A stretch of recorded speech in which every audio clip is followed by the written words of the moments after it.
welcome to the Championship IDC 2, where the best of the best will fight for the championship title. I'm your host Sydelio. I'll be later joined on by the most wonderful German Duel Masters juggernaut Spaulding to commentate together with me for this amazing tournament. And overall, we're gonna have a full day of amazing Duel Masters content coming right up. We'll have the top 8 contestants from the IDC Tournament League fighting for the championship trophy and other awesome prizes. So I'm very excited to have all of you here, and I'm happy to have this opportunity to commentate and stream this whole thing. So it's going to be the first IDC stream, so please do enjoy it. The format that we're playing is a double elimination format. So for you to advance onto the next rounds, you'll always have to win. And in the case you, for example, happen to lose the first round, you'll fall into the loser's bracket and fight another person that went 0-1 in the first round, and then fight against that person. And if you lose twice, you're out, and otherwise you'll be climbing your way. And you can, for example, if this is the scenario where you will lose the first match, you can still be able to advance to the finals. So it's going to be awesome. First, after I get Spaulding onto the stream, we'll go over the bracket, randomize it so the players kind of get to know who they're playing against, and then we'll go over the deck lists of only me that I'm the only person, aside from the players who've seen the deck lists, so I know what's coming up, but I'm sure the players are going to be surprised, probably, but it's gonna be awesome. So, without further ado, I want Spaulding to hop here. Spaulding, say hi. Thanks for having me in your stream, and I'm pretty hyped too for today. Yeah, I'm looking forward to the deck lists, of course, and of course the awesome matches which are coming up. So yeah, let's do this. Awesome. Let me jump in. Actually, before we go into the bracket, I want to ask you, as you've played a plethora of IDCs, you've won many, and you're a tier 2 deck enjoyer, similar to me, and just wanting to invent new stuff. What kind of deck lists are you expecting for today? Yeah, I'm definitely expecting 1, 2, or even 3 forwards lists, forwards control lists. Darksigner is of course the main man here. He's well known for inventing the deck, and also won the first Championship IDC with the deck. And Solomon is also quite capable of playing Phobos control. Maybe he will play Rush. It's 50-50. He was bashing on Juliana the past weeks on Discord. Yes. He was Brickiana. Yeah.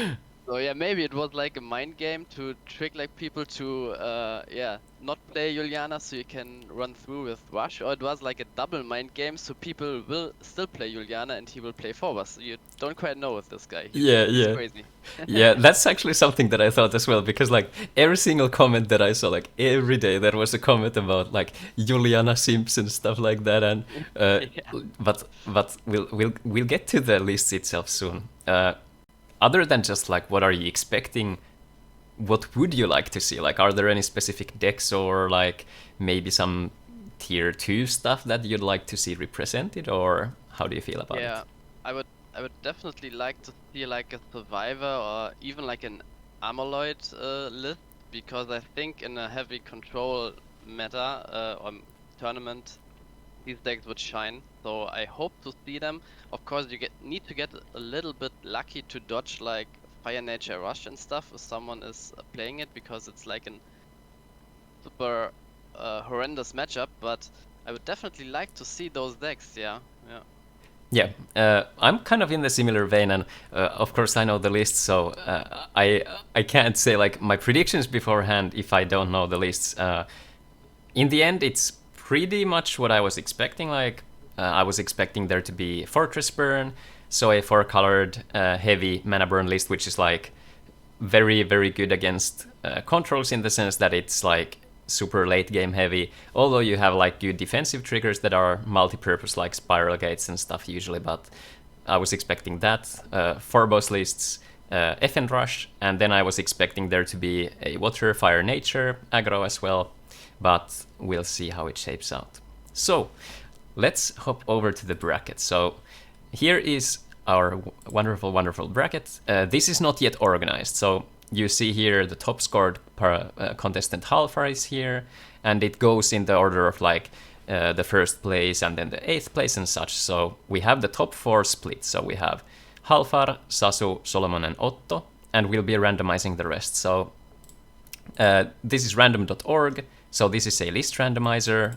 I've filled the names here in the order of 4, 5, 6, and 5, 6, 7, and 8.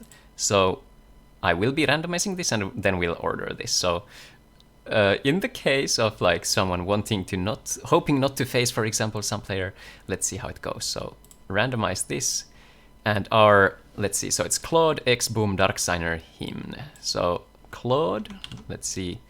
Claude will be playing against Halfar. Drag that there. X-Boom will be playing against Sasu. And then we'll have Darksigner against Solomon. And we will have Otto against Hymn. Alright, so this is going to be spicy. I know the list, so let's see. Otto and Hymn. I'm just going through some ideas because I know the lists. This is going to be a wonderful bracket, I feel like. This is going to be awesome. I think like we have some player which are quite obvious which decks they are playing. For example, like Claude, Alpha, and Halfa. I think we are pretty sure that it will be Fortress Burn piloted by Halfa and Hydro Hurricane piloted by Claude Alpha. So this should be to like 99.9% our first match here. Probably, yes. What about Sasu and Expo? What are you expecting them to play? Oh, that's really tough. They didn't play the IDC for a really long time. I think they joined us in the second half, right when we announced the second Championship IDC, and they gathered the points for them, and they didn't play like in the IDCs before, so we don't have like that much experience with them, at least in playing the tournaments. But I'm definitely expecting X-Boom to play some kind of aggro strategy.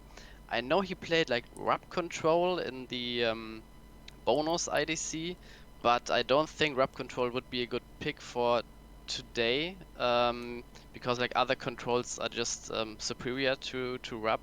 So I expect him to play some kind of aggro strategy, maybe like Rock aggro, for example, which also has a really good matchup. It depends on how you build it, of course, but could have a good matchup against like slower control decks. And Sasu, it's a secret. I don't know what to expect from him. Maybe you can share your thoughts because you know him, I think, a bit longer. Yes, sure.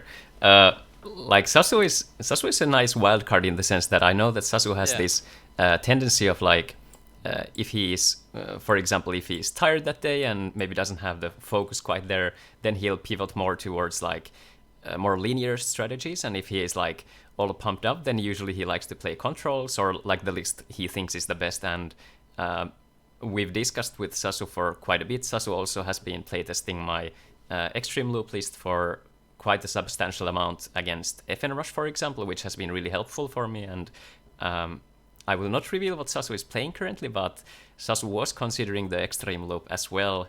Whether we see it or not is another question. So, but originally I was expecting Sasu to bring either Phobos Control or the Water, Fire, Nature aggro, but we shall see soon what. Solomon, I think, as we kind of touched on this already, like FN Rush or Phobos, depending on like how the mind game, if there is a mind game, goes. Yeah, maybe he just flips a coin and goes with that. You don't know with this guy. Yeah, could be. Darksigner, I was like, I will not reveal if my prediction is correct, but I was predicting Darksigner to play Survivors because something that I like when I discussed about I had a small metagame project idea where I would kind of highlight the top 4 or even like tournament winning blind lists that you could take in aka like not necessarily tier 1, tier 2 split stuff or something like that, but like lists that you can bring to a tournament, and if you're piloting it well, you can expect to like succeed. So survivors are very good against like control matchups because it has just so much resilience. You can swap out an early factory shell, and then you can just chain like grave worms after each other. If your opponent removes them, it's like, okay, you use your card, I'll just play another grave worm, and then you can assemble the Q-tronic and then swing for the win. But as you highlighted, it can be kind of weak against like rush strategies and different kinds of aggros, but usually something that people play, and I know Dark Signer, this is something that we've talked also, is that burst shot fits in the deck pretty well. So if we get to see the survivors, we'll have to see how the build is. Yeah, for sure. And looking at the bracket again, we have like Claude, X-Boom, Dark Signer, and Hymne shuffled. So if Dark Signer looked at like the people he could face like Otto, Solomon, Sasu, or Halfa. He was like pretty sure Halfa is playing control. Sasu, I don't know if he had a read on him or not. Solomon could also play rush or control, and Otto we didn't talk about him yet, but there is not a lot of like aggro players in this. They are all capable to play control, but some of them are capable to play financial rush. He could have like a good matchup going with Survivor against these 4 players. So let's see how he chose. Definitely. Otto and him, like, I was kind of hoping, or Otto also is like an extremely talented player. He won the tournament last weekend. He got the first Duel Masters winner playmat that we had made for Duel Masters Finland. So congrats to Otto again for the great achievement. Otto has shown like, I think, less of aggro plays. Like overall, like as a play style, I think Otto pivots more to like mid-ranger stuff like Armor Lloyds, for example, or kind of a board control mid-range, and like control lists, and deck out also. But Otto is, like, as a pilot, I think Otto is very, very quick learner and also develops like immensely fast. Also, shout out to Make for this, because Make is newer to the game as well, hasn't been around at least in the Finnish community for a long time, and managed to also win an IDC, so has been shown great stuff. And him, of course, also a Duel Masters juggernaut here. I think him is also like plays different stuff. There's not necessarily like one list, kind of like Claude is always Hydro Hurricane pretty much. Yeah. But like him can play a variety of stuff. So like beforehand, I didn't really have a read on him, what he would bring. So yeah, Hymne played the Lightwater Alzonius list in the last Championship IDC and got 2nd place with it, so pretty nice showing there. And yeah, he at some point, I think like 1 or 2 days ago, he's really well known for like changing his names on Discord. And at some point he was like the other Hydro Hurricane player or something. He named himself. So maybe this is the hint to play like Hydro Hurricane here again. I don't know. He's capable of playing Azonius. He's capable of playing Hydro Hurricane. Also Survivor, so another player who could bring this deck. I'm not sure. I'm not sure what he's bringing. Definitely. All right, so the brackets are done. It's time to hop over to the deck lists. I know our contestants are looking at the stream right now because they want to get the information. As a heads up, we are playing with open deck lists, something that is not usual for IDC, but in this case, because we of course want to have like our analysis on point, like just discuss the brackets in correlation to the deck lists and stuff like that. So the players will know what they're facing against, and I think it won't matter too much here because I think the matchups are kind of, you know what you should play for and against and stuff like that. So let's check the deck lists. First up, we have Claude. So as expected, Claude has brought the Hydro Hurricane. Not necessarily the biggest surprise here, but we could have seen like a windmill slab of just like always playing the Hydro Hurricane then switching around, but Claude has shown good performance on this list. He knows this list. He develops it continuously. So, do you have any ideas about this list? Does anything stand out to you? Yeah, looking at the list, he definitely made some changes compared to the list he played in the last Championship IDC, but I think it's only like 2 or 3 cards he changed. I think the core of the deck, or like 36, 37 cards, are really perfect. I think the only card which really stands out here is like the one Miraculous Plague. Like a one-off which is like a pseudo mass removal kind of thing, also helps with getting ahead on mana. Not sure how this card will perform. He only has like 2 Eureka chargers, or 2 chargers in general to get like ahead of the opponent charging mana, so he could like play his Hydro Hurricane, his Lost Soul, his Plague earlier. Not sure what he thought about like the Ron Miraculous Plague. Maybe like another Lost Soul even would be even better, because he only has like the Crystal Memory to search for it. And at this point on turn 4 you really want to like play some Yuka Charger instead of a memory, but I'm not sure what gone into his thoughts, but I'm really hyped for this card, at least in the list. Yeah, it's a card that stands out.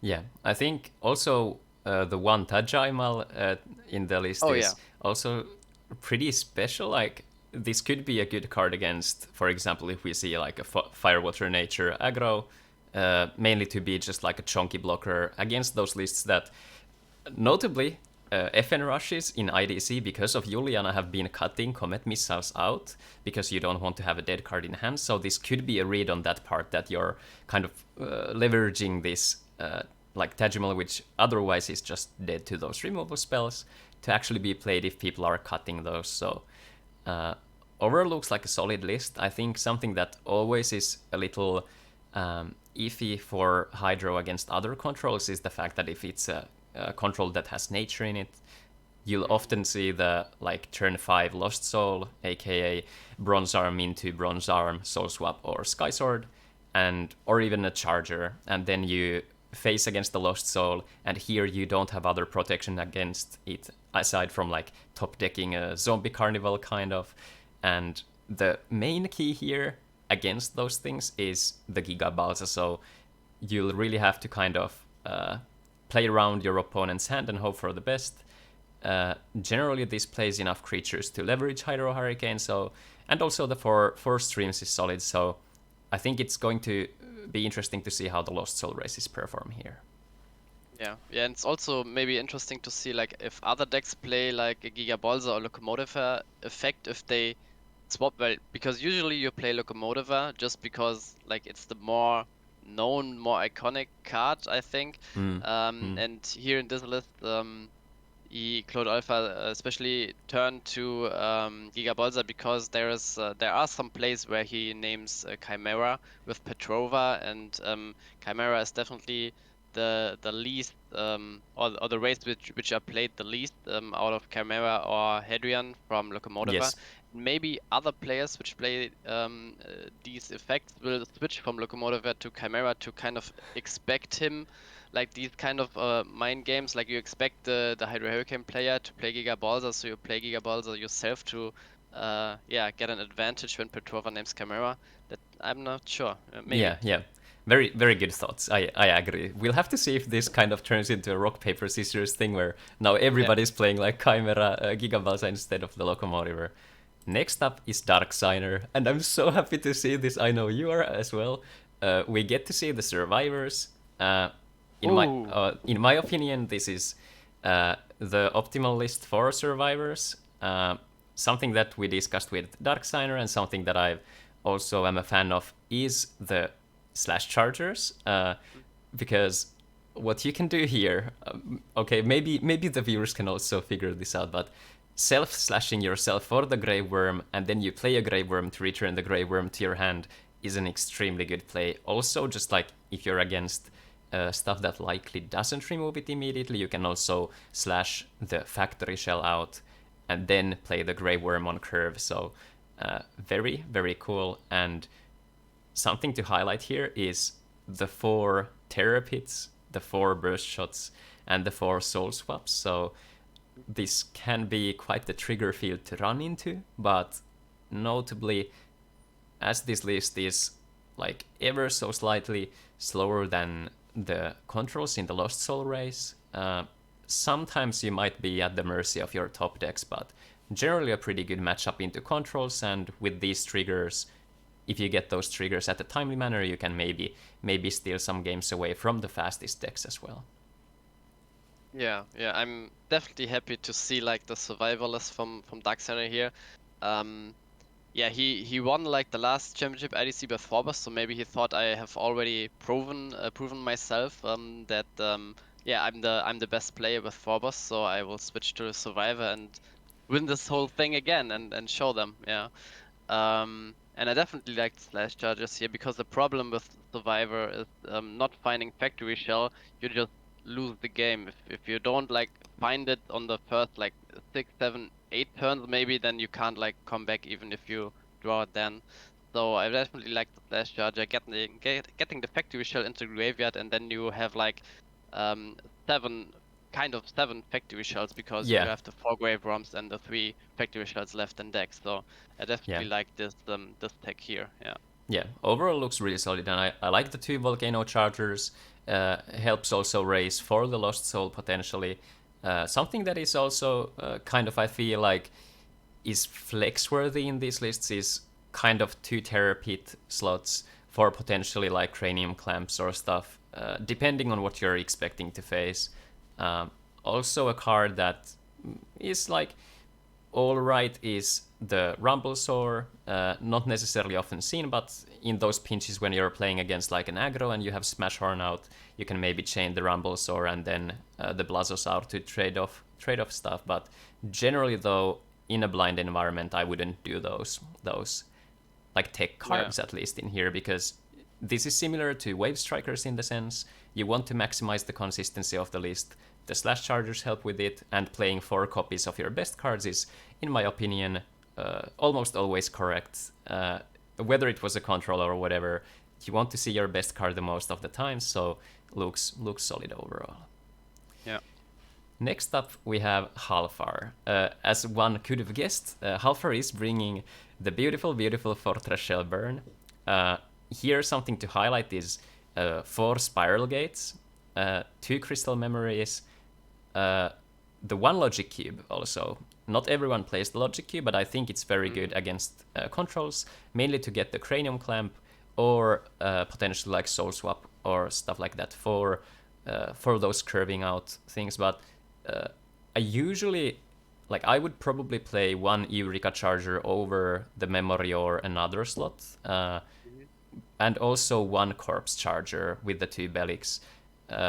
It's just something that, for example, against Iltsonius, being able to just play like Belix Corpse Charger and just alter between the 2 for like essentially an infinite blocker is, in my eyes, it's like just too good value to kind of pass on. But on the other hand, you have the 4 Fal Egas, you have the Soul Swaps and everything, so it's not as big of an issue. But I would personally probably play 2 Chargers here to have more access to ramp, but just personal opinions.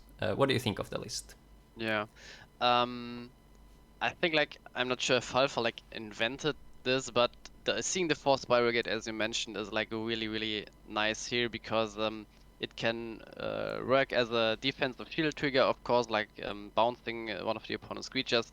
Also, like if your opponent plays like Gonta, you bounce it back with Spiral Gate. It's like, of course, you are -1 in terms of card advantage, but you gain a turn basically. So it's like 2 mana, skip your opponent's last turn, for example, and or undo your opponent's last turn, and that's really nice in a control shell, because the longer the game goes, of course, the more advantage you will get. And Spiral Gates not only can target opponent's creatures, it can target any creature on the field. So in the late games, this card isn't dead against control. You can bounce your own Fortress Shell and replay it. So really nice to see the 4 Spiral Gates here. Yes. 1 Miraculous Snare only, notably, but kind of the 4 Spiral Gates make up for it. So I think it's Yeah. a choice, and like generally Miraculous Snare is extremely good against, for example, Ilsonius strategies where you can just put the Evo bait out, or against Rub control also. If your opponent plays the classic Bolmedius, for example, you just put it into the shield, and the only way they can recreate is usually with Emerald or Ghastly Drain, which already comes too late for kind of making an impact in the game. So Yeah. 50 cards notably. These heavy control lists are usually played in 50 cards in IDC. Whether that is like the correct amount in a like a perfect scenario is still to be kind of figured out. But the 50 card lists have been performing really well. So you kind of sacrifice the consistency. You play more copies of certain cards. So and also having more cards in the deck when you're spamming Sky Swords makes your control matchup a little easier to play around, because you don't have to kind of count the cards in your deck and just be unable to play Sky Swords. Or for example, something that is often occurs in these mirrors are soul swapping your opponent's Sky Swords to mill them for 2 cards. So Yeah. we'll And have also like 3 minor things. Like first of all, we don't see like any Juliana here. I know like in the past he played like up to 3 copies of Juliana, but maybe he got influenced by Solomon and is not Yeah. playing like the Julianas here. Maybe he's expecting like more control. So yeah, he botted it out. yeah. Second of all, we talked about this when looking at Cloud Alpha's deck. I see like 2 locomotives here, and I would I would have really liked to see the 2 Giga Balsa here, as we talked about, to like get this one minor advantage against like the Cloud matchup, and they faced in the first round against each other. So maybe it could have come up or will come up. And the third minor point is like no Cryptic Totem here. I know in the past he played like 1 copy of it to finish the games, but I think it's not needed here. Usually your game plan is to burn your opponent down to 0 mana, and then you can just attack with any creature you have, and your opponent can't do anything. And like even a shield trigger wouldn't matter. So I definitely like cutting the Cryptic Totem to get like a card which helps him more. Yeah. Also, the Fighter Dual Fang, some of the viewers might be aware, but as Aelzonios is a pretty like it's a fine list to bring to a tournament. Not necessarily what people would bring to an IDC because of the heavy control, like the polarized meta where you'll have the fastest decks and then you'll also have the kind of grindiest decks. So Aelzonios falls into the middle where if unanswered, you can steal games with it. So Fighter Dual Fang is used as a kind of catch-22 where you can just play it and you'll ramp yourself into the Fortress Shell, and also you can trade into the Aelzonius. So it's a good one-off. I also played in Extreme Loop and it has been providing good results. Yeah. Then we have Hymne, who first was the other Hydro Hurricane player and then switched over to Villain. We see a fantastic Firewater Nature aggro, something that I was expecting. Something to note here is the amount of soul swaps. Usually it's altered between like 2 and 3 in Firewater Nature aggros, depending on the build.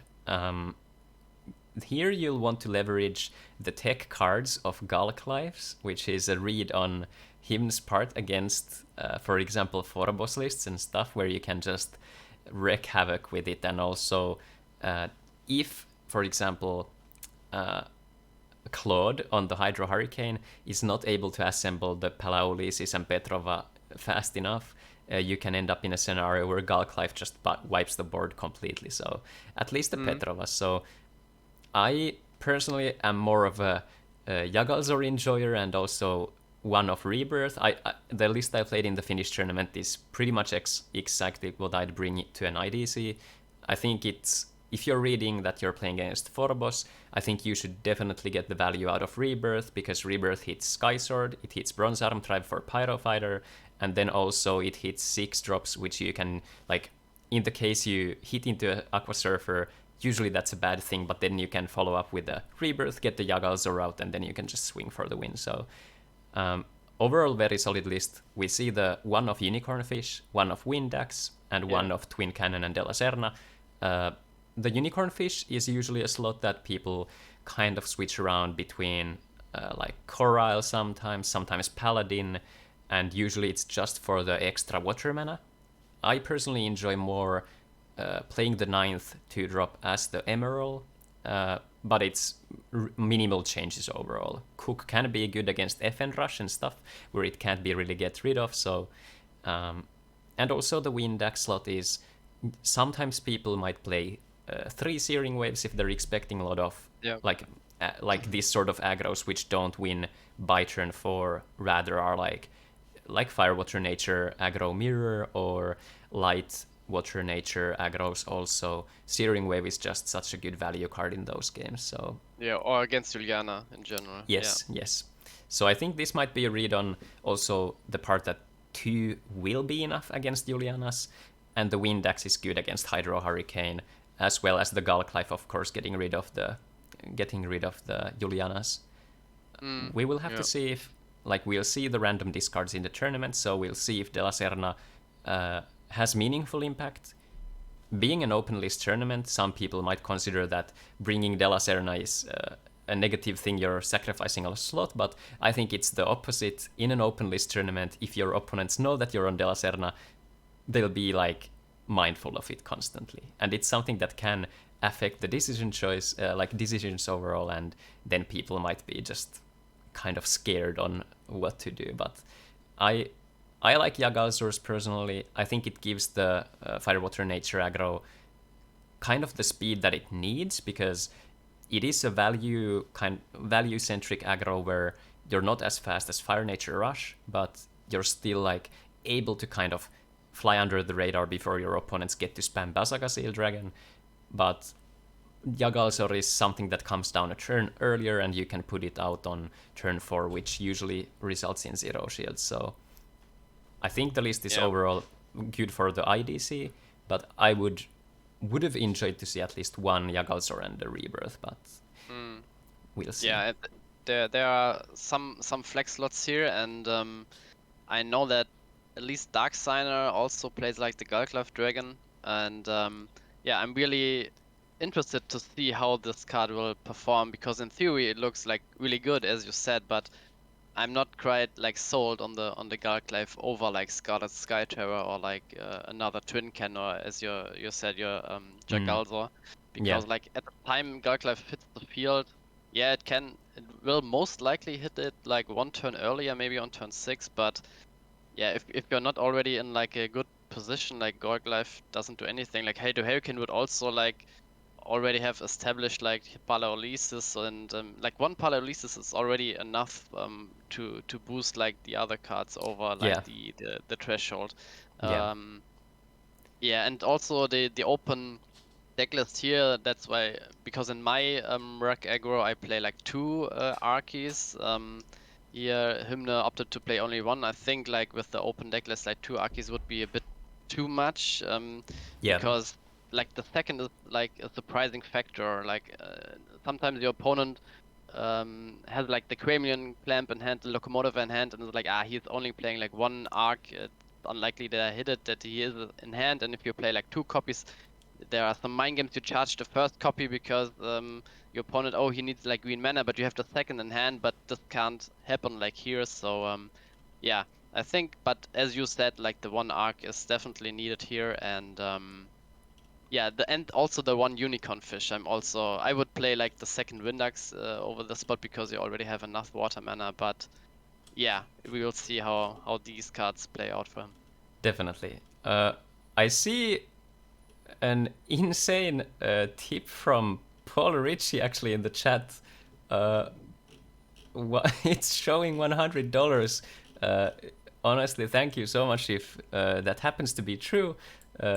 Thank you so much. That probably covers up all the expenses and the time that we're putting into this, so thank you so much for doing that. Yeah. Thank you. Overall, as we talked, the Galclife is something that we'll want to highlight in this, and we'll be excited to see if it performs as kind of wished, but let's see. Otto, not bringing the Armorloids, not bringing Phobos, but we see another Fortress Burn here from Otto. here I want to highlight the awesome tech card that I talked with Otto is Photoside, and like in 2017, 2018, when I was playing with my Firelight Darkness deck out control, kind of, it was a super grind list. I played 3 Photosides with 4/ chargers, and the main key was to kill the opposing, like Technototems and Petrova decks were really common then, and also like in the context of IDC, there is no single removal that is 2 for 1 for Photoside in IDC. The only removals for that is Vine Charger, Riptide Charger, and Abduction Charger. Every other removal is just 1 for 1. Like for example, Spiral Gate, it bounces to your hand. Miraculous Snare, it's 1 for 1. So you get to have the situation where your opponent kind of has to get rid of it, or otherwise it can just like kill repetitively the stuff like Sky Swords, Faligas, Belixes even, and stuff like that. So I'm excited to see that card, and we'll see how it performs. Yeah. Otto doesn't run the Logic Cube, but Otto does run the 2 Eureka Chargers. Notably, is on 2 energy streams, so a bit different in the sense that it's not as heavy on the energy streams, but opted for the Eurekas. Otherwise, 2 Miraculous Snares and the 2 Julianas, and also the 1 Saucer Head. So some differences here, but Saucer Head can be a bit iffy if they're like facing against a load of mirrors, because then you don't really want to bounce the opposing Bronze Arm Tribes and Sky Swords to their hand. Yeah, and like one more thing to the photo side, like Cowell is of course like played here and is allowed at 4 copies, but we didn't see like any Cowells here, but this would also be like a 2 for 1 against like photo side. But yeah, Cowell is like not really in our meta, only seen in like Hydrus lists or like Rub mid-range lists, and you don't really expect them to bring these lists here. So yeah, photo side really nice tech card here, and I really like this card, as you said. Again, like every control plays light, and denying the bodies on board for soul swap plays and stuff is really good. Also, as we mentioned in the Halfa list before, like 3 Locomotivas, he doesn't have like any synergy here with the Hydrians, and I really would have liked to see the Gigabolzas here. Maybe it's like the artwork from the Gigabolza, he's like really ugly, so people don't play him, I don't know. But yeah, maybe we will see like a change in the future, and then the counter change from Claude, and he's switching back to Locomotive and stuff. That would be nice to see in like the upcoming tournament. I think it shows like a certain developed deck building thinking, where you can you're thinking also, you're not only thinking about your own list and maybe what you're facing, but rather the singular card choices your opponents are making also. So for example, Photoside here, we did some messages yesterday with Otto. This was not my idea. I didn't really discuss with Otto about their list beforehand, so I'm excited to see this. So we're going to be, likely we will see a mirror at some point, but we'll have to see. Yeah. Then we have Sasu, and Sasu is bringing also Fortress Bird to the tournament. Oh god. We'll get here. Sasu plays the Gigabalza, so yeah, nice. Hats off to Sasu. Maybe it's relevant in the tournament.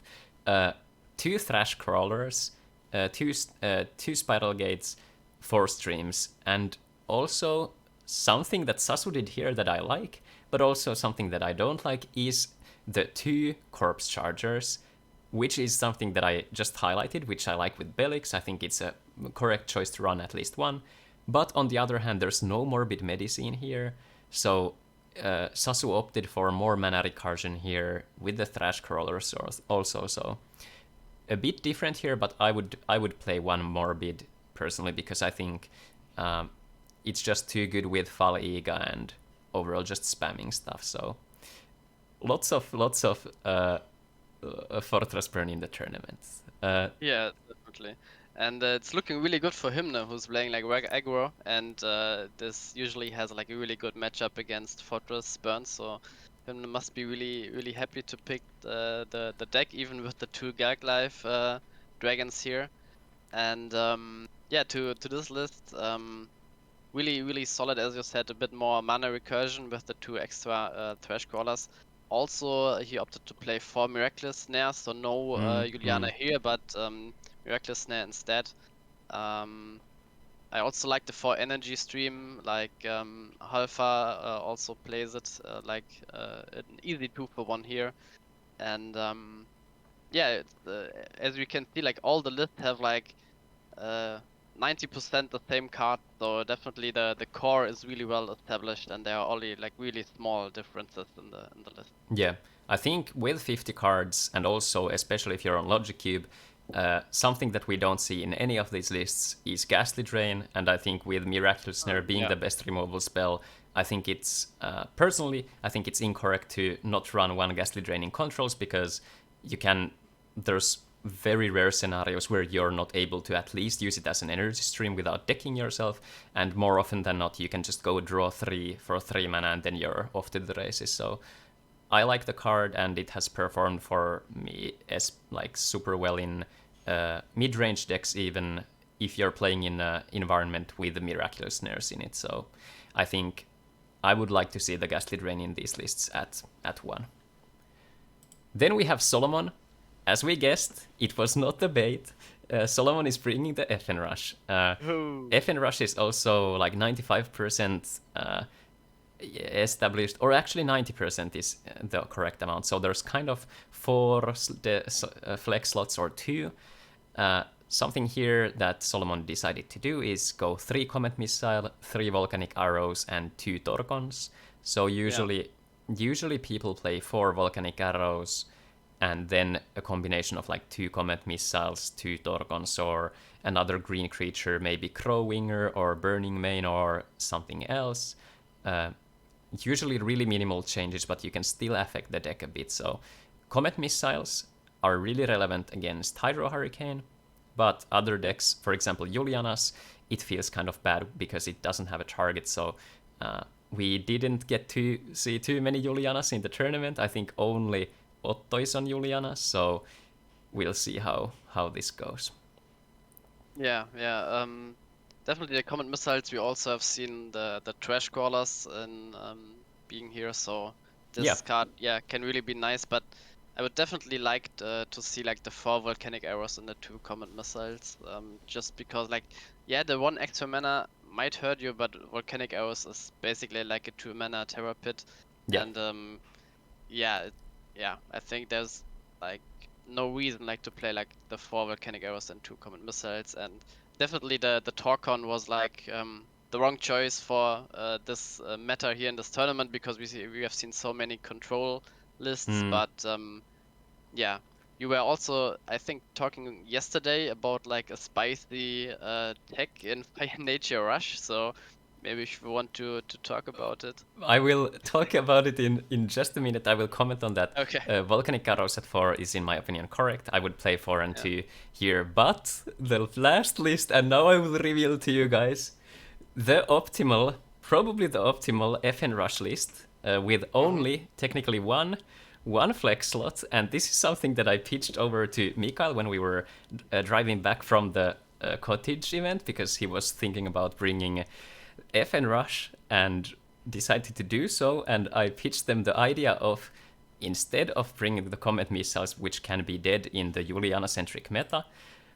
it is Engineer Kippo in 2, and I will explain this card a little more. So the flex slots here, we see 1 Torcon for Agros, we see 1 Brutal Charge, which works as like a very good draw, and the Engineer Kippo. And before you say anything about this or the chat goes insane, consider this. Okay, what is the single? I have to Google the card to see what this effect is. So Engineer Kippo is a 2 mana 2000 Machine Eater. When it's destroyed, both players put the card from their mana zone into the grave.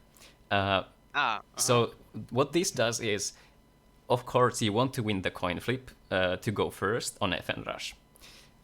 First mana you play, like turn 1 you play 1 creature, turn 2 you play Poisonous Mushroom and a 1-drop ideally, and then turn 3 you play a Speed Attacker or something else. What Kippo does here is, what is the single worst trigger you can swing into with FN Rush? Burst Shot, right? So what this causes is, if you like hit the burst shot, you cause your opponent to kind of into the point where they're at 2, like probably at 3 mana, and then they get down to 2. Or if it's the turn 3, and you would be swinging with 3 creatures and you play a keeper down, you burn your opponent down to 1 mana, and controls don't have any place to make on turn 2 aside from like maybe Spiral Gate. So if you run into the worst situation possible, you still have more leeway to win because you're at 4 mana before the keeper dies. You go back to 3, or if you didn't charge mana, you go to 2, and then you can still load the mana and you can play the speed attacker without your opponent having a Juliana down. So maybe relevant in the context of the tournament, we will see. But the keeper, when we play tested it with Mikael also, it is a worthwhile card running, and I'm really excited to see like how this works, because like Comet Missile, of course, is good, and it's the best removal spell aside from Volcanic Arrows in a like unpolished meta. For example, like maybe a half a year ago or a year ago in Finland, we had a lot of mid-rangier stuff. We had lists, for example, running Bloody Skido still and stuff like that, which is a fine card, but in more polished metas, it's usually kind of falls off because it's just worse than Juliana in a polished meta, and then you want to even, like, do you want to play blockers or not if you're expecting controls aside from Thrash Crawler and Belix. So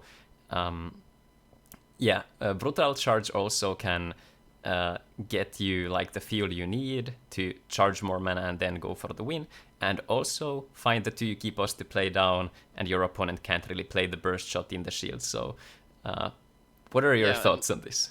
Yeah, and also like the Engineer Keeper is like, it's making your attack order pretty easy. You attack with like everything else, and then with Keeper last, because if your opponent has like a Terror Pit and he has to choose like the Keeper to save like another shield from breaking, then he loses a mana. So yeah, I definitely like this Engineer Keeper, because as you said, there are like only like 4 or maybe 2 flex slots in Fire Nature Rush, and yeah, I'm not quite sold on the Torcon in like a meta with so many controls, but yeah, maybe I will pick it up for my Fire Nature Rush too. Although I think I wouldn't play it like in a tournament, but I think it's a really nice spicy card, and maybe it will be established on this list and maybe even played like at 4 copies at some point if it performs really good, because as you said, like you want to max out at 3 mana at most in Fire Nature Rush, so you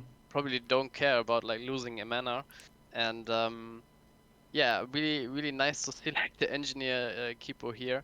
And yeah, maybe we have to decide, I think, like on the first match, which we will follow, and maybe it will be like one of the Fire Nature Rush matchups, because you expect them to go really fast, and then we can like go into like another control. Maybe we can follow like X-Boom, see how that goes, but we'll decide on this like later.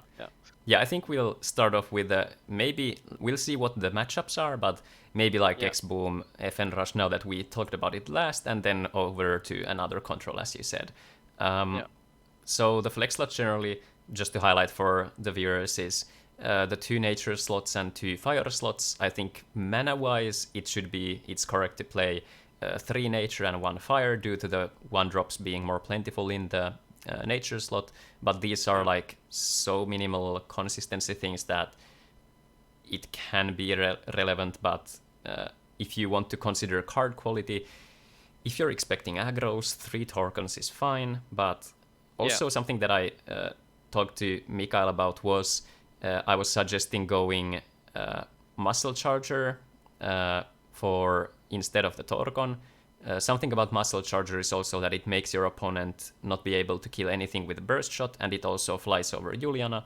You don't deploy a threat by doing that, so I think it's amongst the top cards to choose for the green slot is Torcon, and also Brutal Charge, Muscle Charger, and De La Serna in some odd scenarios, but De La Serna I wouldn't run unless you're facing like super heavy discard triggers. And even it's your turn, so it doesn't really matter. Triggers. Yeah. But it's also like open deck list here, so I think an arc here in this list, I don't think it would be nice. Yeah. It is like a really good surprise factor because you have so many cards which bounces other cards to your hand. For example, like Polygon bounces itself back, Sniper Mosquito, you get the mana back.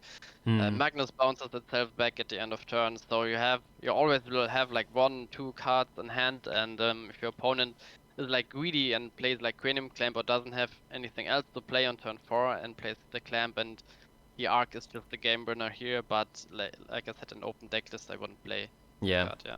And also something about it is that it comes down like usually the point when your opponent could discard, you should already be in a winning state or a Yeah. losing state. So usually your opponent has to answer to the board. So some scenarios, as you mentioned, if the game happens to drag longer, you can kind of steal away some wins with the Pyro in hand and the Della Serna, but I think this looks very solid. And I'm sold on the Kipo, at least for the time being, so this is going to be spicy. Hop over to the bracket, so let's see just quickly. So Sasu and X-Boom are playing against each other, so the Finnish juggernauts, Fortress and FN Rush. Then we have the first Halfaren Claude is going to be Fortress and Hydro Hurricane. Solomon Darksigner is FN Rush and Survivors, which is pretty spicy. And then we have Otto and him, so that is going to be Fortress and the Firewater Nature aggro. So I think a nice split, because we don't get to have the FN rushes against each other, although it's a pretty interesting mirror, but we have quite a versatile playfield for the round one. So what do you think? Yeah, definitely. What would you like to watch? I think we should watch like Sasu and X-Boom or like Solomon or Darksigner. Solomon and Darksigner I think is pretty dependent on if Darksigner will get like a burst shot or Terror Pit like in the first shields or not. And yeah, the Sasu versus X-Boom, I'm quite lean to watch this matchup because I would really like to see the Engineer Kipo. Yes. And yeah, so maybe we could join this match, and I think we can also do like a prediction of which players we expect to advance, and make like a kind of bet against each other, and we can like predict something, and at the end the one with the most predictions right will like get a honorable trophy. I don't know. That sounds good. That sounds good. Yeah. All right. Let's. Okay. How should we do this? Should we type it in the chat, or should we just call it out loud? Maybe I'll open up a notepad for myself so I can do my predictions for the round one. I think this will go round one. I think this goes like this. Do we also go like it's 2-1, 2-0, or like I think only win or lose? Win or lose, I think is better. Yeah. Okay, round one is going to be that, and then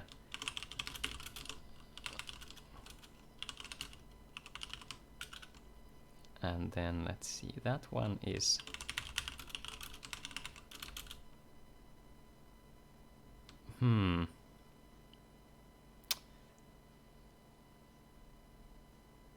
oh, this is iffy. I'll open up the deck lists quick for a quick browse. Yeah. Just go through like this. I think the main point we want to look at are the controls and their triggers.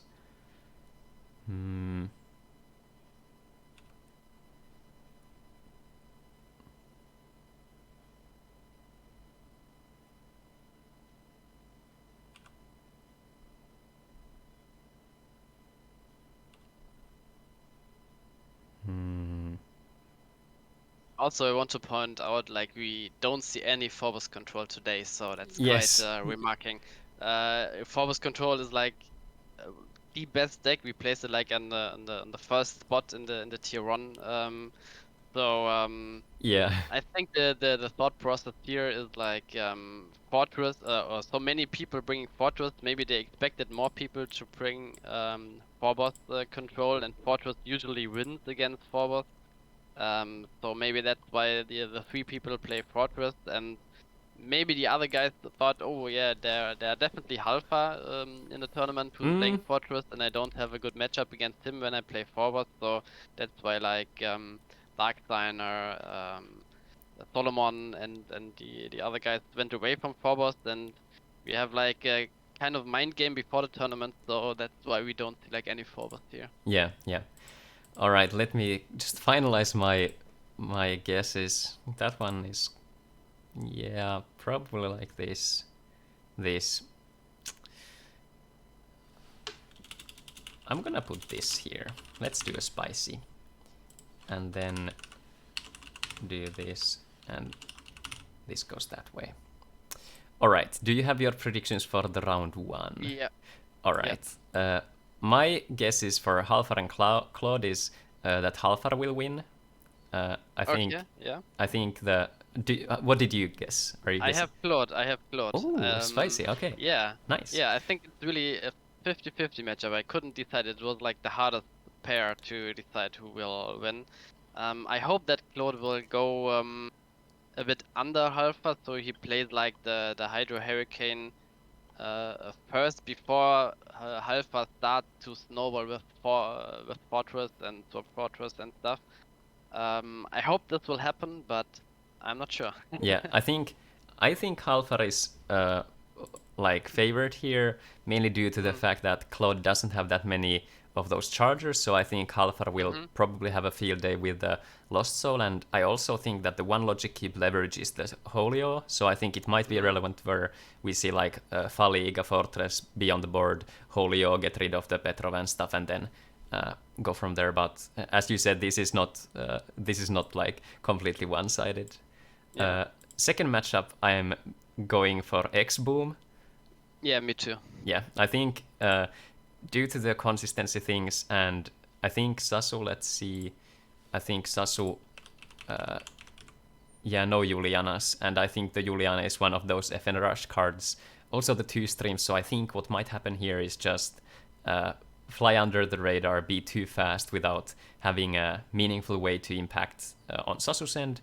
So I think this will go in the way of X-Boom. Then the third match I put on Solomon. Yeah, me too. And I think the same.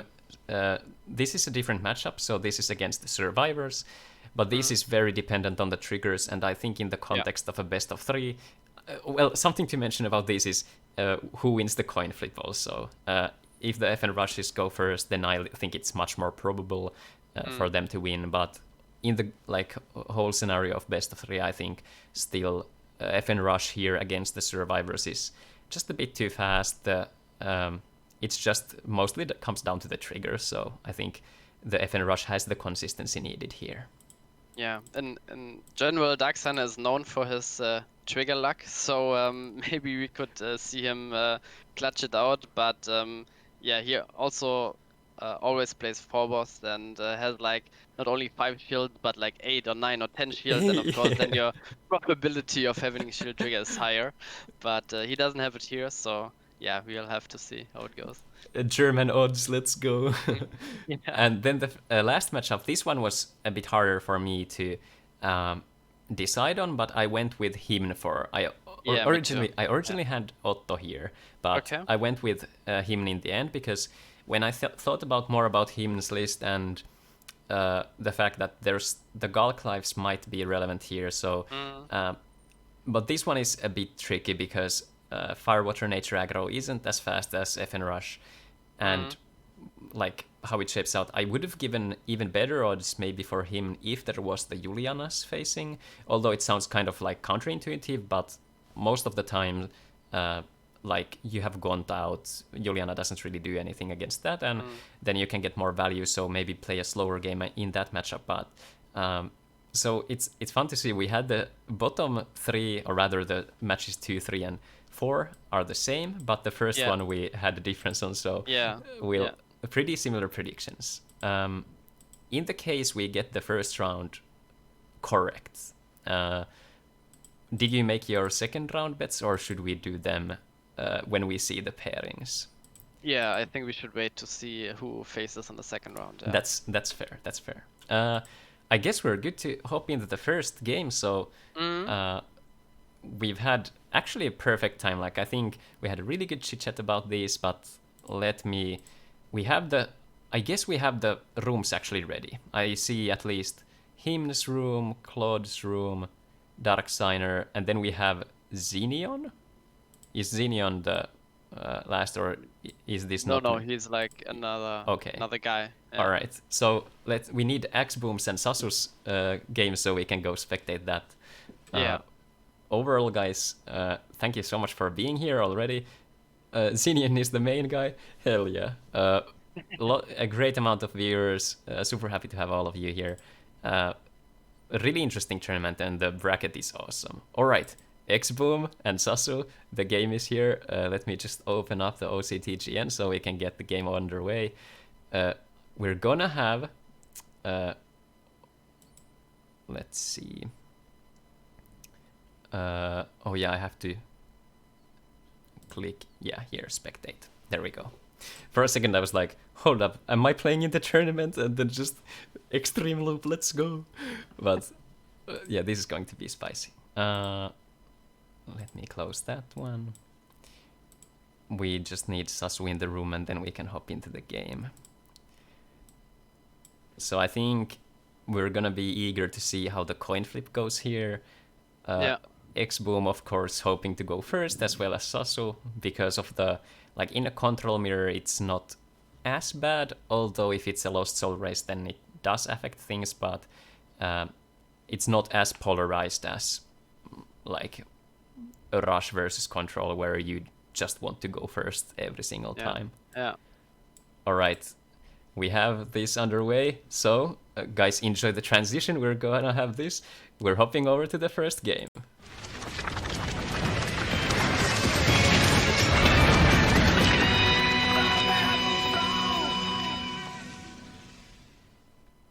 Alright, let me just adjust OCTGN here, properties, get that OCTGN window.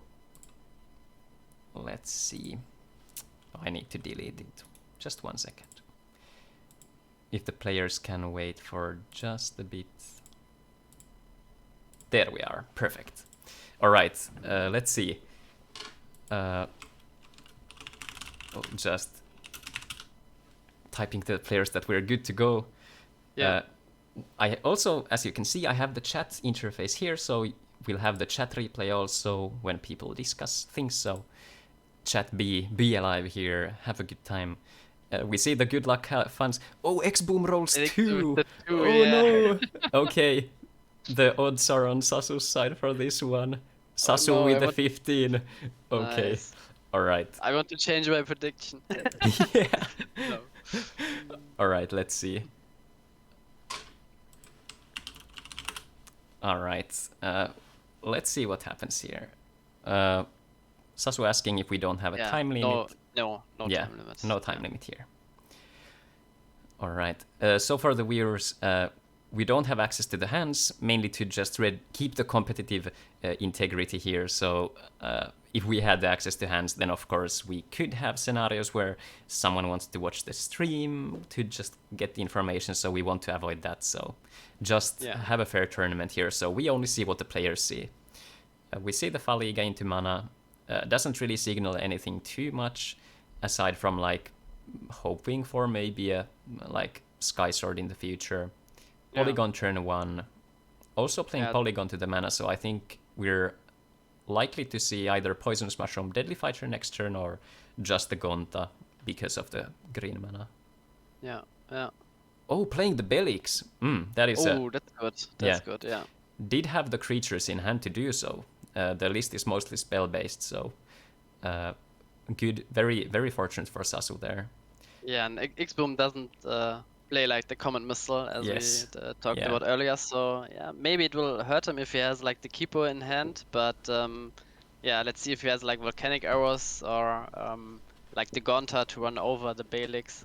Yeah, I think if X-Boom has the choice here, I think they would like to play the Gonta ideally here, and then just for the turn 3 maybe go 1 drop and the Volcanic Arrows, but as we see, the choice of going for the other creature instead of the comment missile might be relevant here, but this is one of those odd scenarios that in the more common scenario, the keeper. Oh, I was thinking about like playing a keeper and then just forcing like the trade, like for example if you have keeper.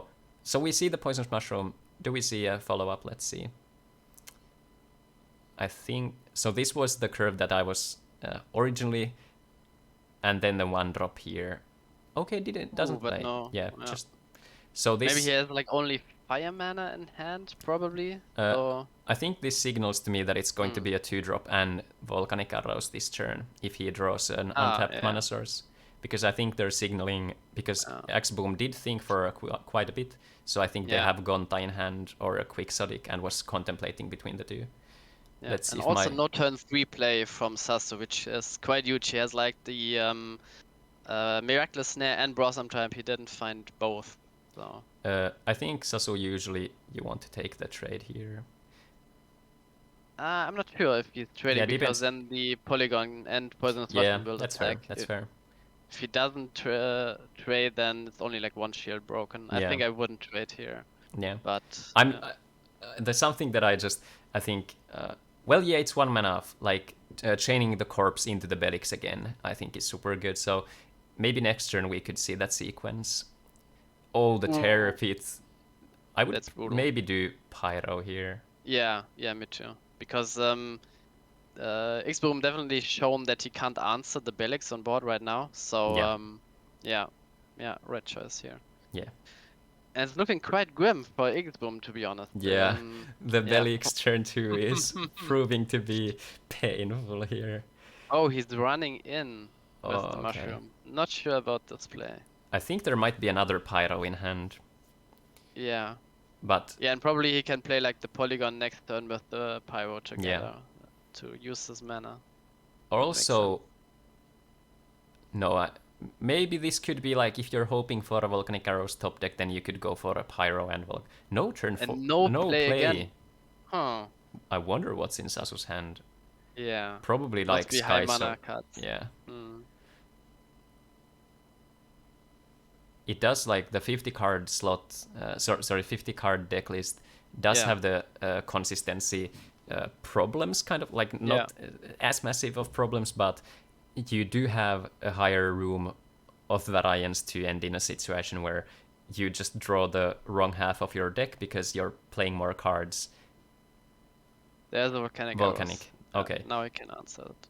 Yeah, so maybe drew into it because I would have probably played it on the turn they played the Pyro, but yeah, maybe he has drawn it for the turn, so yeah, probably. Sky Sword here is what I'd expect because of the because we saw the Faliga and the very creature heavy hand for Sasu.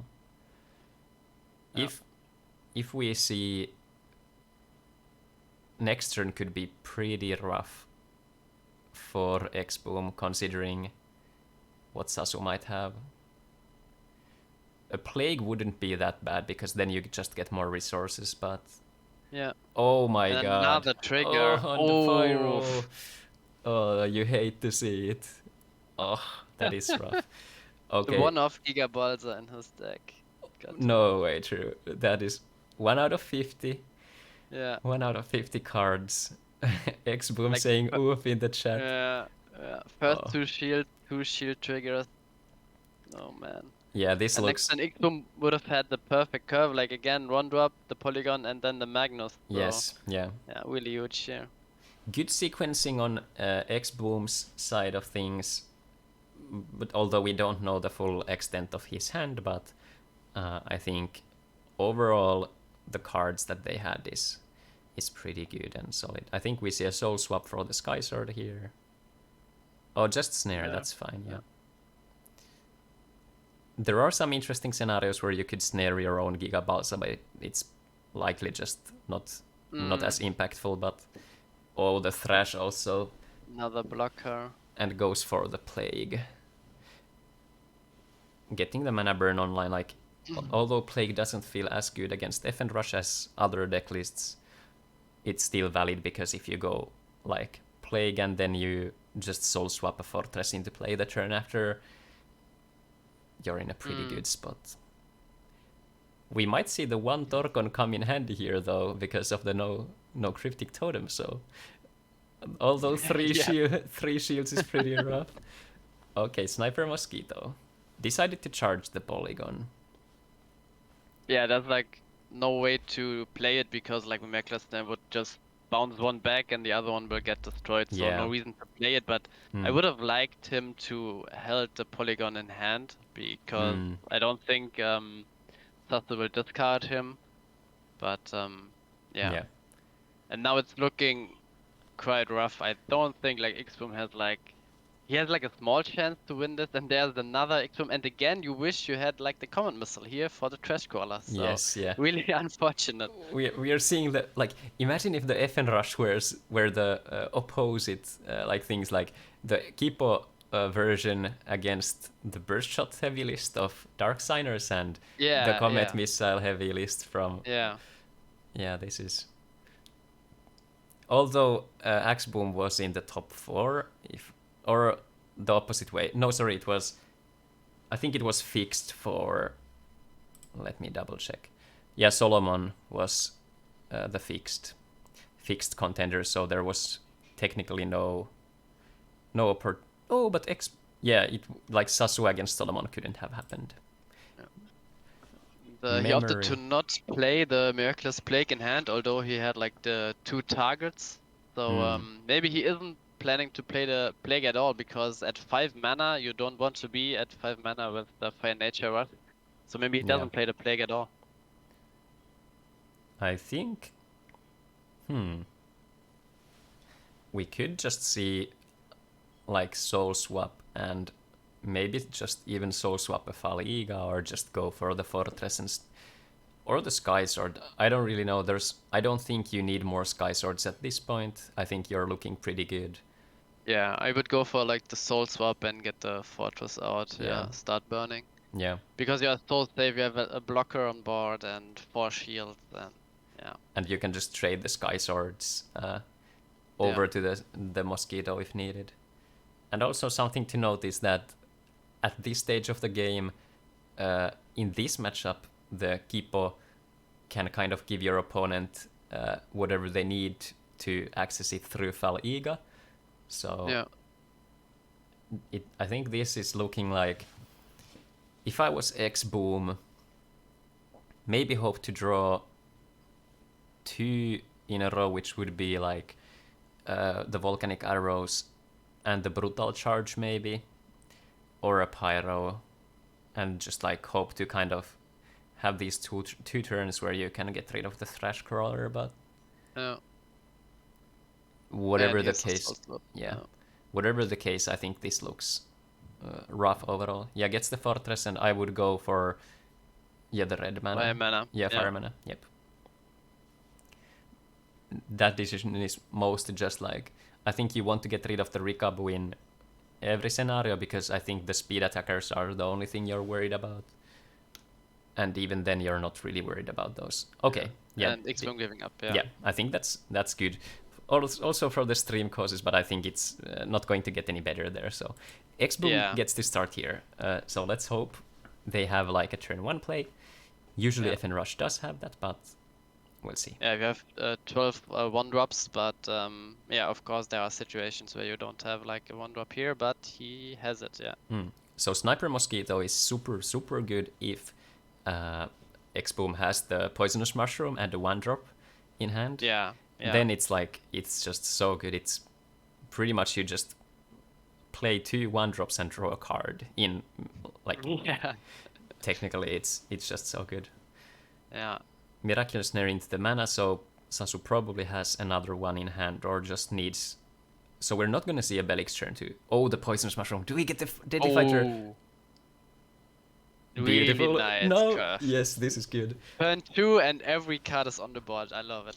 Yeah, this is decides to get the Sniper Mosquito into hand. Oh no, Volcanic Arrows, sorry. Yes. Yeah. Didn't run into trigger. The opponent has like the Miraculous Snare, so we don't see like the Belix here, I would expect. Otherwise, he Yeah. would be pretty mana screwed. Yeah, I think it's just the losing play. Oh, for 2 Spiral mana? Gate, maybe? Yes, but yeah. And on the Sniper Mosquito. Yeah. Yeah, he needs to buy some time here. Yeah.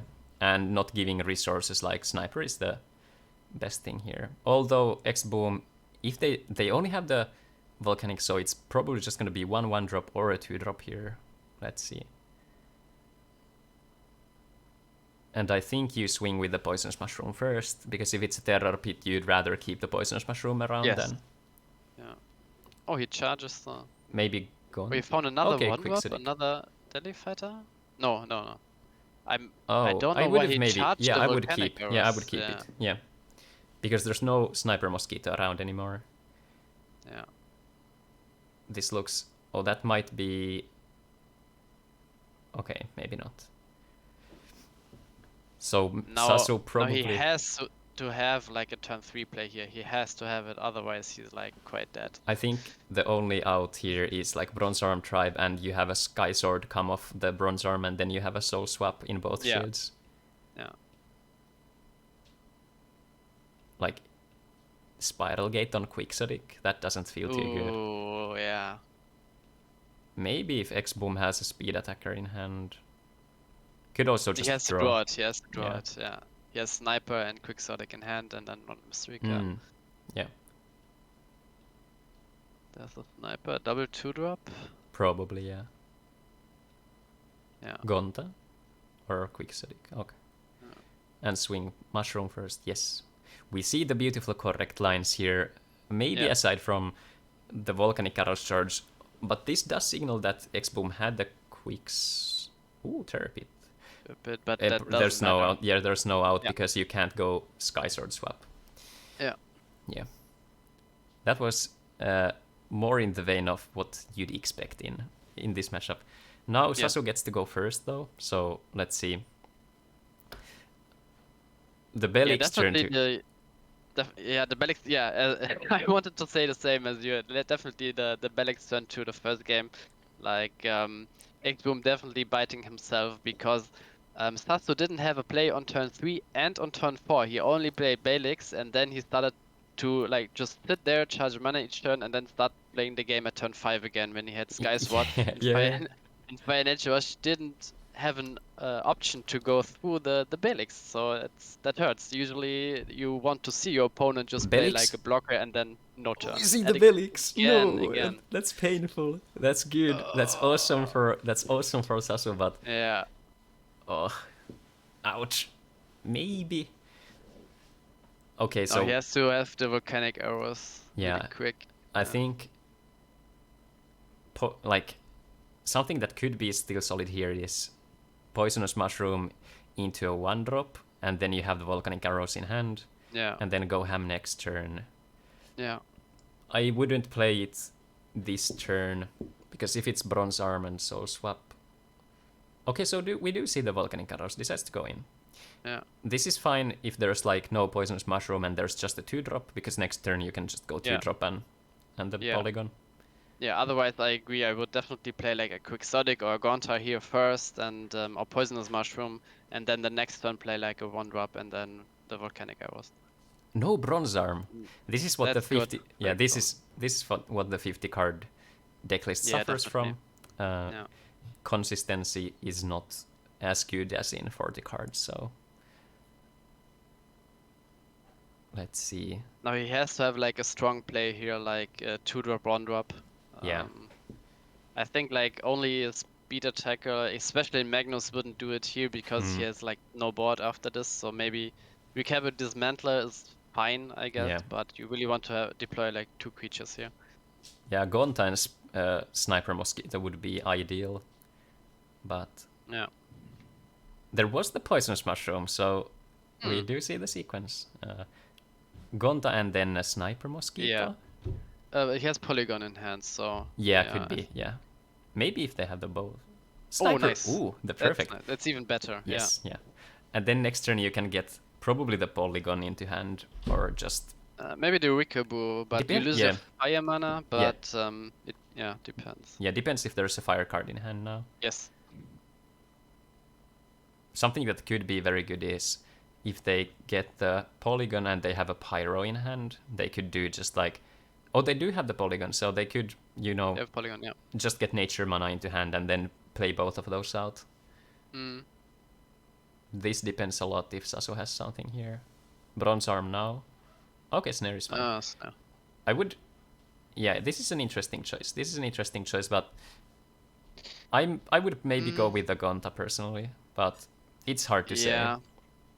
I mean, Gonta runs over Belix, for example, and you can't trade like your Sky Sword into Gonta, so I would definitely like to snare the Gonta into mana, because you can't answer the Gonta with any of your creatures. For example, if you play like the Sky Sword here. Yeah. But yeah, Sky Sword has enough targets, other 1-drops here. Yeah. Yeah, both, like, there's reasonings for both plays, definitely. Yeah. So, like, what Sasu is going over here is that he doesn't want to give any additional resources. Probably the Sky Sword. Giga Balza, maybe? Yeah. Oh, yeah, could be. Oh, Corpse into Belix. This is what I talked about. This is the, like, chef's kiss. This is what really and that's why you choose Gonta with Snare, because now Gonta can run over your Belix, and a bunch of 2k creatures, which he would have had, can't do anything versus Belix. Yeah, I think this is an interesting choice. If Sasu, for example, drew into the darkness mana or something and could have considered this play before seeing the turn draw, but it's impossible to say because we don't know the cards. What do you take back with Belix? Oh, yeah, Corpse is fine because if you want to, like, I don't know, if Belix dies, then you can, like, if there's a Volcanic Arrows. But as you mentioned, I would have kept the Sniper Mosquito around, and the upside of Gonta, keeping Gonta around, is that if you're counting on only Gonta getting through each turn, and you get to Terror Pit mana, for example, then your opponent hasn't gotten 2 cards. Oh, the Volcanic Arrows. Oh, but why is he charging the Wickabu? He's planning to get him back with the Sniper. And now I think the sequence is important. You have to attack with Sniper Mosquito first, because you really, really want to get your Wickabu first, and he does it. Yeah, yes. Nice. Now you hope no Giga Balza and Shield.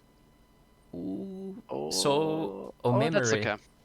You can only get Sky Sword here, unfortunately. You need to get, like, Sky Sword into Soul Swap, into Sky Sword, into Soul Swap. Yeah. And here you see the problem from Fortress. He doesn't play like any fire in his deck, so no Blizzard of Spears, no Burst Shot, no Stingwave, anything that could clear like more creatures than just one. And he's a mana away from Miraculous Plague, and even Miraculous Plague it would help him, because he has a speed attack in hand and Wickabu, but only 1 mana, and in his turn he would go up to 2.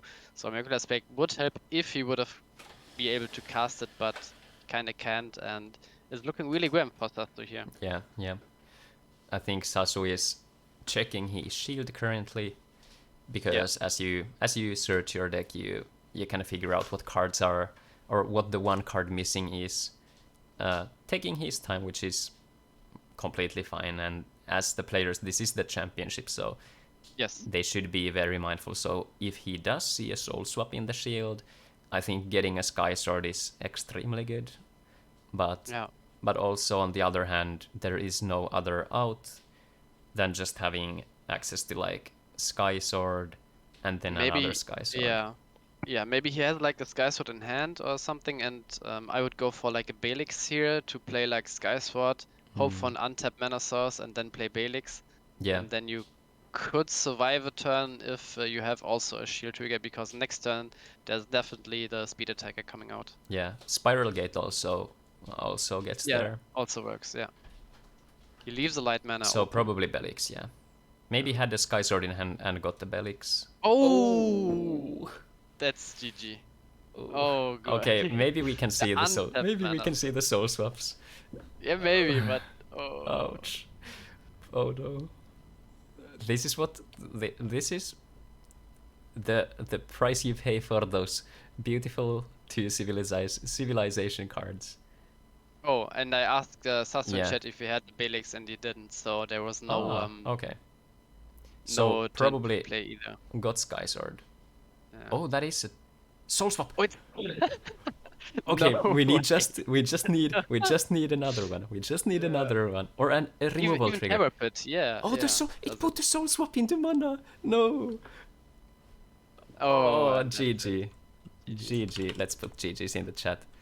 All right, that was beautiful.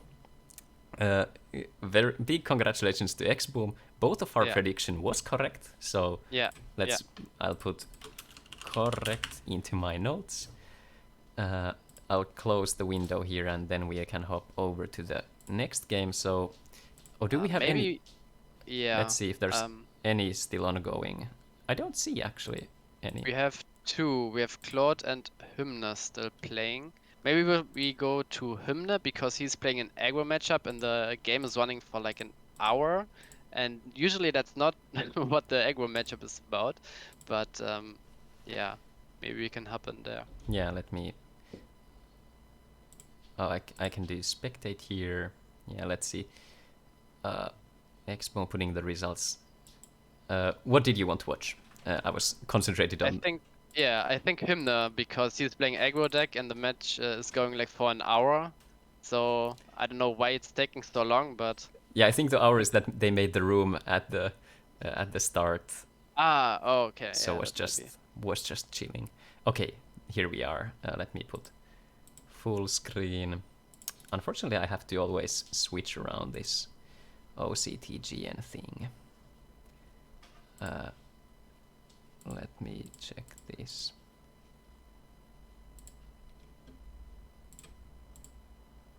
And do here. There we go. Some weird coding on OCTGN.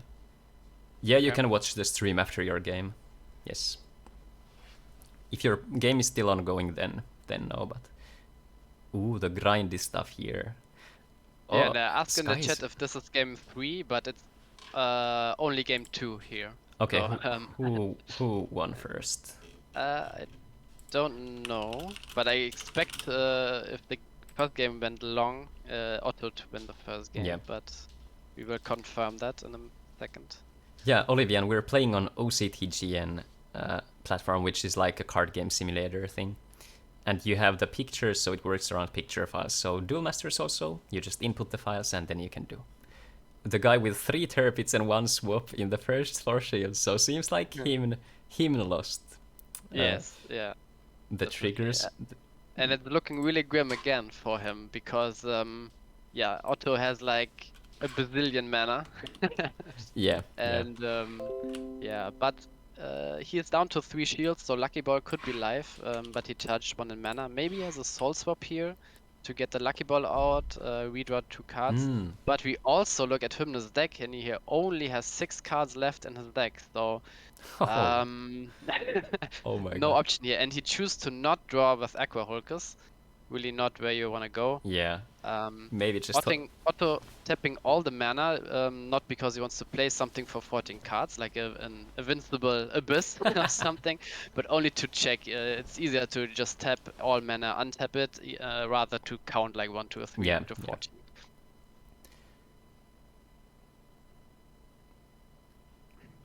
Let's see. Fortress, green and fire, yes. And yeah, here we see, I don't know how the first game went, but again, the Gulk Life in Hymna's deck, not getting up to the 7 mana, getting his red mana discarded.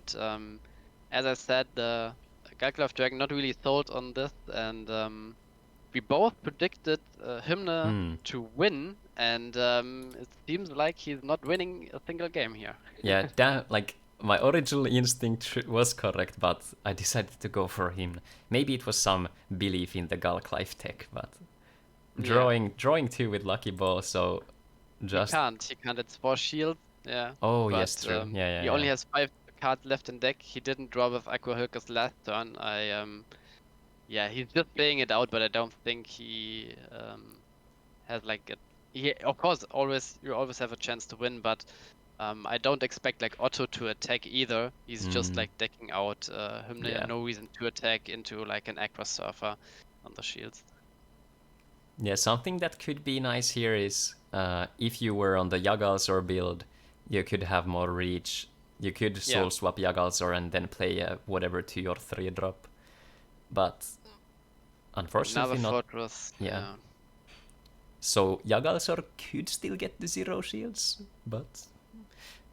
Yeah, but 3 mana kind of tough to do. Yeah, no nature, no fire. Oh yeah, 3 mana total, yes.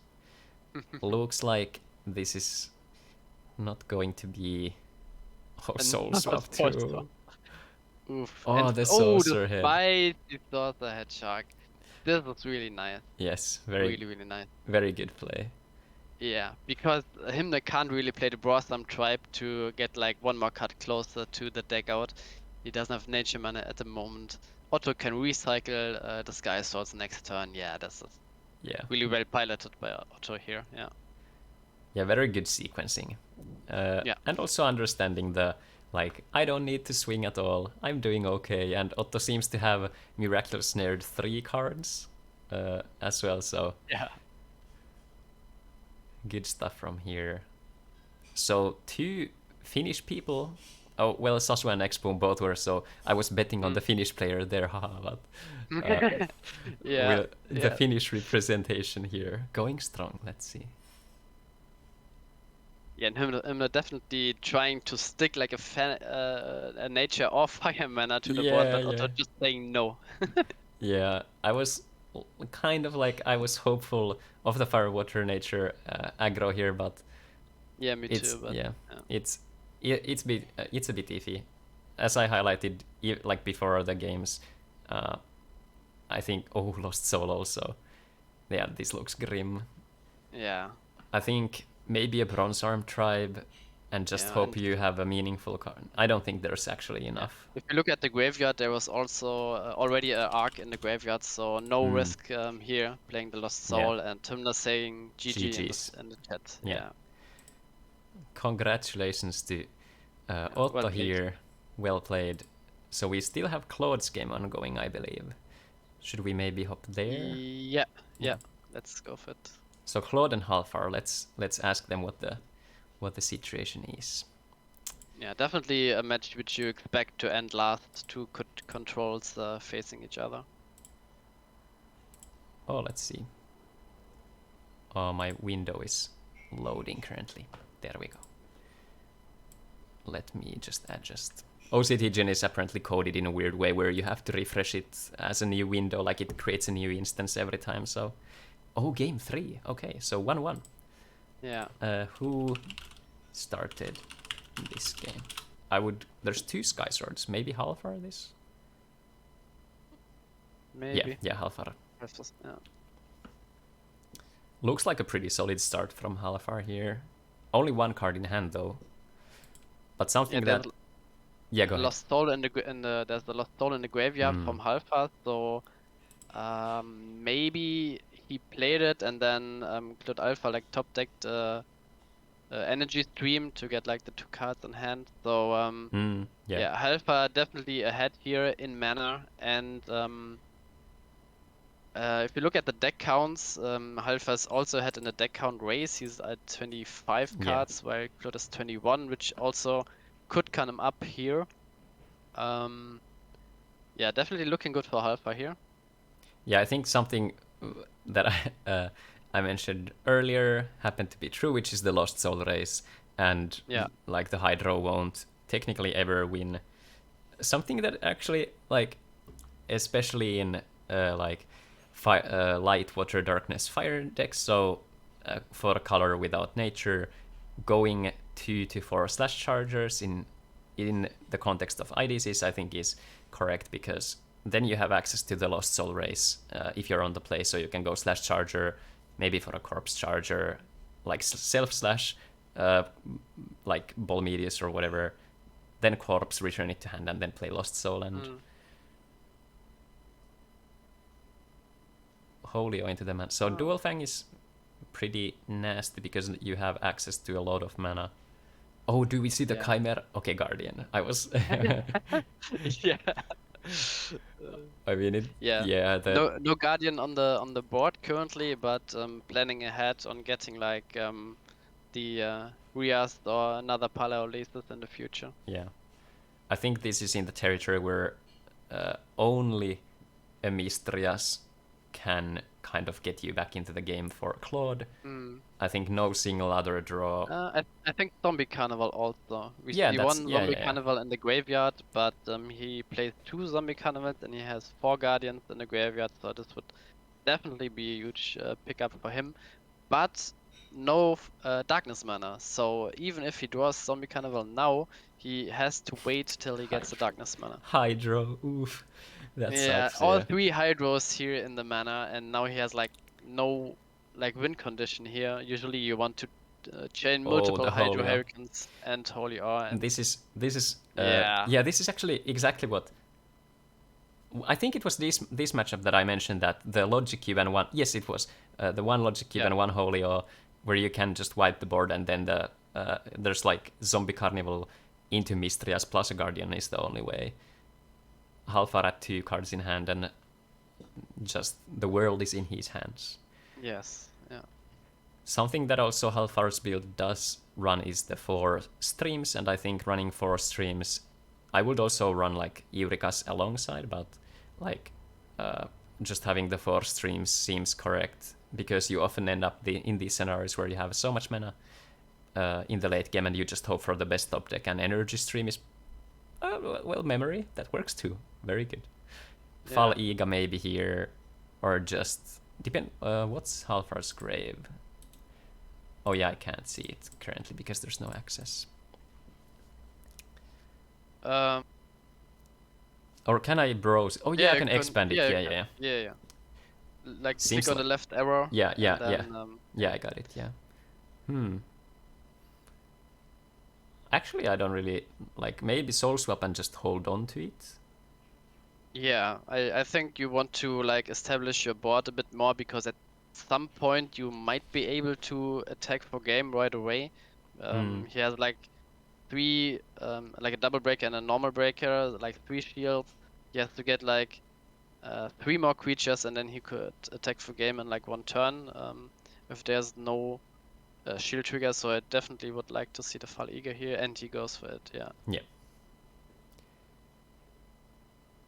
The only downside going for the Fal Eager into like the Soul Swap back here is that Claude could top deck like a Lost Soul, and then you would rather search for the. But he has the Zombie Carnival. Nice. So, okay. This could get him back, yeah. Yeah. Mistrias, this is exactly what we talked about. Yeah, Mistrias into another Guardian. Preferably Fal Eager, but I mean Palaolesis, but doesn't really. Yeah.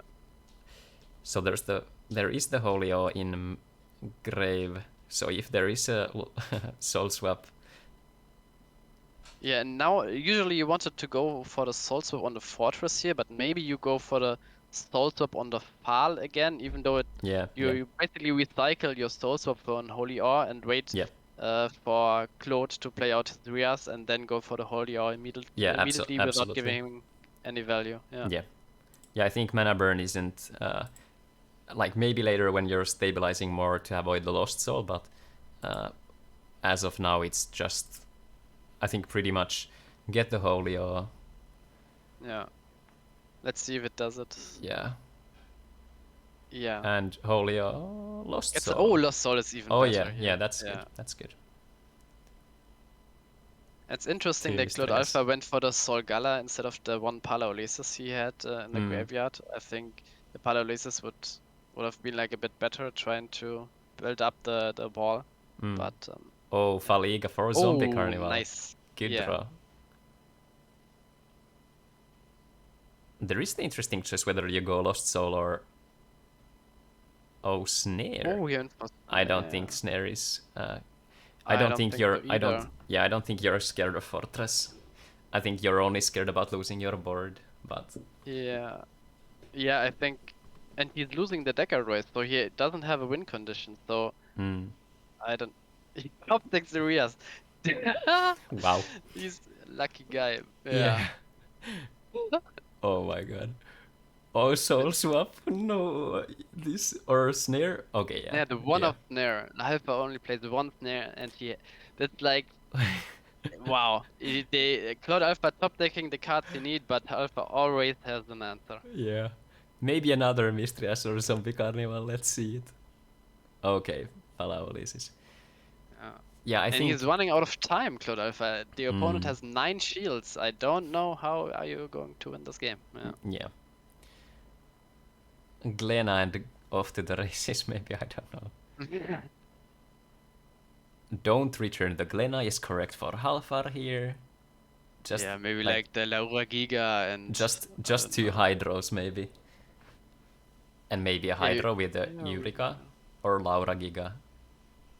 Yeah, Hydro seems. I don't know.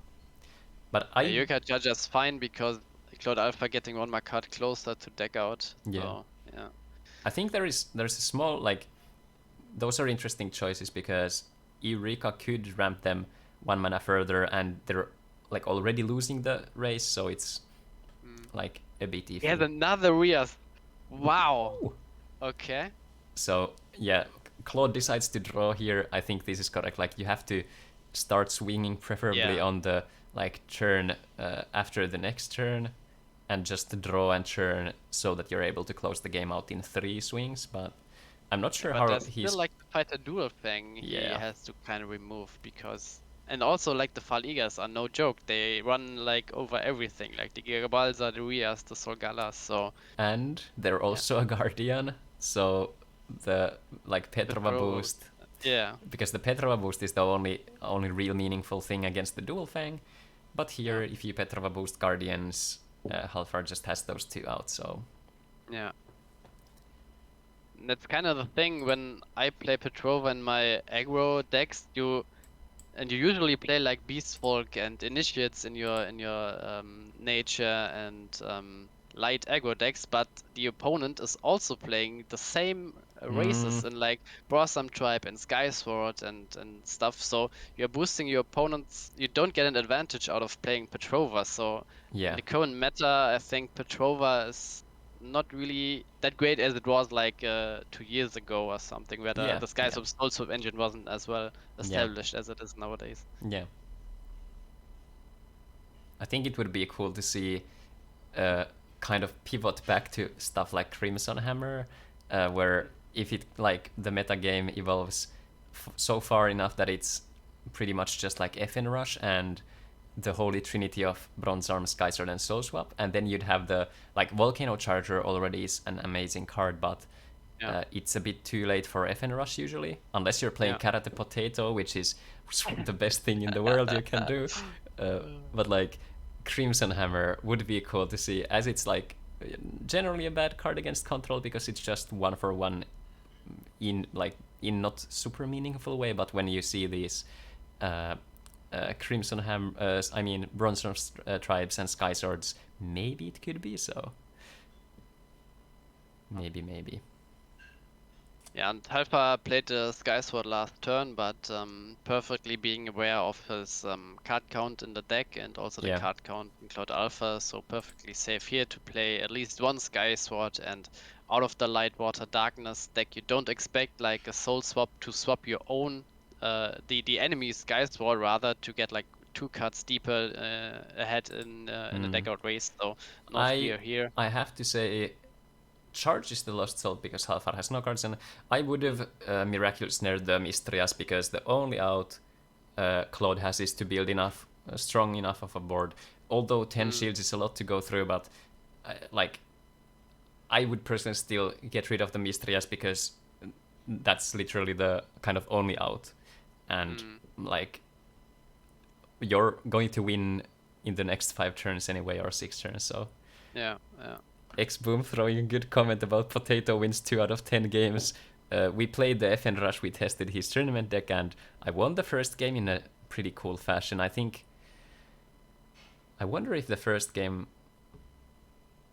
I can't remember what the sequence was, but the last game I got a first shield Karate Potato as intended.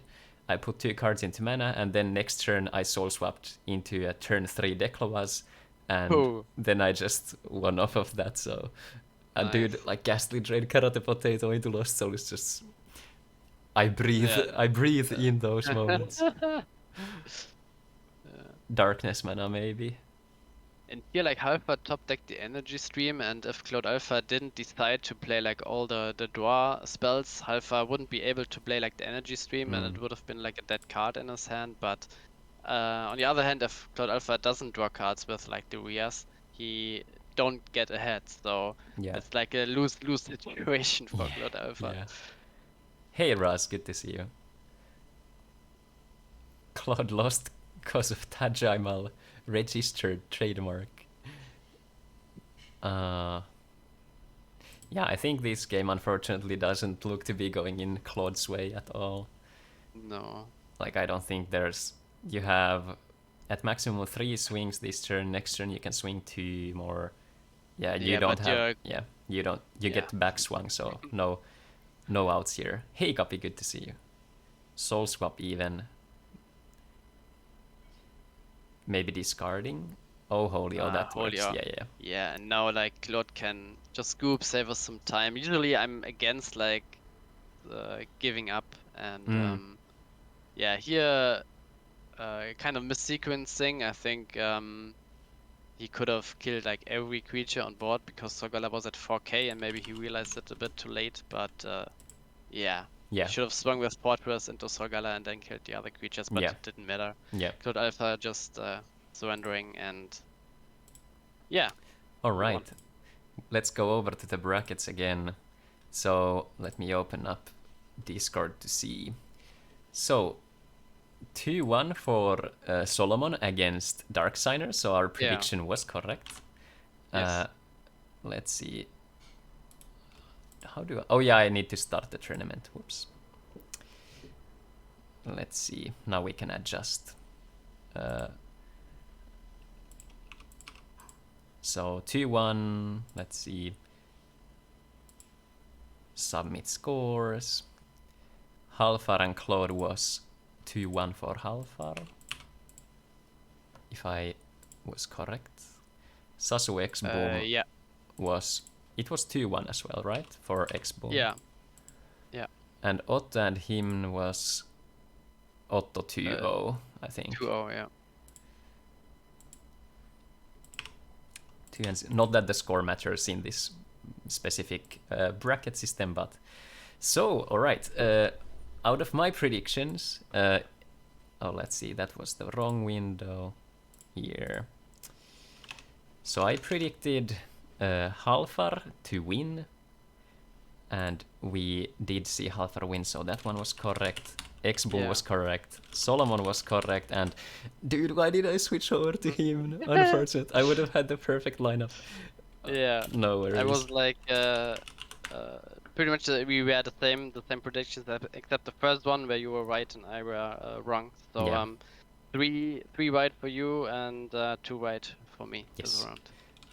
So I'll put 3-2 predictions at this moment. Alright, second round. We do see Halfar versus X-Boom. Halfar was not on Juliana's, I think. I'm gonna go for X-Boom in this case. Yeah. Solomon and Otto. Otto is on Juliana's. 2, I think he played. Yeah, 2. Yeah. And how many? He played 4 snares, yeah, I think. Let's see. Otto, 2 snares, 2 Julianas. 2 snares, okay. 4 terror pits.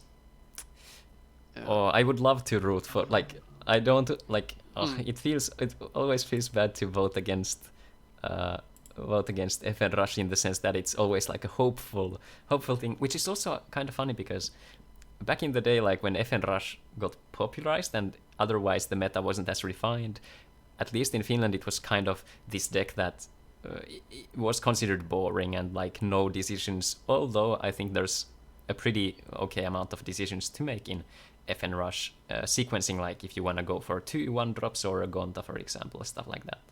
But nowadays I think it's not considered as boring or evil. I think it's like just a necessary good for the meta. Yeah, yeah, it's definitely healthy for the metagame, because if Pioneer Rush wouldn't exist, we would exclusively see like control Yeah. lists, and this would be pretty boring. And this like keeps like the heavy control meta where like 90% of the people playing control like keeps it in check. And also, as you mentioned, like the decisions in Financial Rush, the decision tree is like pretty linear, and you also have like a decision: do I do this or that? Like a yes or no thing, where like in control things you have like a sequence tree of decisions, if you if you like know Yeah, what I yeah, mean. yeah, yeah, yeah. And but still, these little micro decisions in Fire Nature Rush could win or lose you the game. Like one bad decision in Fire Nature Rush and you just lose the game, and one Yeah. bad decision in control and it doesn't really affect it that much. Yes, So yes. yeah. 100%. I think also something like it doesn't occur in FN Rush as much, but something that I've kind of forced myself to practice with Firewater Nature Rush is like always being mindful if you can top deck a Gonta for turn 2. So, for example, Yeah. if you have like Nature Mana to charge but no play, you should always do it because in the odd case you do draw the Gonta, and then you do have the fire card in hand to play for it if you don't have like other turn 2 plays. There are multiple scenarios where I've been rewarded with it, and also before I started being mindful, where I'm like, oh shit, there's the Gonta and I can't play it, and you Yeah, lose tempo. because you are so tempting, like in Fire Water Nature aggro, to charge like the Aqua Surfer turn 1, but Yes, then you get like really exactly. punished if you draw the Gonta. So yeah, that's definitely a thing to keep out, and it really decides if you are a really really good player or just yeah Yeah, a yeah. normal player. Also, something that we talked with X-Boom, maybe we can actually let's finish the predictions quick and then I'll Yeah. continue. So, Yeah, I would also go for X-Boom here, and as sad as it sounds, I would go for Solomon too. So ooh, nice. Hmm. Oh man. Okay, I'll have to think about the next one. So, uh, I'll have to check one thing. Let's see, Otto. Okay, two Belixes, but there's the Comet missiles. yeah. This is a hard one. Yeah, I think I'm going for Solomon here as well. Although I do see the window for Otto here, but I think with the consistency that FN Rush has, I'm going for Solomon here. Then Claude and Sasu, so I think I'm going for Sasu here. I think the Hydro Hurricane is just a tad too, in the context of best of threes, I think the Fortress just gets ahead too much. Do you Yeah. have... I was rooting for Claude in the first Hydro Hurricane versus Mana Burn matchup, and yeah, this time I'm going for the Mana Burn here. Okay. And then Dark Signer and him, so Fire, Water, Nature, Aggro, and I think I'm going for... Oh man, as much as it kills me on the inside, I think I'm going for him here. Yeah. Like, not against him, but just because I love the Survivor list, and I would have loved to see Dark Signer face the controls, so we might see an unfortunate scenario where Dark Signer, if he doesn't win this one, then he doesn't get to get those matchups that he was looking for, so... Yeah. But Yeah. so, my lineup is X-Boom, Solomon, Sasu, and Himne. Yeah, it's mine too. Okay, yeah. We have the same here. Yeah, I think the biggest variance here is in the Otto and Solomon slot. So I think that might surprise us, but seems like our predictions are same for this round. Let's see. I think our players are ready, so we can just hop over to that game. And I think after this that game, we'll have a short break, like just 10 minutes to have some water, and you guys can have a break as well. So, but let's watch this round. What matchup should we watch? Maybe the upper bracket, one of those. We could start... Maybe we should give some screen time to Solomon and Otto. So we could do that FN Rush and then switch over to maybe the slower matchups from the losers bracket, like Dark Signer maybe. Yeah, we watched X-Boom in the first round and didn't get a glance at Solomon versus Dark Signer. So yeah, we could watch that. Solomon versus Otto. Yeah, let's see. The room isn't yet made, I think, so let's just wait for a second. maybe we can join the game room and just switch over to spectate. So yeah, let's go here. Spectate. There we go. All right. Best of luck to our contestants. Himni is suggesting to watch the losers bracket. Yeah, that could be actually true because those players might not. Maybe we should do Dark Signer and Hymn because one of those guys is dropping out, and the others, the winner bracket might continue. Just yeah. Because we didn't see like Survivor, and I think everyone knows what like the Fire Nature Rush will play, but we didn't see like the Survivor matchup. So yeah, let's give them some screen time, and I think it's quite an interesting matchup also, like the Fire Nature versus Fortress. It's like, yeah, I think we will see it at another time, at another round in this tournament. So, yeah. Oh wait, did they? Okay, Dark Sign and Hymn. Good. I think, yeah, we have the game underway. Let me switch over to the in-game overview.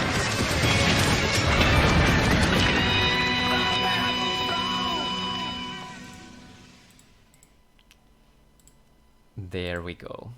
So Dark Signer and Hymn here. We do see the Gonta turn 2. Yes. So, yeah. And also Hymn won the die roll here. Yeah, really huge for him. Maybe seeing a Bronze Arm Tribe for the ideal curve. We do. Ooh, nice. The De La Serna. So information. Oh, burst shot first shield or turf it. Maybe. Oh, it is a burst shot. Yeah, this Dark Signer, yeah, it doesn't German that huge here, but German odds, yeah, Dark like, Signer odds. Second shield would have been the perfect one for that. This is not FN Rush, Ras. We have 2 FN Rushes, we have 3 Fortress Burns, we have 1 Survivor, 1 Hydro Hurricane, 1 Firewater Nature Aggro. Was that all? Let's see. 1, 2, 3, then the 3 Fortress, 2 Rushes. Yes. So no for boss control here. Yeah. And really nice getting the Brotham Tribe. Definitely we're seeing here the 40 card deck. Both players got the Brotham Tribe on turn 3. And the last games you watched, there was no Brotham game. Yeah. Brotham Tribe on turn 3. Yeah. Oh, decides to go for the Searing Wave. So interesting. Going for to not allow the soul swap from shield here. Yeah. I wonder what his other card in hand is. Maybe a Lucky Ball could be, to follow it up. This would be really nice. But it's looking good for Dark Signer, I would say, because him only like 1 card on board, 1 in hand, and Dark Signer with 6 cards and 3 shields left. Yeah, the ideal thing for Dark Signer here, in my opinion, would be a Blazosaur and a Smash Horn, and just have like stuff to trade back into the Gonta. Bronze Arm Tribe is also a good Smash Horn here, maybe. Yeah. That's good, yeah. There is the interesting... With me, we see a Q-Tronic Gargant. Yeah, the Lucky Ball. And him did type that he was too scared of the swap target, so understandable there. Yeah, but the Searing Wave this turn would have been, of course, much nicer, getting like more creatures, like 3 creatures here, but of course wouldn't be able to play the Lucky Ball, so yeah. He didn't have a really good play last time. That's why I don't like the 4 or 3 soul swaps like in the Firewater Nature. I think 2 is perfectly fine because we would rather have like another creature to pop out. Pressure. You wanted to save the Lucky Ball, you wanted to save the Searing Wave, and you only had the soul swap in hand, and yeah.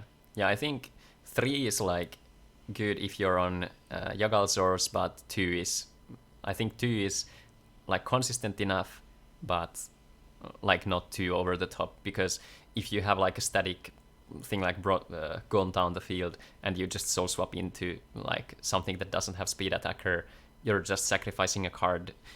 Lucky Ball is okay because you get to you get +1 from that, but it's still you're losing an attack this turn, so it definitely hurts your strategy. You want to attack every turn. So. I think we will see Q-Tronic and kill the Gonta.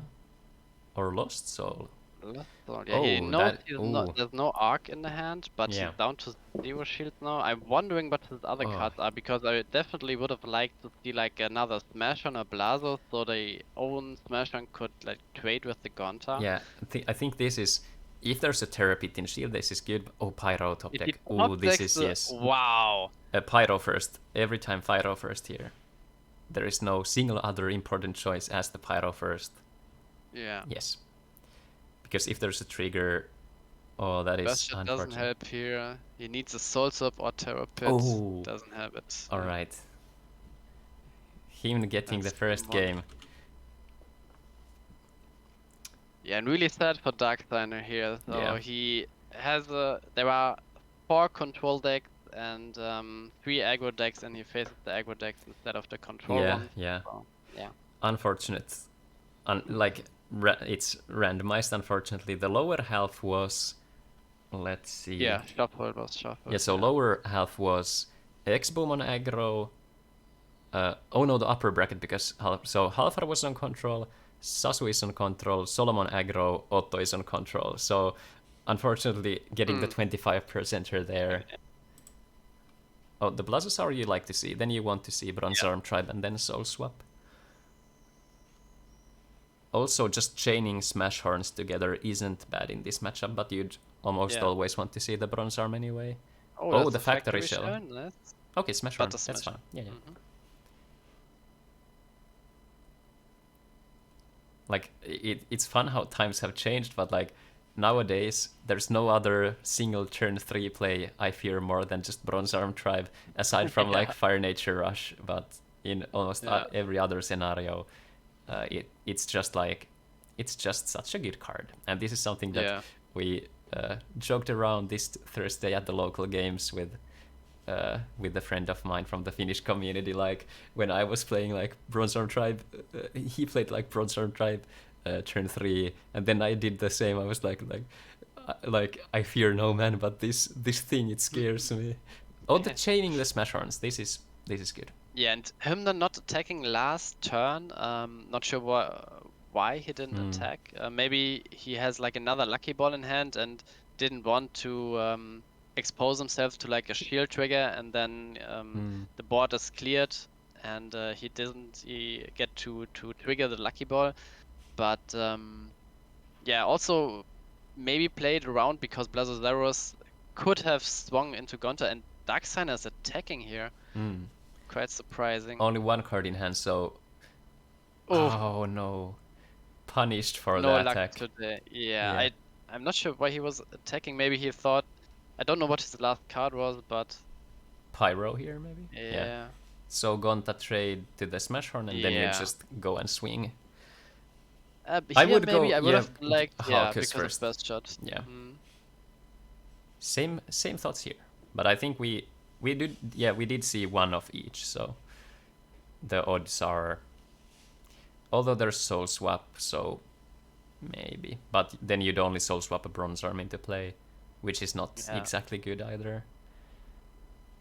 Oh, Searing, if there was exactly, and then kill the Hulkus here.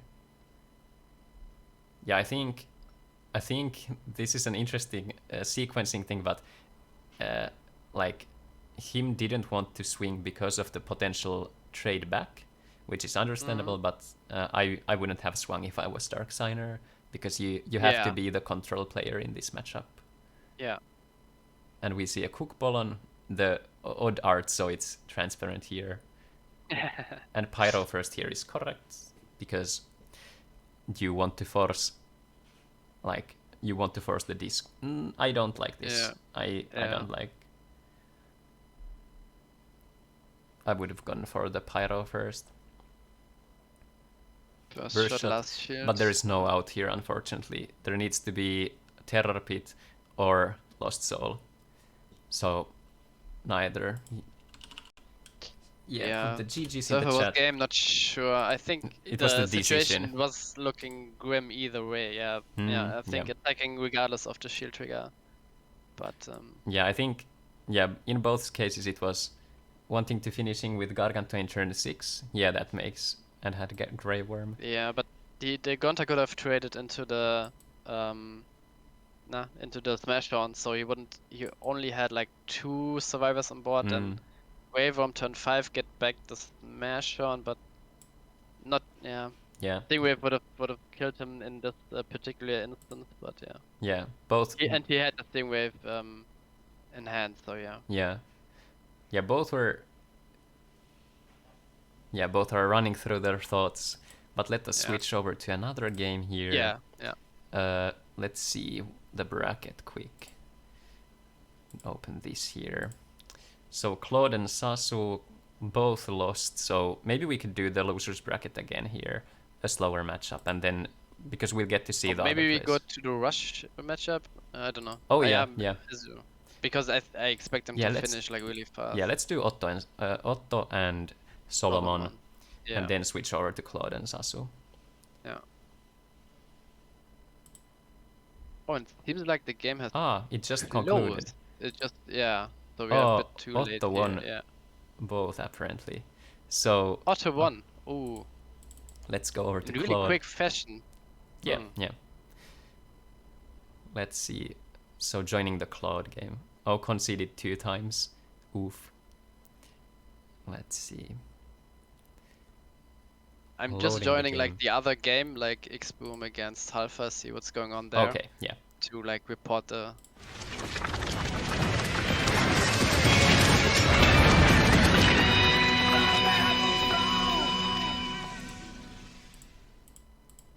There we go. Claude and Sasu score at the moment. Let's see. Yeah, in the other matchup, Fire Nature Rush from X-Boom against Alpha playing Fortress. It's 1-0 for X-Boom, and Alpha currently has 0 shield, so looking grim for Alpha. Okay. Yeah, looking at this game, only nature, only light mana for Claude, so kind of awkward here. Monolight control. Let's go. We actually saw a pretty sweet Monolight list in the Finnish tournament. Didn't make it to the top 4. Was the first time like a guy who joined. It was the first cottage event for them, so it was awesome to have him along with the spicy Monolight list, and managed to lock out some board states with Arcbine, but overall in the grand scheme of the tournament didn't get into the top 4. I had the worst, like, variance is part of the card games, but I had no 2-drop for the whole top 4, aside from one game which I won, and I was on the Firewater Nature Yagalsor aggro, and I had no 2-drops, and also like most of my starting hands in the important games was like Aqua Surfer, Lucky Ball, and then like it was. Yeah. But I did have the like. It was by first round. It was pretty funny because I was like, okay, after all the streaming I've done, I get to play in the tournament, and then the first round I have a bye. I didn't play, but then I did 3-0, so I was happy with the score. Yeah. And in the match I'm currently in, Alpha against X-Boom, Alpha bounced back and playing 2 more Sky Swords, and he currently has generated the 11th shield. He has 2 shields left. X-Boom broke into 9 shields, but Alpha still has 2 shields left, and now Alpha played in Fortress Shell, X-Boom down to 0 mana, 0 cards in hand, he just conceded, and it's 1-1. Yeah. Okay, cool. Yeah, here with Claude and Sasu, we are in the first game, so this is going to. I guess I'll hop over to that game as well because this one will go for. We'll take away. Yeah. So I'm joining the game right now. By the way, guys, if anyone viewing is excited to play Duel Masters, again, maybe from nostalgia or just overall want to try the platform, the German Duel Masters YouTube channel has a good guide on how to get the game going and how you can install the image packs and stuff like that. Yeah. And X-Boom with the perfect curve here in the game 3 scenario. He started the game and got like the 1-drop and 2-drop 1-drop. The Pyro had the Pyro in hand, but it got discarded by the Locomotive. Yeah. Yeah, this would have the next turn would have been devastating for Alpha because yeah, Sniper Mosquito got back the Pyro, and he was ready to charge whatever card comes off yeah. the top of his deck. And Yeah. yeah, unfortunately, the Locomotive can't kill anything here, but still it was necessary here to. And maybe the Beylik here? No No. Belix, yeah. Yeah. Too wishful thinking. But yeah, Loco, another Mosquito. Now, I think you do swing with both of the things, because turn 3 it can only be Bronze Arm Tribe Yeah. or Miraculous Snare.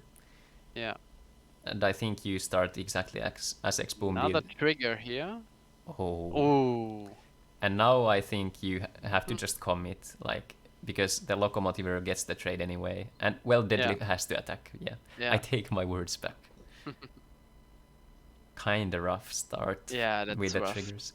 Two But it's triggers in the first 2 shields. third Faliga. Belix now? Okay. Good Belix.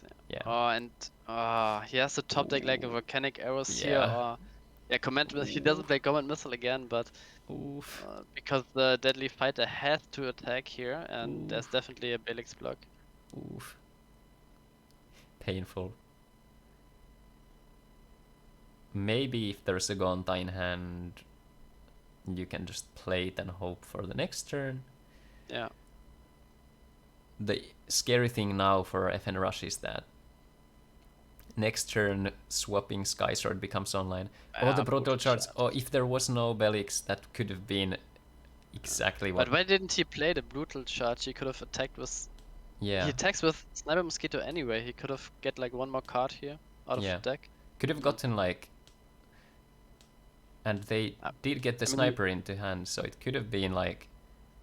I don't know. Yeah. Oh, Another Loco. Yeah. And trade. Definitely. Yes. Yeah. Wow. Looking grim, but it's still doable if he has like runner here. If he has like Gonta into Gonta or something, he can run over the Belix, but it has to happen like in the next 1 or 2 turns, otherwise the door is closing pretty fast, and that's not a good top deck here.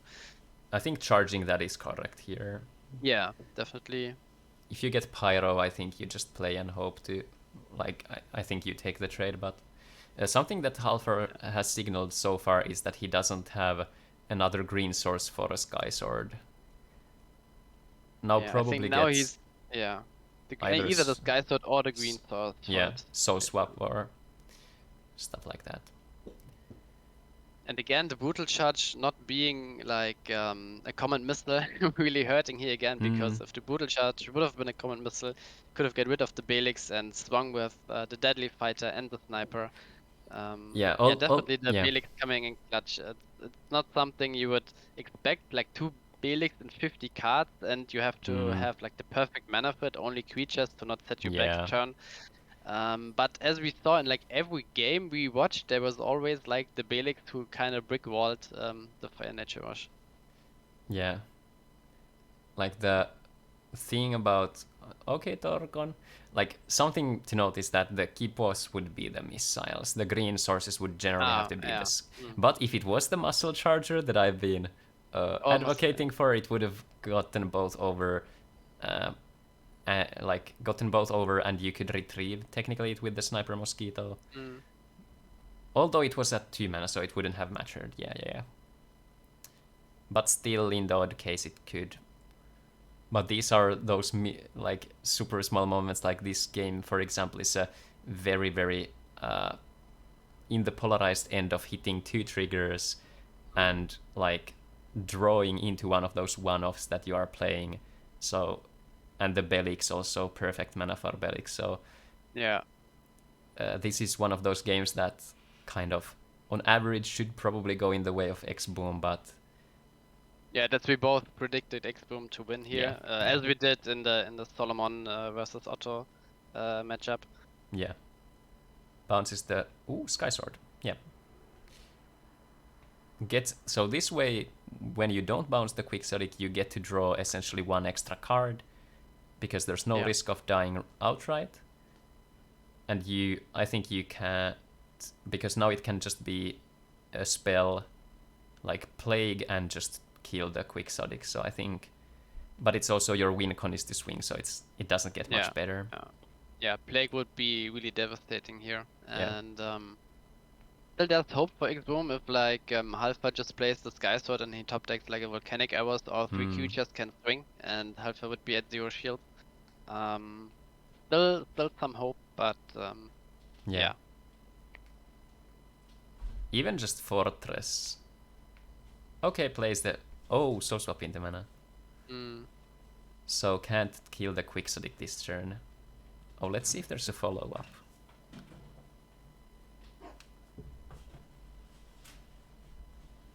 Thinking... I wonder what's in the hand. Soul Swap? Nice, yeah. Okay. Does he go for the Fortress here? Yeah. Yes. Yeah, even now the... I will have to say, I would go for the Fire Mana, because the, like, Deadly Fighter isn't a meaningful play at this point, and Sniper Mosquito, on the contrary, would be still a pretty okay thing. Like, not the best, but... Yeah. Oh, does go for the... Oh, there was... Yeah, no creature play. He has to attack, with the Deadly Fighter, and now he can swing for the other 2 shields. Yeah, I think you have which to. he does. And another... Oh, I think you can swap the Fortress Shell here. You are pretty safe to get your... Yeah, and he does the play, yeah. Ouch. That is painful. And another shield... Wow. But, yeah, he... You don't... Yeah, your own... playing that's really, really good, yeah. Yeah. Wow. That's quite the triggers. Holy moly. Yeah, and now you only play like 1 creature, so like your other Fortress Shell can still run over the Quixotic. And yeah, clear like pretty much where you want with Fortress. No cards in hand, no cards in mana, no cards on board. Yeah, this is going to be like a couple turns. Just but he plays the Pulse, so he can't go over the Quixotic. Well, there's just 1 card, so it can't be removed, the Belix. Or can't play anything. Another Soul Swap. Yeah. God damn. Holy moly. So this is how you see the late game engine, why Fortress is, or this control is a good candidate for tournaments, because it has such late game potential. Although most matchups against controls just revolve if there's some deck that can Lost Soul faster, which is generally unlikely, but like more often than not the mirrors end up being who gets to Lost Soul first. And it doesn't really matter the rest of the deck that much, so there is the argument that maybe a 45 card version or stuff like that could be better for the exact control mirror, and maybe other matchups also, but it's an interesting discussion, like whether the perfect amount of cards is 40 or 50 or something in between. Yeah, for sure. Yeah, 40 cards definitely helps you against the aggro matchups, but sets you a bit back against like the deck out win condition against other controls. But yeah. Yeah, I think in Fortress Burn, I think like 40 cards, because against other controls, get the Volcanic Arrows. I think like just being able to win the Lost Soul race, and then you can pivot into a win there. So I think having the consistency for Bronze Arm could be correct, just to play for the cards. But and also something to consider here, as we saw like for the multiple time the Soul Swap engine, I'm like I'm rooting for like restriction of Soul Swap, just because it can't be abused that much. I think if you play against it, you can see it here, like 10 shields in the last game. Alpha had like 11 shields, 6 additional shields generated. That's just absurd. And I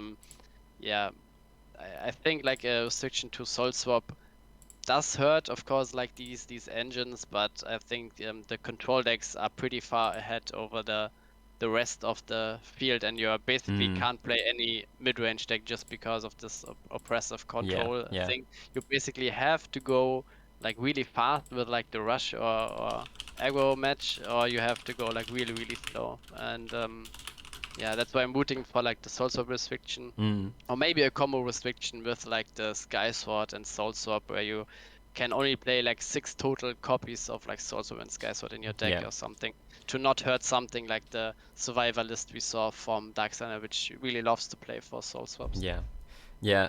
I think something that Finland is very nice about is the soul swap into.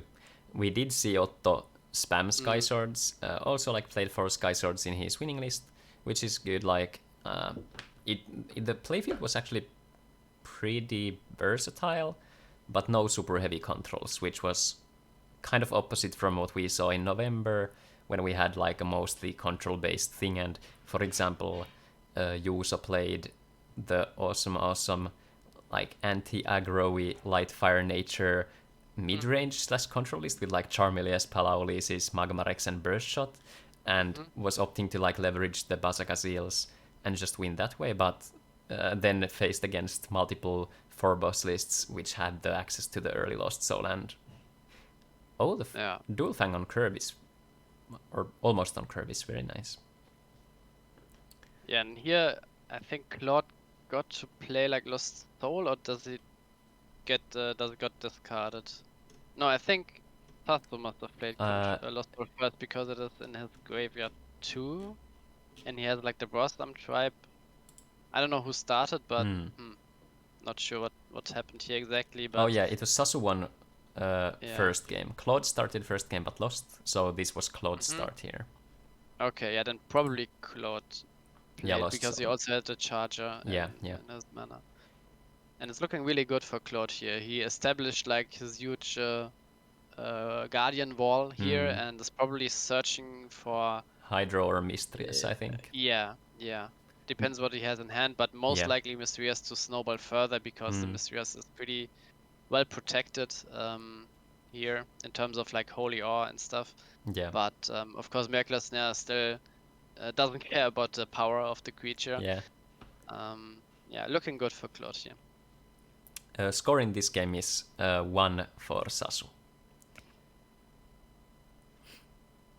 Challenge bracket, of course, I can link it. It is perfectly abbreviated with CIDC too, so very convenient. Yeah, unfortunate to see for Darksigner that he got paired against the kind of worst matchups in the sense. Did get the burst shot from the first shield, but it wasn't enough.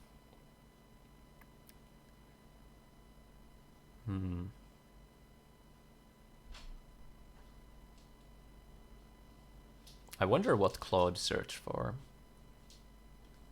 Oh, he's still looking at searching, shields. Yeah, probably. Yeah. Okay, did put a card finally. Yeah, I think there's 2 options. Mistrius if you want to snowball further, or Hydro Hurricane if you have 2 Hydros in hand, so you could chain those 2 together, but I think 2 you get your opponent down to 7 mana for the following, like 6 mana, then they can charge. So I don't like the Hydro into Hydro that much. Yeah, you definitely want to play like multiple Hydros in a row or play like Hydro into Lost Soul, and really depends on what the other card was in Claude Alpha's hand, but maybe he also had the Mysterious in hand, but then he probably would have played like Crystal Memory. Charged the Snare. Yeah, that's interesting. Yeah, I would keep it in hand, because if they search for the Mysterious, although they get value from 1 extra creature on the following turn, I would go for that. Maybe doing a Fortress. Maybe he has another in hand. Yeah. Okay, swap and goes for the Fortress probably. Yeah. This would signal to me that he, I don't know, might have Holio and then just. Oh, but you can't kill the Petrova either. Yeah. I would keep the Miraculous Snare. Seem like if you read your opponent to take the Mistrius, I would. Because even if you didn't charge it, you could still soul swap. Yeah. So if we see Claude go charge mana, Mistrius, and Solgala here, or just the Mistrius. Okay, so didn't get any value from this. Yeah, and let's see if Sasso has an answer here. If he doesn't, then it was a pretty huge misplay to judge the snare. There is the... Maybe if there's a plague... Stream seems to be... Well, playing stream first is correct. I would, however, tap the plague mana for the... Oh no, never mind. I looked at like maybe tapping the snare and was going to say that keeping the light source up is correct. But yeah, keeping the snare is, in my opinion, better. Spiral Gate for Mistress. Yeah, he doesn't have a removal, so definitely, not anticipating what Claude searched from his crystal memory by charging the Miraculous. Yeah, probably charging meant that he was expecting them to get Hydro Hurricane to have like more mana on the follow-up turn, but... But we thought about it and we pretty came to the conclusion Hydro isn't that great in this situation, but yeah. Not sure what Sasso thought at this moment. Yeah. And we can see like this might be a pivoting point in the match. Oh, another Spiral Gate. Another Spiral Gate. Yeah, he's just minusing himself. Yeah. Here. So... If there was the snare and you have the Spiral Gates, you could have Spiral Gated your Fortress for 2 turns now. Yeah, I think, One mistake, like, kind of snowballing. Yeah. But we have because he has enough mana to like Spiral Gate his own Fortress and immediately play it. Yeah, so charges the Hydro. Yeah, the opponent has so much mana. I can see this if you want to play the 3-drop and draw. But it's still a little, because we see the 1 Belix on the board already, so there's no other Belix. I would maybe just play the Mistrias, because Sasu already signaled that he doesn't have the removal. Oh, there he is. He must have top decked it, yeah.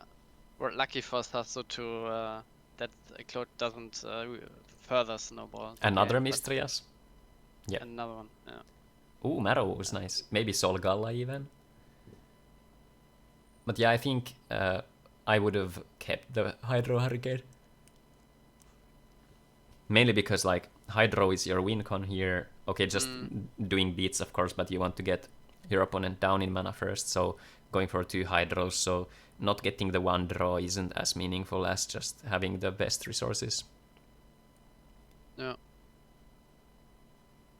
And he also had like other cards in hand, so maybe he has like another Hydro in hand, but still you want to like chain like Hydro into Hydro. Yeah, there's 3 Hydros in his deck and 1 Fall, I think, or 2. Let's see. 1 Fall, yeah. 1 Fall. Still has the Glena somewhere, so maybe he could like. He has like 1, 2, 3, 4 attackers right now, so Glena would be lethal damage. Yeah. I mean, I think you want to get more Petrovas, because Petrova is probably the best beater here if you get rid of the opposing board, like Holio first and then go for the win. Although like with Palaulisis and Petrova it doesn't matter as much. Claude is not drawing here because there's a lost soul in the graveyard. I'm wondering here because Tasu has to choose the spell first, yeah, because he's the turn player and Fall has to resolve first. So he has to choose like the spell, and if he gets something else than Lost Soul, you could have drawn with the Mysterious effect. Yeah, and also I think that they're making correct. Claude can see what Sasu gets first. Yeah, they did that correctly. So as its 2 abilities are lined up, which is the Fall Iga and the Mistrias, active player resolves first, so Claude can make their decision based on what Sasu gets. Yeah, and here it's quite interesting. He wrote in the chat not drawing, and then he said actually I can wait until I see what he takes. So he declared he's not drawing, and then he took it back. So I really wish we had like Halfa here to like rule this, but yeah, Sasu didn't vote anything. Yeah, it is fine because like taking back in that case, because it's going in like against the game rules if you're deciding first before having. So I think it's fair in the context of the CIDC to do it the Yeah. way. So Yeah. I wouldn't worry about it. But it is true that you should still be mindful of what and how the game flows. Yeah. We did see And the Glenna here- come down, so Yeah, and I don't like the attacking when you can't finish your opponent off. He has like Yeah. another Marrows to attack, and you've like waited one more turn to get like another creature to attack. It would have been game, and now you give him Sasso a chance to somehow bounce back. It's really hard because of course it's well protected the whole board here, but maybe it was correct to go for it, but would have liked to wait like one more turn, get one more attacker out. yeah, we could see like Belix into Soul Swap or Sky Sword, Belix Soul Swap, Sky Sword again, stuff like that. But it's still pretty, like it looks pretty solid for Claude. Yeah. But I think just also the Mistrias draws, I think whether you're, okay, of course in the case if you see your opponent get the Lost Soul back, then maybe you'd want to not draw, but I think in the major amount of games you shouldn't play around the odd chance of your opponent having it in Duel Masters, and you'd rather play in the mindset of let them have it or make them have it. And for example, the cases of like your opponent plays one De La Sirena in the deck, and you're deciding whether you should play the clamp or not. It is if it's the correct line for you to play in the most of the time, like 90% of the cases, then you should play it. But Yeah. like the outcome, you should focus on the decisions and not the outcomes. So, for example, here Sasu did find the answer to the Mistrias in an alright amount of time, but still the correct decision in the grand scheme of things would have probably been the Miraculous Snare and then just Spiral Gate your Fortress. So Claude would have been at like 3 mana, I think, after the 2 turns, and Yeah, because they had like 2 Spiral Gates, which could have been like 4 mana burned. Yeah. Yeah, we do see the so it was Thrashcrawler instead of the Belix, but still. Yeah, and I believe like the Petrova is on Guardian, so oh, he's swapping out the opponent's Glenna. Yeah. Oh yeah, Tomile, I realized I didn't make the album for the deck list, so I'll be doing it right now. 1, 2, 3, 4, 5, 6, 7, 8.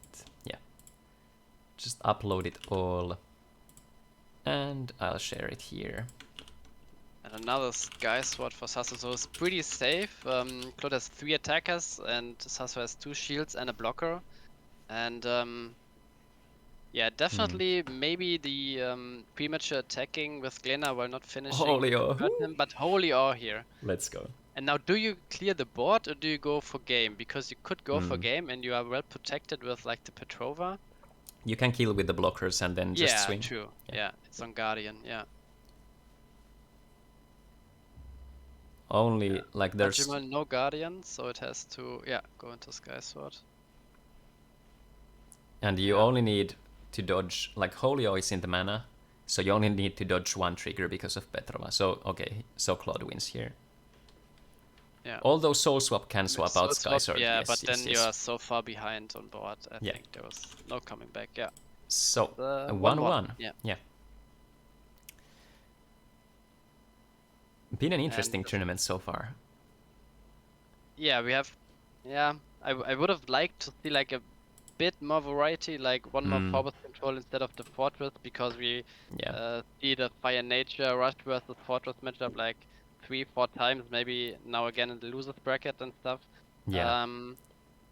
Yeah, but still interesting. Dark Diner getting punished for his deck choice and unfortunate pairings. Yeah. Yeah. I would have loved to. I would have loved to see. I think, like, as I mentioned, and I've said to the Finnish people before, that my what I would have brought to the tournament out of like 3 choices or maybe 2 is survivors if I'm expecting a lot of controls, especially like 4-boss control, and then other option would be FN Rush just for the consistency, and then the third, nowadays it would have been the Extreme Loop, because I think it has a surprisingly good matchup against aggros, and against controls you have a more consistent Lost Soul because of the slash chargers for the turn 3 ramp and then lesser cards in deck. But yeah, this game probably take quite a while. I'm going for a quick bio here. Yeah, of course, of course. So we see the ideal curve was the Bronze Arm Tribe turn 3, which is Forbos list is a light, darkness, fire, nature control list. Maybe someone can link a profile, I think, if Darksigner has made one on YouTube. But there is technically it's a soul swap centric list, which is currently played mostly at 50 cards in the IDC. It is centered around like playing Bronze Arm Tribe, Sky Sword, and Soul Swap Engine, which is like the holy trinity of Duel Masters. And then you have Forbos, and you play mass removal, you play a lot of one-offs, and then you gain value by getting like a second Forbos. For example, with Soul Swapping Forbos out, getting a Dimension Gate, and then you can play Dimension Gate next turn, Forbos, get cards, and a grindy, value-centric, high card quality list. Has a better matchup against FN Rush than the Fortress Burn has, but Fortress Burn generally has a pretty good matchup against the Forbos, which is one of the reasons why like it's not super as polarized, because it is still a race to the Lost Soul mostly. I'll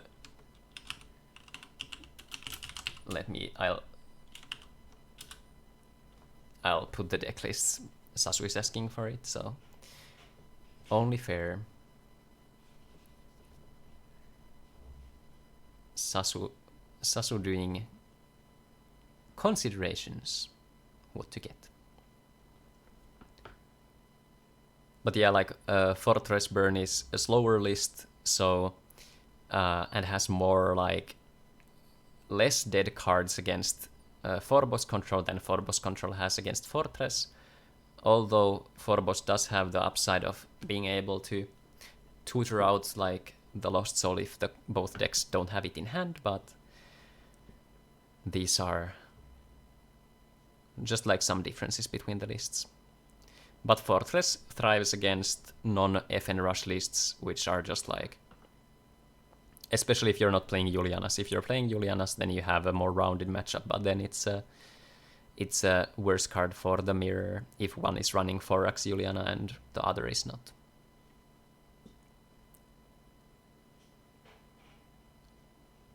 Sasu taking his time to think about the turn. So guys, have you enjoyed today? We're still only at round 2 and we have lots of stuff coming up. I'm gonna make some coffee for myself soon. Best regards from the Duel Masters Finland community. Only the best Duel Masters community in the world. So much better without Spaulding. No, I think it's a good duet. My voice would be just dead after this tournament if it was just me talking all the time. Having a co-commentator is so good. Much better. So, Sasu, okay, now game is moving forward. Oh, I'm back.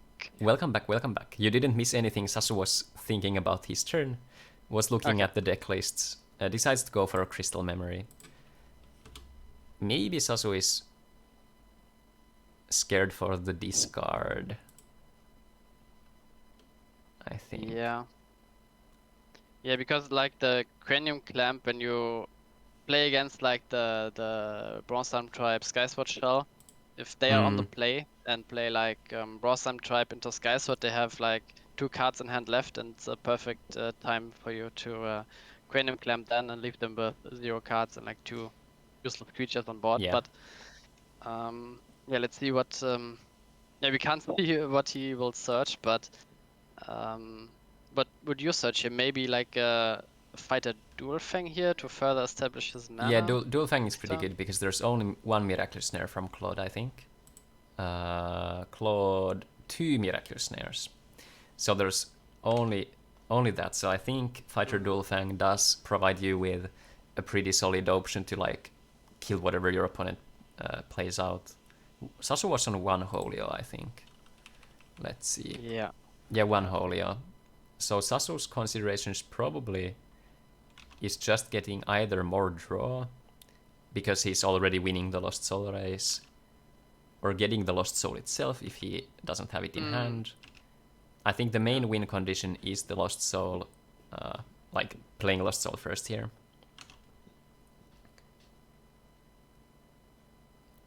Fortress Burn Mirror is gonna be spicy. Tom commentating that the Forbos looks like total jank with the Dimension Gate. It is it is one of those lists that you might look at first, like, how on earth is this working? But when you see it in action, then it turns makes more sense. And yeah, this is pretty, like, the meta is pretty polished. Something to also is this still the same? Okay, yeah.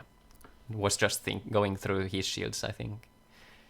But I don't think you need to even know your shields that importantly. You only need to see that how many Lost Souls you have in the deck, or like if you can access those. So I appreciate players taking their time and wanting to play correctly, but I think the decision tree in here is like, do I want to Lost Soul on turn 6 or turn 5, technically? Yeah. And currently, because of the Crystal Memory, it's turn 6, so... Yeah. Claude has so many cards in hand, holy moly.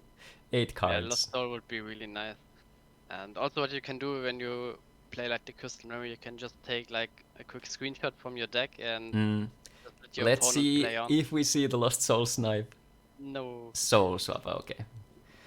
I don't think Soul Swap is what Sasu found. No. I would expect like a turn of maybe just playing out the Faliga, because you have the Lost Soul next turn anyway, or Bronze Arm Tribe. I would like to see a Stream draw, is Stream is very nice. to further like protect you against like another discard coming from Claude. Yeah. And here Claude we here must know the Lost Soul is coming next turn, so he has to either dump his hand on the board, like play a Palaulisis and a Glena or Mistrias something, is the best. Yes, yeah, I was about to say. Yeah, Mistrias forces. But this is awkward because Claude is not at 7 mana next turn.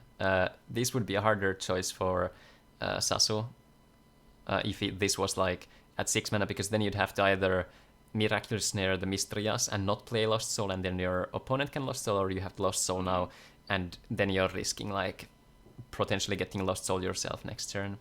Yeah. Yeah, but what would you play if Sasu has like Miraculous Snare and the Lost Soul in hand? Maybe he has another play to follow the snare up. Just Miraculous Snare, even if there's no other follow-up. Like, I would go for Lost Soul even in this case. Yeah, oh yeah, this turn. like, yeah, that's fine. Probably it is. Yeah.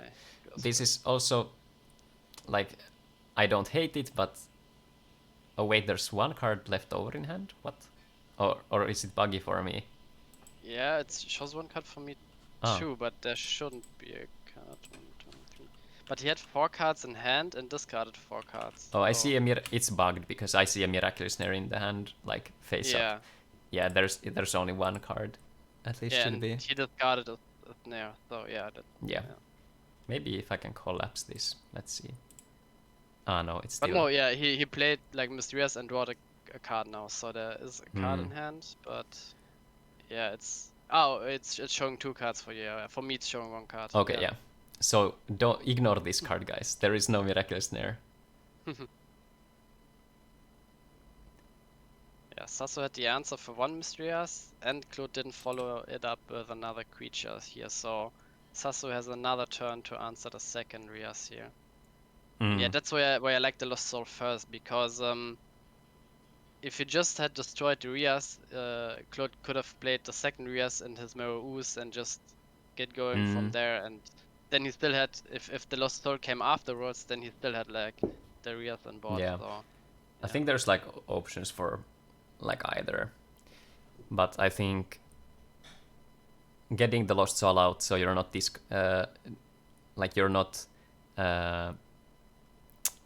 risking the random discard, for example the other Balza, is understandable. So Yeah. Yeah, and that's kind of one of the disadvantages of like the Hydro Hurricane. You have like so many like dead cards in your mana, like Meru-Us or Laura Gigas, so your opponent always has like a pseudo removal and soul swap, like swapping out Rias for like a Meru-Us is like, yeah.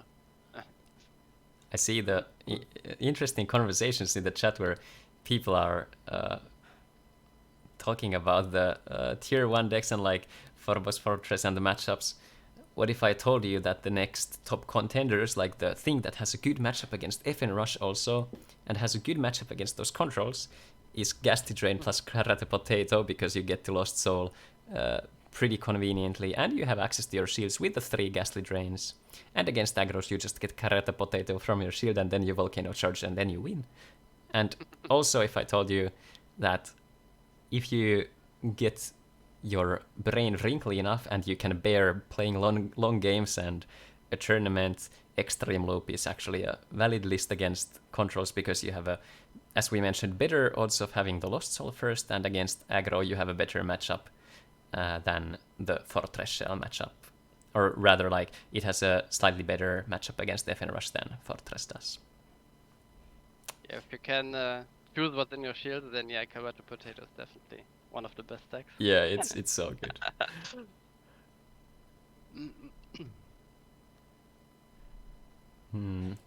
Sasu at 0 cards currently, but thinking about the... Probably just, I don't know, Soul Swap Fortress and just keep it going. Yeah, I would swap out the Belix too. Yeah, he charged his Corpse Charger here. Of course, he has like no target. Maybe you expect to have like no targets for a longer time because your creatures, if they get removed, it's most likely snare. But you can also get this card. Here's the pit, Oh, and yeah, ouch. it's really hurting Sasu now that he charged Corpse Charger here, because maybe he wanted to play around the Giga Balza coming down, having the Corpse Charger in hand, so he better charge it. But having the Corpse Charger here would be huge for him. I'll link you, Tom, the beautiful Extreme Loop list. I also have the combo sequence guide made, so you can check that out. I'll link both of those. Let's see here.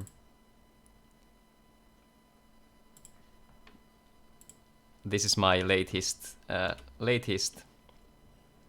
innovation, or rather like revisiting the idea of the Extreme Loop thing, where previously it was really conditional.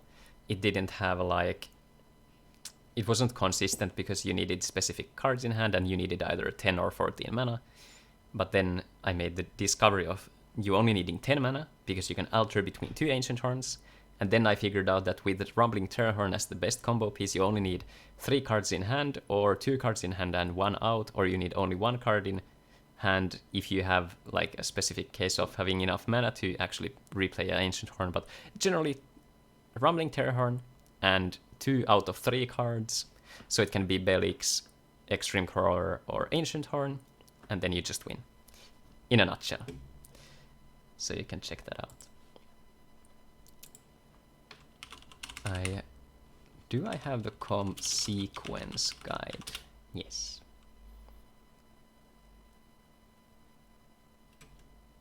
Oh, this was a couple months ago, 2 months ago since I've updated this.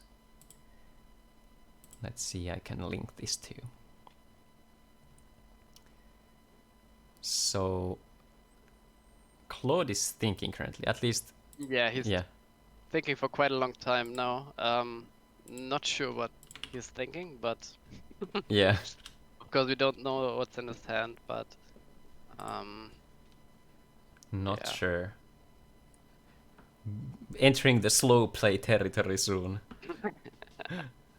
Yeah, and if you look at the deck count, like Claude has 18 cards in deck and Sasu has 27, so Claude definitely has to attack at some point to win the game. Decides to not discard the 1 card in Sasu's hand. Yeah, that's pretty interesting. He decided to charge, like, maybe he figured Sasu didn't play anything last turn, the card must not be good. It's just Fortress, probably.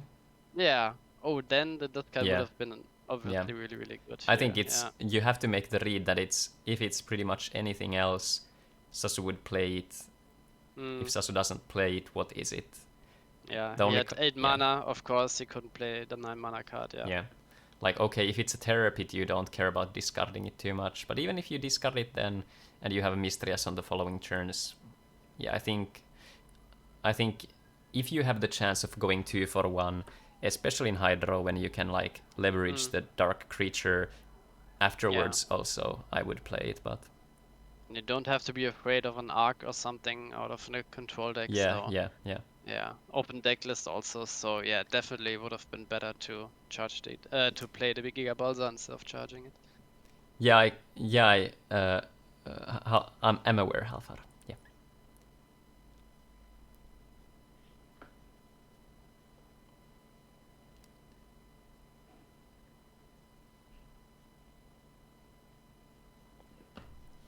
Yeah, Claude has to come up with something like in the next 5 turns, otherwise he gets pretty low on cards in the deck, or maybe even less turns, because ideally he wants to play out a Mysterious and start drawing a bunch of cards here, but one is in his mana, one is in his graveyard, maybe one is in his shields, and yeah, he has to find the Mysterious, get some creatures on the board, and start attacking. Yeah. Yeah. And also, like, if Sasu is currently considering, for example, if he should soul swap a Belix to get the clamp, the answer is no, because your opponent signals that they don't have Mistrias, because if they had Mistrias, they would have played it out, so yeah, you don't have to be worried about that. Yeah.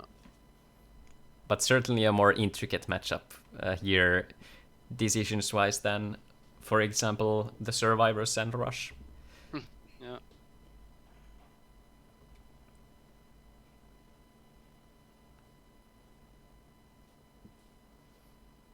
He had a Belix, as you said, and goes for the Cranium Clamp play. Let's see what he hits. Maybe even a Zombie Carnival hit would be huge. Yeah. 2 Petrova. Double Petrova. That's... Oh, in the grand scheme of things, that's pretty irrelevant. Like, only Holio is the only thing that cares about this. Yeah, Tom, I disagree. Swinging here is... No, like, there's still 15 cards. You have to stabilize and then swing in one go. If you're giving your opponent resources in this stage, then you're just asking to lose harder, in a sense. Yeah, and I would have played Petrova over the Fall. He played like Fall, get back the Eureka Charger. Oh, the Mistrias top deck and the Solo Gala too. Oh my god. Nice. Pretty much perfect. Soul Swap?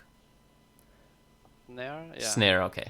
Yeah, good top deck. Yeah, right back. It's like, I don't know how these guys are doing it, but there's a reason they are here in this Championship IDC. They are top decking their answers back and forth. And the shield triggers too. Yeah. Now it's quite rough. We know the one Mysterious in shield, one on the graveyard, one in mana. He has like one left. Maybe it's in the other 5 shields, which would be devastating here. I'm just saying, imagine if there was the card Ghastly Train. Yeah. Even as a one-off, Claude could pretty safely just get like 4 shields and just... Yeah. So much value. Yeah, definitely the Ghastly Drain, at least in the Fortress Shells. We don't see like any copy in any of the Fortress Shells, because you generate so many shields with your Sky Sword and stuff that you can, and also there's a Miraculous Snare from your opponent that you are pretty safe to take like 4, even 5 cards out of the shields into your hand here. Yeah. Like the one-off Ghastly Drain would have been really nice for the tournament. And especially if you're on Logic Cube, I think it would be. Yeah. I don't play it in Extreme due to needing the 5 shields, so playing it on curve doesn't feel so good, but Emerald I play to go through the shields, just as a one-off. But in other controls, when you don't, like, you're not dependent on the shield count, like against controls it's irrelevant if you have 7 shields or 2 shields. It just, like, at the point when you would lose your shields, like, so, okay, let's consider this. Sasu has 7 shields. If an opponent plays Bolmedius now, the Bolmedius will swing 5 times. Okay, it needs more time to do so. But in the first case, if you're already ghastly draining for 5 cards in hand, you're able to prevent the Balmidius from even coming down, or you have the resources to kill it immediately. So Yeah. oh, we do see the trades here, so very Kind of nice. spot clear. Does he kill like the Brosnan trap with the Marrow Ooze? It's like one more attacker, but it dies after one attack. I would probably kill the Brosnan type to prevent some soul swap shenanigans from Sasu. There's not too many important cards in there though. Sky Sword is alright. What's the deck count? Let's see. 11 and 20. So I could see, yeah, killing it. But it's not like if there was a Fortress in mana, it would be. Oh, but there's the Belix. I think yeah, you have to swing it because if you do get the swap, you just swap Belix and you get Corpse Charger. And even like another swap onto Sky Sword would be pretty huge. Sasu isn't afraid of going deck out, and the Glena is in mana from Claude, so you can only break one shield at a time, and that's somebody he has to attack. So getting one more shield also pretty nice for him. Yeah, I think, and also if you're a Claude, you'd still wait like 2 turns to swing. Sasu is asking if connection is lost. No, I think Claude is still here. Shouldn't be, yeah. I think Claude is just thinking through. Yeah. Yeah, I would like run my Marrows into the Brosnan tribe and then attack maybe. Yeah, I don't know if you attack. You only have like 3 creatures, yeah. Like whatever card, like almost every single card is good here. Like the bad cards that you'd play, for example, from hand, bad cards would be like Terror Pit. You would use it as a trigger. Miraculous Plague would be kinda bad here. But I mean, you're just looking to like. Do we see a Zombie Carnival still in the deck? Oh, there's still probably like yeah, maybe 2.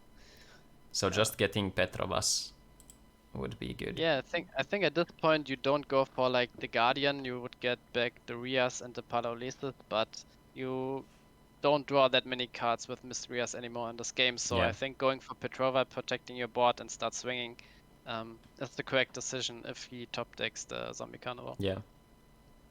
And like, just Petrova is a mini Alzonius, so all the removal aside from Holio is spot removal, so.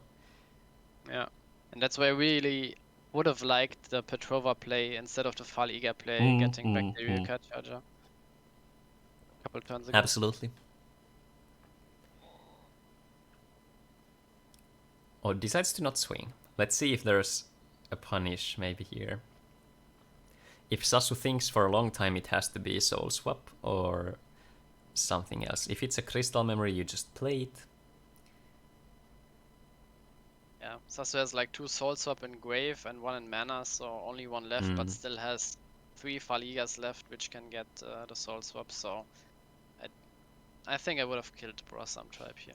Yeah, same. Fortress? You get the water mana out this time. No, I think the darkness to prevent the Zombie Carnival is more important. Yeah, that's fair as well. Oh, just a little. Oh yeah, we see the Faliga. Yeah, I was thinking like the water cards, recurring them is too slow, but recurring a Zombie Carnival could be bad, but you might be very correct.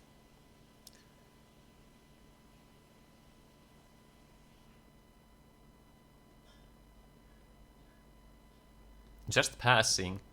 So it is the Zombie Carnival in hand. Maybe, yeah. Or Terror Pit. I don't think you'd hold on to other cards.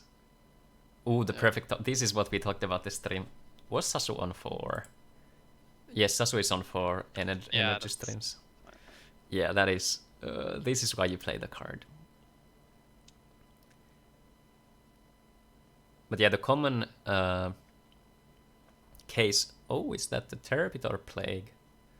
How much was that? Yeah, Terror Pit. 1 more would have been Plague.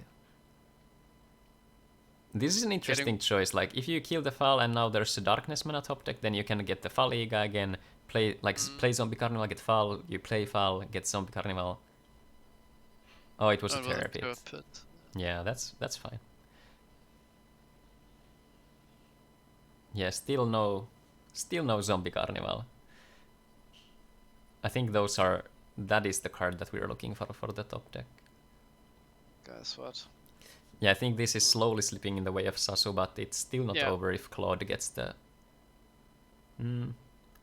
I think every top deck quality for Sasu is better on average at this point when there's like not too many turns left, so... Yeah. Spiral Gate for Sky Sword. Soul Swap. Soul Swap oh, Stream again, yeah, that's Even very better. good. Yeah. If it was a Soul Swap, I'd likely go Belix, then Corpse Charger, and then Sky Sword. Like, I think at this point when the turns are closing in, you just want the shields. But it's 10 and 8. Okay, so Sasu can't really... You can play like one more Sky Sword, but that's it. Yeah.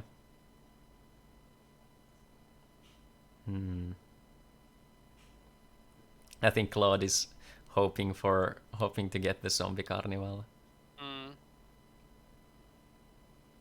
Oh man, this highly depends on what card the Zombie Carnivals are. And if it's in the shields, then it's unfortunate, but like in all the like when this is just one example of a game, but if you consider like you top deck a Logic Cube or you top deck the Ghastly Drain, both of these players would absolutely just play it and go down to like, okay, Sasu would maybe not go down to 2 shields, but like just draw 4 and then have like additional resources to replay Sky Swords maybe, or just, well, maybe not at this point when the deck is already smaller, but but still, like for Claude, for example, it would be just such a power play. Yeah, definitely. Claude is hoping for Sasu to disconnect. Alternative way of winning. Yeah. I mean, he has one. Yeah. He did it. Okay. Oh, but he's scared of the Lost Soul. Maybe, I don't know. Yeah. But your out is playing the Zombie Carnival, getting back Fal Iga. Let's see. I think at this point you need to get the Fal, Mistrias, and Palaulisis, because those are the only guardians, and then you play Fal Iga, get the Zombie Carnival, and then you get Petrova. Yeah. But I think maybe you need... he has time. Yeah, you need to have the attackers. You have 7, so you need to... On average, it's gonna take like 4 turns. Next is at 6. You play those, then at 5. Yeah, Double Petrova is okay, but Double Petrova isn't... I think the resources that Sasu will generate is too much. Depends on though, like Sky Sword can't be played anymore, really. It's an interesting choice. Just go for the Petrova. Like, okay. Yeah. He still has like the 3 Faligas left to cycle something. Even like Faliga getting back the Lost Soul would be really huge here, because he's at 11 mana right now. He has to charge 1, play Fal, then Lost Soul, or he just has the Lost Soul. Oh, ouch. And I think that probably was holding it. Yeah.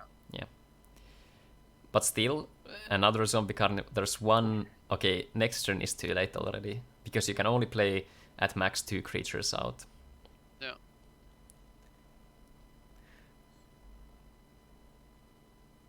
Yeah, looks rough.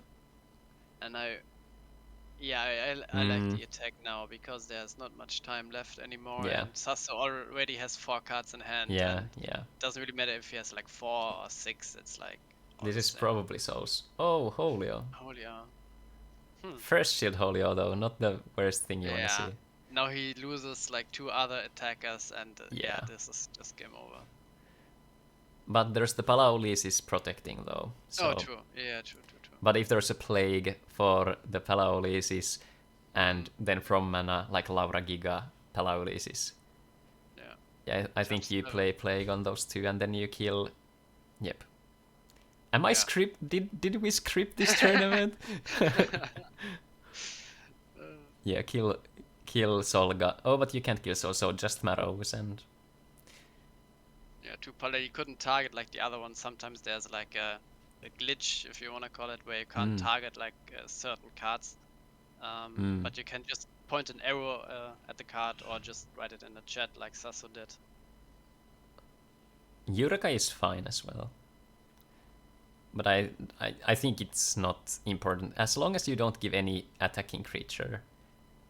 Yeah. Gigabalsa probably doesn't matter, but... And then you trade. Yeah.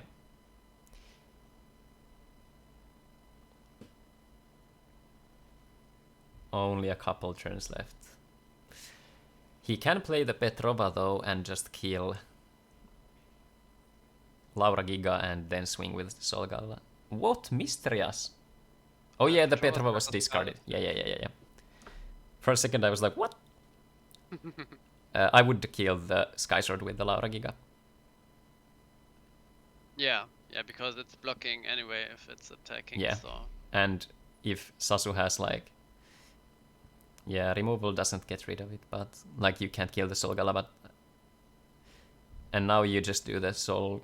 I think you can keep Mysterious around. I think the 4000 power is more threatening, but... Very minimal choices overall. I think you're just cruising for the victory here.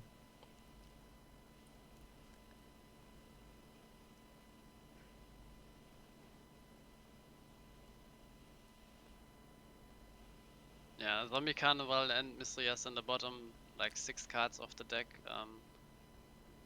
Yeah, happens sometimes, but I'll place the Gigaballs.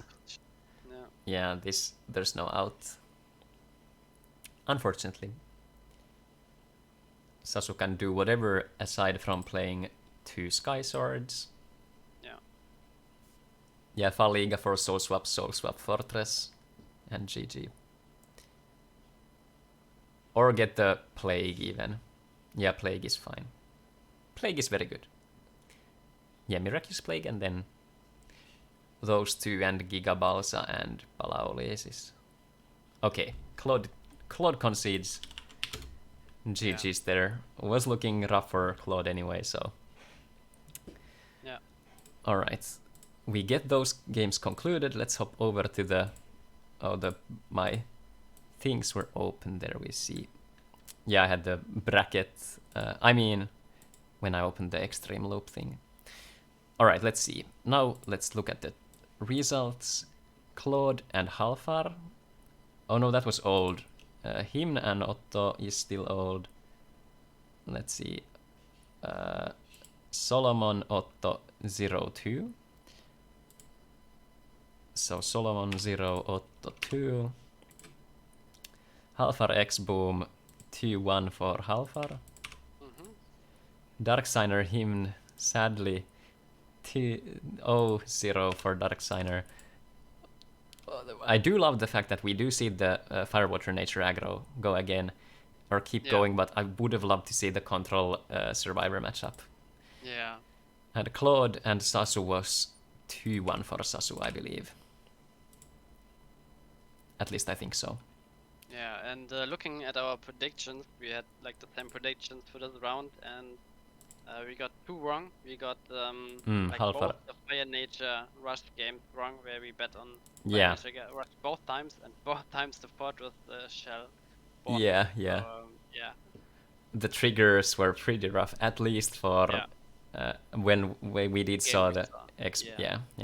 So we get 2 both correct, so we are at 5 and 4.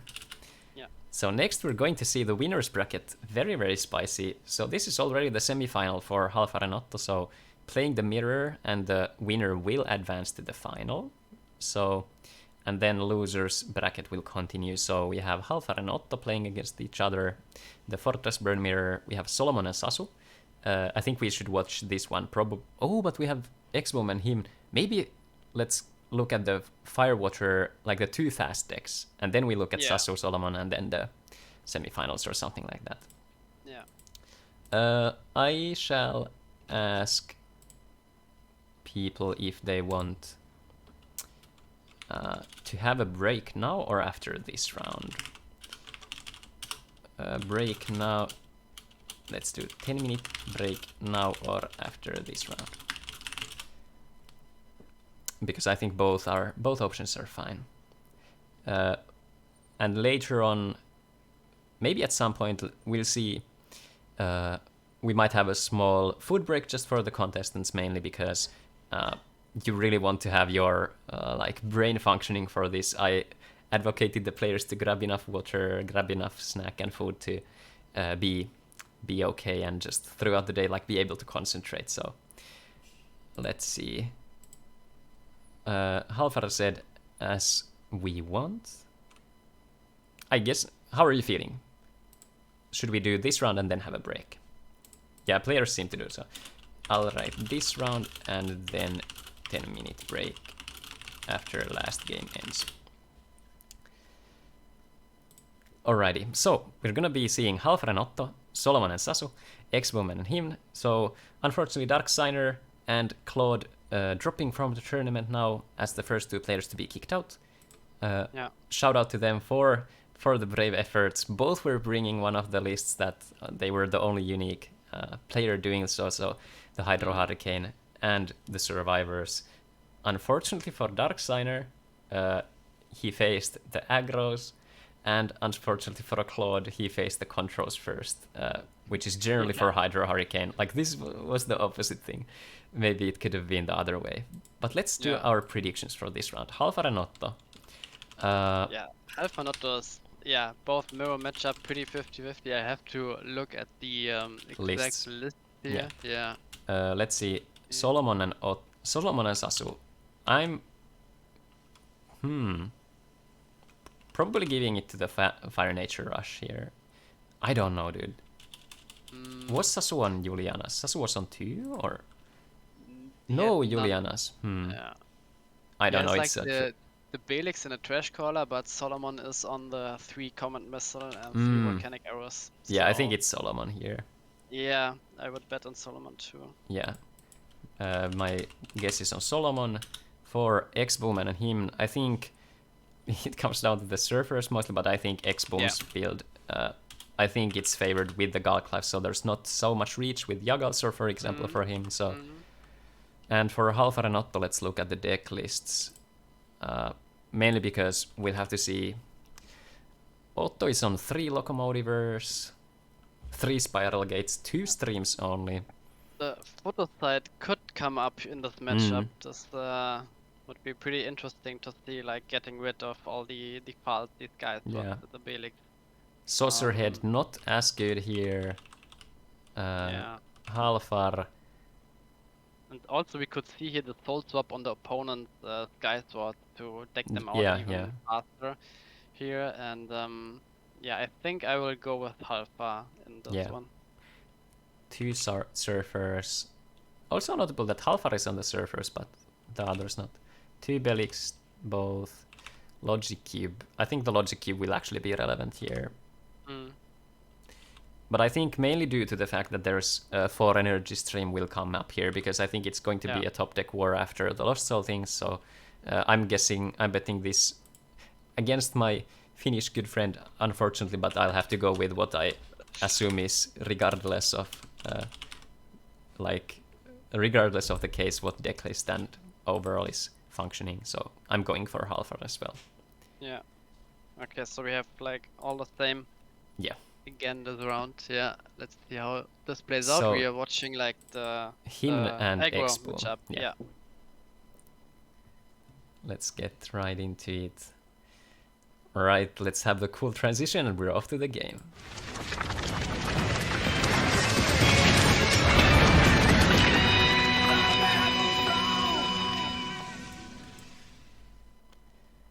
Now we just do this here and go back like this. Alright. Seems like X-Boom won the die roll. Yeah. Very, very dictating here. Twin Cannon into mana, so probably has the Gonta turn 2. Do we see the Poisonous Mushroom? Or Gonta? Okay, Quixotic. Oh, the first surfer. Okay, it was not. That would have been very, very awful. Okay, I think it's Gonta. Oh, Quixotic, okay. Quixotic, yeah. Quixotic can be all right because FN Rush usually plays like 2 creatures on this turn. So, but on the other hand, like Firewater Nature Rush usually plays 1. So. Yeah. Either way, it runs over like the Deadly Fighter. Or like the... Oh no. If it was a Rickaboo, it would have run over the Rickaboo, but... Yeah. This is... So this is playing around the Surfer. Yeah, because, I like this order, yeah. Well, this looks to be a really fast game. If there's no trigger. Unfortunately, not even Surfer can... Like, you can trade the... Okay, Surfer is enough because you can kill the Deadly Fighter. Hoping for a Bronze Arm Tribe to have a Searing Wave. Oh, nice. So you can double trade. Yeah. But this is also unfortunate because you don't have shield recursion, so you're just dead in on the next following turn. And he doesn't play. He doesn't play a blocker. Yes. Usually, Water Nature doesn't play any blockers at all. So, yeah. And there's unfortunately no discard. Yeah. Yeah. You could get the Soul Swap, and you could Soul Swap the Pyro out. So what X-Boom has to do here is to not play anything into mana because you don't want to play the Quixotic. Because if there's a Soul Swap, you can Soul Swap into Quixotic, and then if you do get the Bronze Arm Tribe... Oh, but you still don't have mana for the Soul Swap. I was thinking that double Soul Swap could let you play a Surfer out, but we do see the fast game 1 going over to X-Boom as presumed. Yeah, Unicorn Fish could have been. That is correct. So Soul Swap from the last shield, and if you do get the Rikabu, so the reason why you don't do the card into the mana is because then you can only Soul Swap the Pyro or Rikabu out, and if it's Rikabu and you bounce it, then Rikabu can kill you. So small things that probably don't matter in the end, but it is the way you might lose, so you have to play around it if you are already winning. No 2-drop, unfortunately. Yeah. And strong opening from X-Boom here. Yeah. Surfer would have been like devastating, bouncing the Gauntlet, killing Deadly Fighter. Yeah. But yeah, now even if Surfer comes now, it's a bit late to the party. Another Surfer in hand. Seems like him in the first game had 2 Surfers in hand. Yeah. Pyro on curve. Oh, we do see the Brutal Charge in both games going to the mana. Like, so it shows up. And yeah, this is playing around the Surfer. You bounce the Pyro if it's a Surfer. If it's a Soul Swap, you Soul Swap probably the Pyro out for Rikabu so you can kill it. Because you can't get rid of the Pyro from hand. Yeah. It doesn't feel too good. Oh, he's just doing Deadly Fighter back and forth. Yeah. I guess that's fine, but you would already kill it with the next swing. I think it's correct to go for the Rikabu, kill the Rikabu, and then if you have Pyro in hand. Yeah, not sure what he has in hand. Maybe like an extra draw with Hulkus would also, but you rather want to save a shield here. But again, like the Hulkus is like useless now. You don't want to attack really because you can't raise and Oh, it was the Pyro, so Rikabu, trying to raise, okay. So trusting in the Surfer shields. Yeah, it's only hope. Racing Fire Ninja Rush usually not the best idea. No. Although there can only be a 1-drop and a speed attacker, but you're giving the like more consistent play here. Even like Surfer out of the shield isn't enough if you play like as Hymnus said, you have to have like double Surfer and shield. We gotta trust. Believe in the dream. Oh, Sniper Mosquito is a good. And then Pyro. And you swing with the Gonta first. Then you swing. Yes. Okay, so that was a fast games. Yeah. GG. So our prediction for X-Boom is correct. Yeah. So X-Boom does continue in the tournament. I guess I'll report it right now, quick. X-Boom gets to have a nice break here. Should we now watch Halfar and Otto or Solomon and Sasu? Maybe Solomon and Sasu, because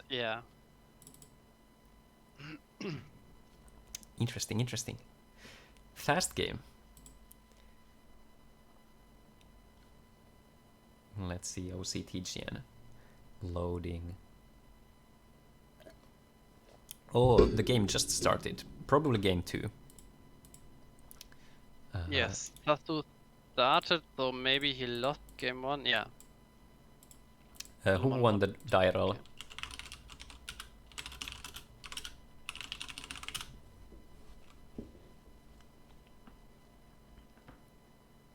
Okay, Sasu won the die roll. Yeah. So, yeah, Finnish was still like being so fast that even if the opponent has won the die roll, he just like gets over him. yeah. Runs over him, yeah. Awesome stuff overall. On Mac, I am not personally, but if someone else is, please do comment.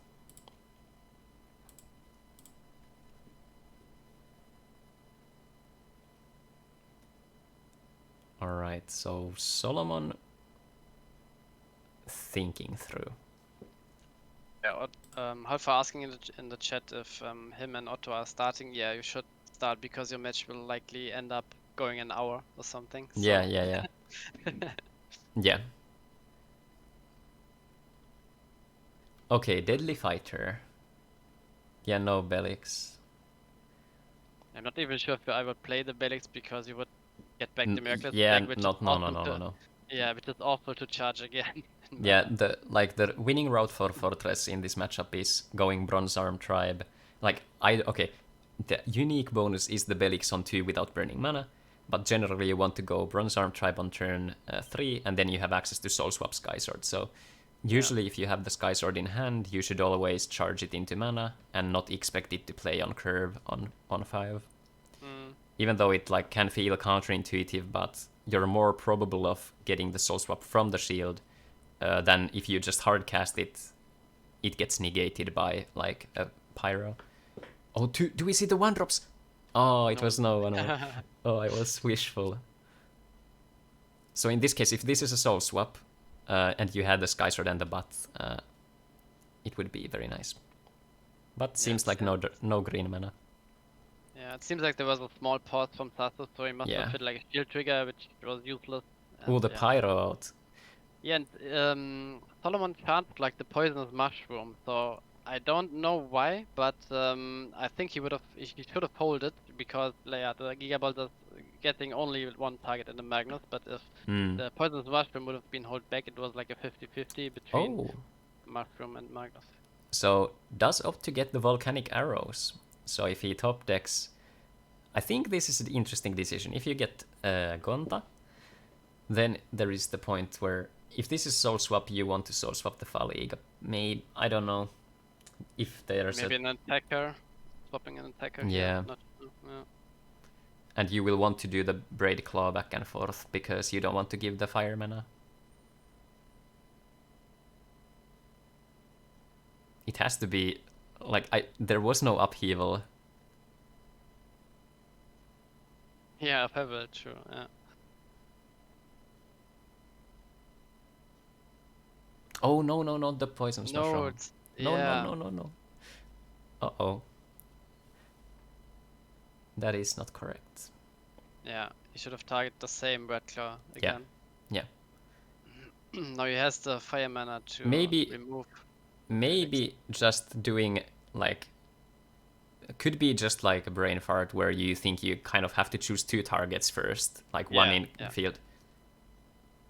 So now it's just okay. Sasu is saying it's over. It would be interesting to see the hands. Sasu has so many cards in hand.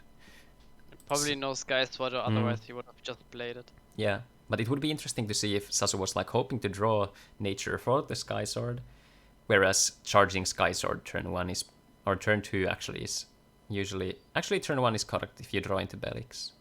Okay, so Sasu is conceding here, so Solomon does win. So Solomon advancing, so I think we predicted that, yes. So both FN is advancing forward, so we're gonna see if FN mirror. Oh, that is gonna be so sweet. So Solomon 2-0 here. And then we can hop over to Halfar and Otto playing, which likely will go on a bit longer. Yeah, definitely.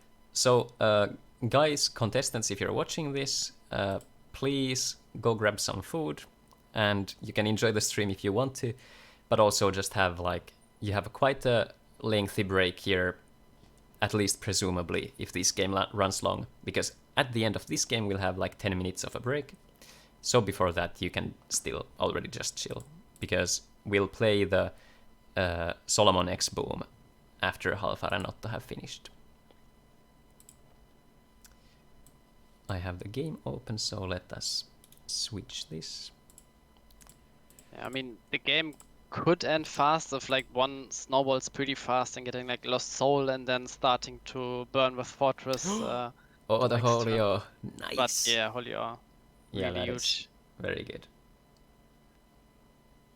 So both had 2 cards in hand. But so this also within 16 cards in deck, and Halfar with 22, so he's pretty far. Halfar's pretty far ahead here. Oh, do we see the swap on the Sky Sword? Because I don't think Fortress does. I don't this is iffy. Okay, does go for the Fortress, so decides to go for the mana burn, but still, I don't think you go for the snare, and maybe for both water or both darkness mana. You definitely want to keep the Sky Sword in mana for the possible swap play later on. Yeah, I could see going for the darkness mana as well. Yeah. Both are valid. You'll play after this round. We'll watch your game after this game concludes, so you can have a break now, and you'll play the game at the next round, and then we will play the next one. Because your game will likely only go for a short time, so then we can get the losers bracket round 4 after that. And Halfar here already charging the Fighter Duel Fang, not playing it on the Sky Sword because he will push himself further to decking out with charging 2 more manas. Although you will think he's facing against another mana burn, and you want to have enough cards and mana to play your cards. If your opponent plays Fortress Shell, you would think I play Fighter Duel Fang to hedge against this, but Halfar already playing for the deck out win condition here. Yeah. Game looks like I'm interested. Otto has so many cards in grave, but I don't see a Lost Soul in Halfar's grave. I would assume that there was a Lost Soul. We have Sky Swords, Terror Pits. Interesting. And I don't think Fortress has been played that many times yet, at least. Yeah, I don't know, because both of the Lost Souls of Halfar are in his mana, and there's no way to get it in mana when he would have played it. So I'm not sure how Otto got all the cards in his graveyard. Yeah. Don't know. So Fortress number 2. I would take the darkness mana, not the Sky Sword. Well, you have one Sky Sword out, but even if Otto gets a Holio, I think it might be smart to just kill your own Sky Sword. Ooh, Morbid. Oh, sorry, Halfar is on the bottom. Otto went for... I think Otto should have gone for the darkness mana. Although Otto is at 0 cards, so... not the worst, but Terror Pit.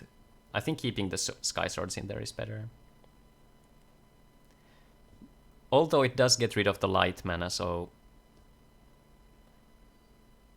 Yeah, there are options for both, definitely. Oh, a Fortress top deck.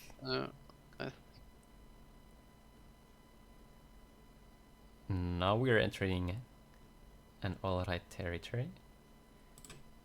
Otto fighting back, even though he's losing the deck out race. Yeah, Halfar can safely play his Sky Sword in hand. I guess he's 6 cards ahead, but yeah. And maybe if at some point Otto starts attacking, maybe Halfar will run his other Sky Sword into the Fortress to get rid of all the Sky Swords. Yeah. Soul swap to hand seems Seems nice. Plague? Man, the top decks in this tournament. Goodness gracious. Getting the skies were removed, I think. Yeah. Don't think. Yeah. Oh no, Sky Sword to hand. That's interesting, yeah. Well, Maybe Halfar he's is, Halfar is winning. afraid of attacking. Maybe just wants to ramp back up. Yeah. Maybe he's afraid of attacking. Like, at some point Otto has to attack, so yeah. he wants to have some Sky Swords, but... And you can go Sky Sword and Soul Swap if you want to ramp back up. But then you're risking the opposing Soul Swap to, like, Sky Sword yourself again. Yeah.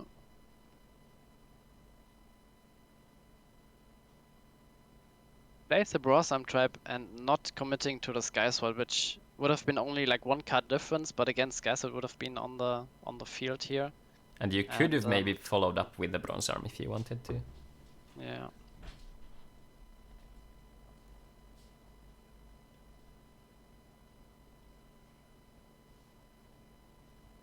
Maybe in this particular matchup you want to have like a finisher and Cryptic Totem. In the beginning I said you don't really need it, but if you are facing like the mirror match or like a deck which rams really hard, the same as you, then you maybe want to have a finisher like to prevent losing to deck out. Yeah. Yeah, it's iffy. I think an interesting thing to try would be like a 40 card Fortress list with 1 Cryptic, so you're not risking the deck out too much. Like, you'll happily just go ahead and go down to like 5 cards if it need to be, and then you can like play all the recursion spells, then plop down the Cryptic when your opponent is at 0 mana, and then you can safely win, because the Sky, like, Soul Swap trigger is iffy, because you can Soul Swap the Sky Sword back and forth and it can lose you the game.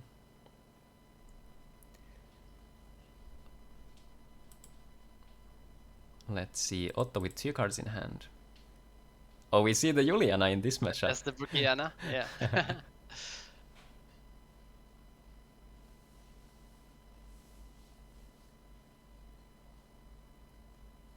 Interesting. Oh, no goes play, for the but an swing. attack. Okay. All right. Getting in there. And Halfa got back the Miraculous Plague from his graveyard, and usually 2 Fortress Shells not something you want to plague, but Yeah. I think you just want to remove the attackers at some point, because you realized Otto will start swinging now, and you just need to get rid of the creatures here. Yeah. And survive, and you don't care about like 2 additional mana. You have so many cards in hand. Even if Otto starts attacking, you will get more cards. So yeah. Does go for the Plague. So slowing down, I think it's pretty solid.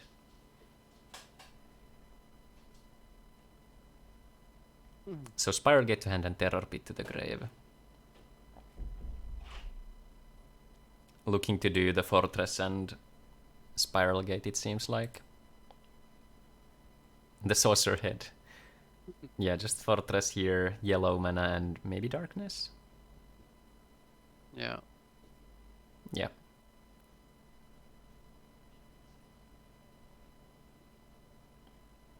Otto at 9 cards and Halfar at 14. Brickiana registered trademark.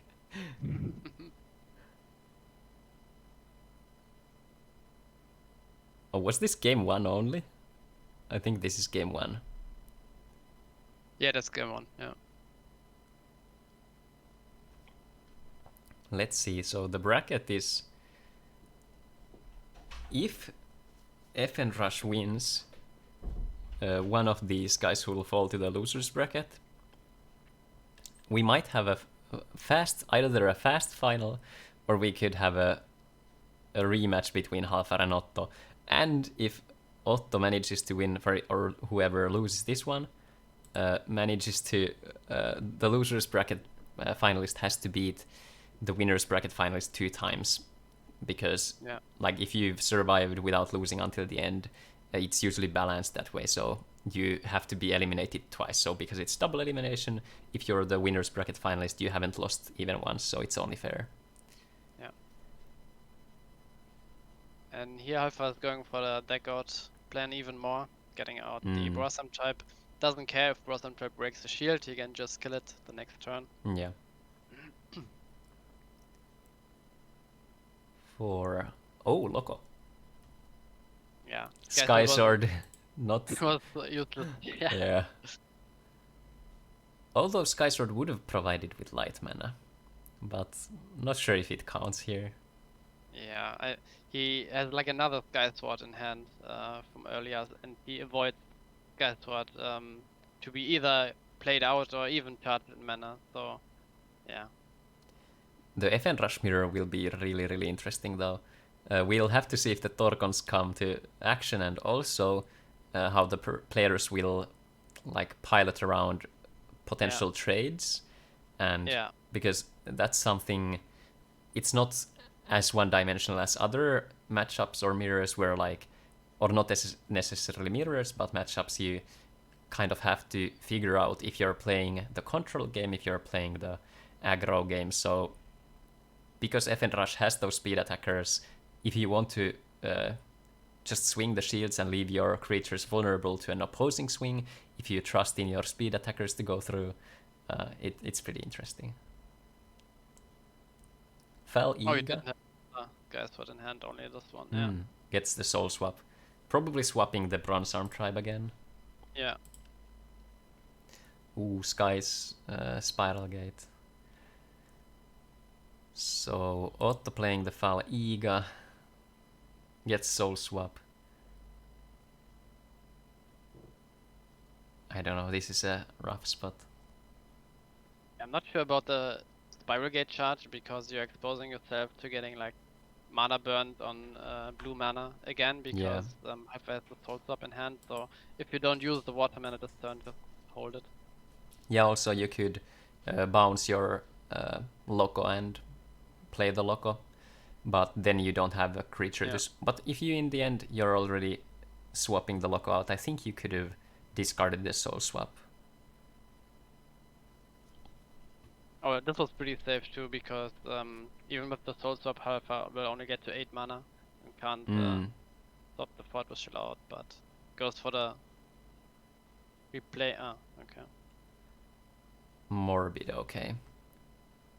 So opts to go for more resources here. Faliga and Belix, yeah, that seems strong. Notably only no light mana here. So he has to play one of those into the mana. Spiral Gate onto the Faliga. And Fal for soul swap and burn mana, it seems like. Oh, but it seems Otto doesn't have many turns. Otto is at 5 cards. Maybe get the Blossom tribe out and and the fortress. Yeah. And now you get attacking. Darkness mana and Spiral Gate probably.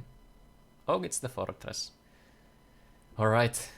Oh, the closing time it's coming. Let's see. This opens up for the fortress. I can only get rid of like one fortress. Yeah. Well, this is interesting. I think at this point I wouldn't play the Fal, I would play the Belix probably. And just swap out the other fortress for Bronze Arm Tribe and kill the fortress with my own fortress. Yeah. Because Belix also gives you the blocker, so Otto is at 1 card, so if Otto draws something that removes the Belix, it's like, whatever.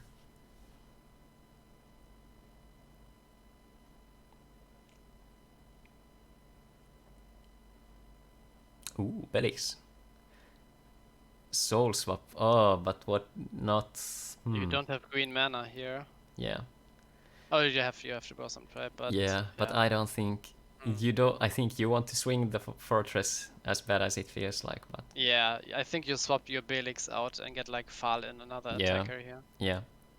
And you can then return maybe even Spiral Gate to just bounce a potential blocker.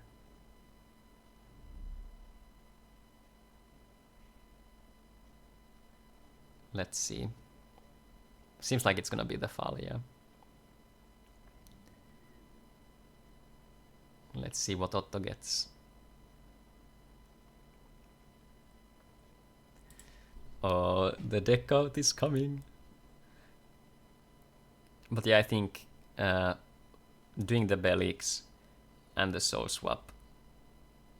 And then... Bird Lost Soul. That's interesting. Yeah. Oh, Spirogate. Spirogate. Ouch. Still, the Fortress is grinding one turn at a time. So if Otto swings next turn 1, then 2. There is a small world if Otto manages to get another Fortress. Oh, that is bad. So Halfar did have the Soul Swap for the Bronze Arm. Yeah, this looks to be GG. Otto has this turn and the next turn, and then that's it. Otto has 3 Fortresses in grave and 1 in mana. Yeah, Otto goes for the Sky Sword. So game 1 concludes in the favor of Halfar here. Otto gets to start this game. Here I don't think, okay, the starter doesn't matter in the context of Lost Soul, but not as important as winning the coin flip on, for example, Fire, Water, Nature Rush or aggro rather. FN Rush can still function because it has such a low curve, so you can just with the 1 extra draw you can just utilize it, but Fire, Water, Nature aggro is more in the vein of you can only play usually 1 or 2 things a turn, so you will not benefit from the additional draw that much. And here it's quite interesting to see at which point the players will go for the deck out win condition, and at which point the players will just go for fast ramping into Fortress to burn the opponent down. No Bronze Arm. No, for both players. Yeah. Locomotiver? Oh, let's see if it hits something. Oh, the Loco! Another Loco. That might have been a Loco and a Lost Soul in hand, so having the dark mana for...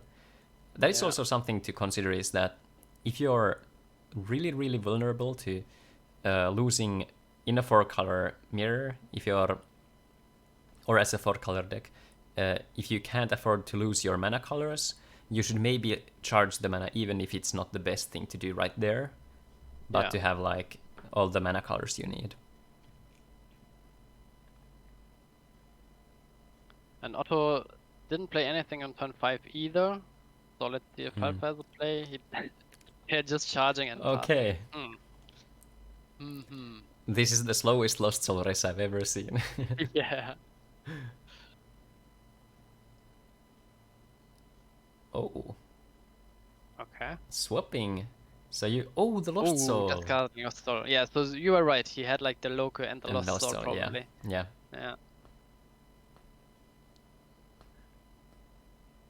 This is going as planned. I mean, okay, this is not going optimally because neither player had the Bronze Arm, but and this also tells me that Otto doesn't have a Lost Soul. Yeah. Yeah, you wouldn't want to waste the Soul Swap. But I guess that was the only Otto figures that the route for him to win, or rather in this matchup in general, is to get the Lost Soul first. So if you don't have the Lost Soul in hand, you just want to hopefully get it done. And here we see not charging the Darkness Mana Matcher, because it seems like Halfar did draw the Cranium Clamp but didn't have mana for it, so... Oh, Faliga for swap. And then you can next turn do the Fortress unless something bad happens. Imagine if Halfar has the other Lost Soul. I think they're on 2. Yeah, they're on 2. Both. Could be just Miraculous Plague. Okay, Stream. What else? Oh, Logic Cube. This is so vulnerable to the Lost Soul if Otto managed to actually bait it out, not use it. Although this would be 200 IQ play if he baited them. Yeah. Although Otto would have probably just played it anyway. Yeah. I think if you're Halfar, you either go for... Oh, Soul Swap also feels a little bad because you don't have a creature out and Otto is burning 2 mana next turn. We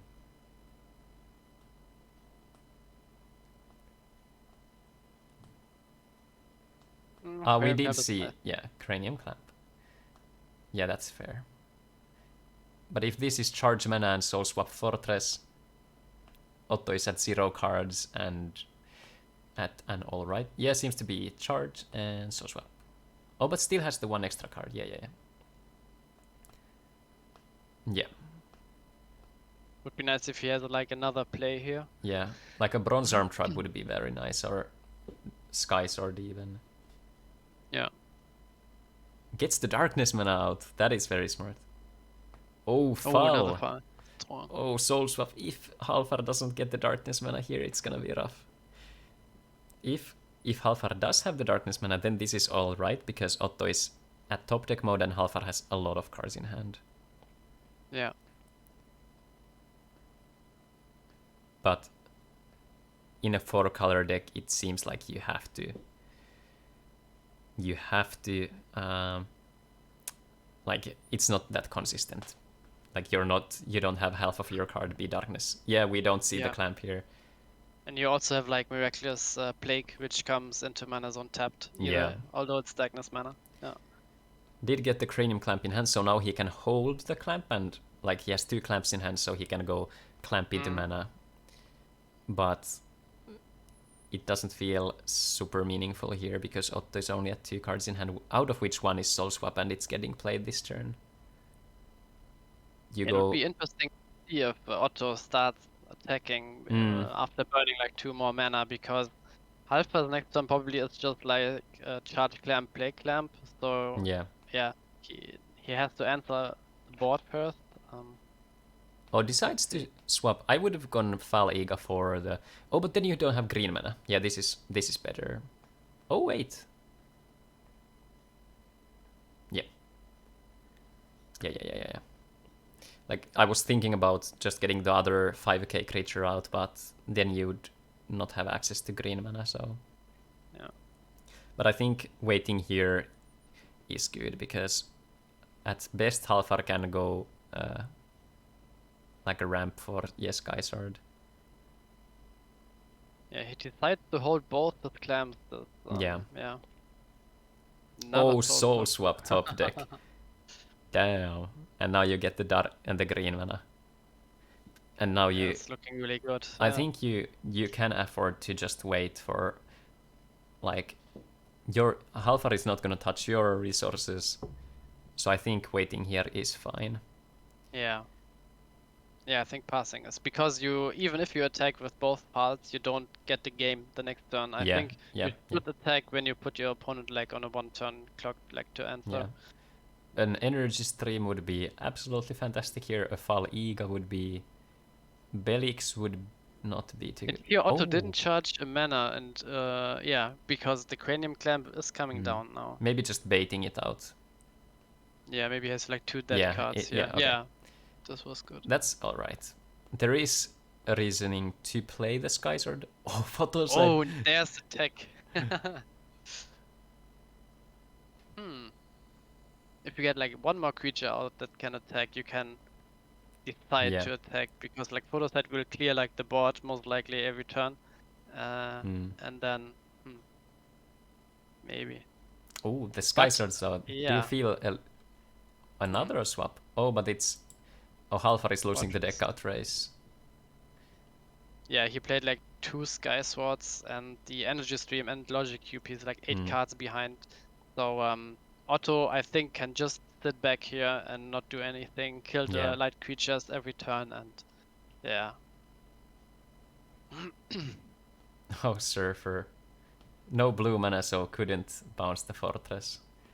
I think this is an advantageous position for Otto, like if he draws into Energy Stream. I think this is correct. This is something that many players don't do, is play the Bronze Arm Tribe if they're winning the deck out race, just because you don't want to put cards into your mana that you'd rather play, but I think getting the beater out is good, like, overall. Yeah, that's still the option to attack for Otto. Yeah. fortress.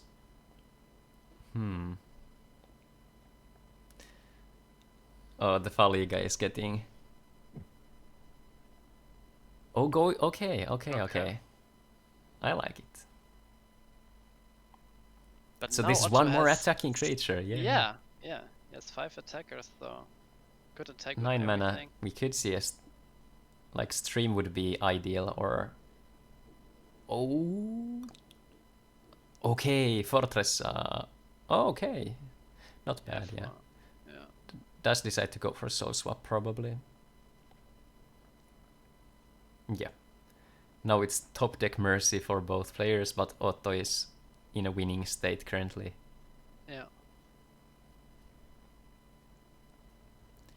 Yeah. Claude, the rush mirror will happen after this round and after the break. Because it's likely not taking too long, and we want to witness it in entirety, so... Okay, Halfar is thinking for a fairly long time. Yeah, maybe he do another Plug, soul play... swap. I think it could be Plague, because Soul Swap would be... Okay, yeah, that makes sense also. Soul Swap likely. But also, if you had the Spiral Gate and you want to Soul Swap the Fortress, you could have just do... I guess this is more safe against discard. Yeah, you would rather have the fortress on the board, yeah. And just swap it. Or would you?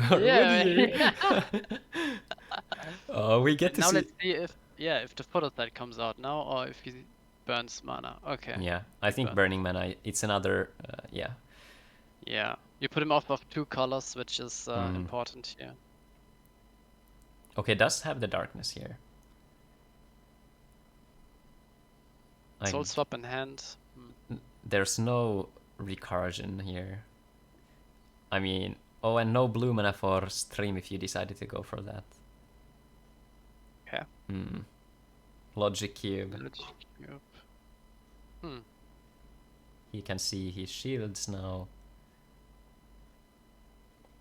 Yeah, Morbid seems good, yeah. Imagine a Locomotive now or Soul Swap. I mean, if it was Soul Swap, I'd still probably just Fortress. Oh, nice. And the Loco follow-up, that is the Saucer Head tech coming in. Halfar saying, my move! Oh man.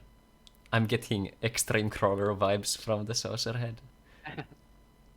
You played it in your deck at some point, in the loop deck? Yes. And yeah, it was the tournament version I had for Saucer Head. Okay. Later on, like I had both Extreme and the Saucer Head, but nowadays I'm just on the Extreme. I think Fortress Shell could play Extreme, although it's more vulnerable against an opposing swap from a like Firewater Nature aggro, but I never, like, I've only had one situation where it was relevant. Because you'd get your like Fortress back, for example, and Fall also. Yeah, true, yeah. Yeah, but it's like a ticking time bomb in mana against like other decks which play Soul Swap, Yeah. Or even just like a Soul Swap on the Extreme Caller followed up by a Lost Soul or something. It's like it has downsides. No. Also, like it's a higher risk, higher upside. Yeah. And Hyper desperately trying to like find something, get another Morbid out. Another discard, yeah. Faliga? Oh, Therapit on the Fortress? Yeah, it's like 10 card difference. It's like at some point, like one player gets ahead in the mana burn situation, and the other player has to dig out of it by playing like I scored and draw card. Yeah. And then, you try to get back, and if you can't, you just lose the deck out. Yeah. It would be interesting to see if at some point players decided to just charge mana past turn and not do anything else, and hope they don't like get more soul swaps for the Fortress, and just like not spend the resources or your cards in your deck to kind of crawl back, because usually the moment when they start attacking still takes time. Yeah. Ooh, Lost Soul. But I think there's still... Halfar has to get attacking at some point. Memory for Holy O, maybe?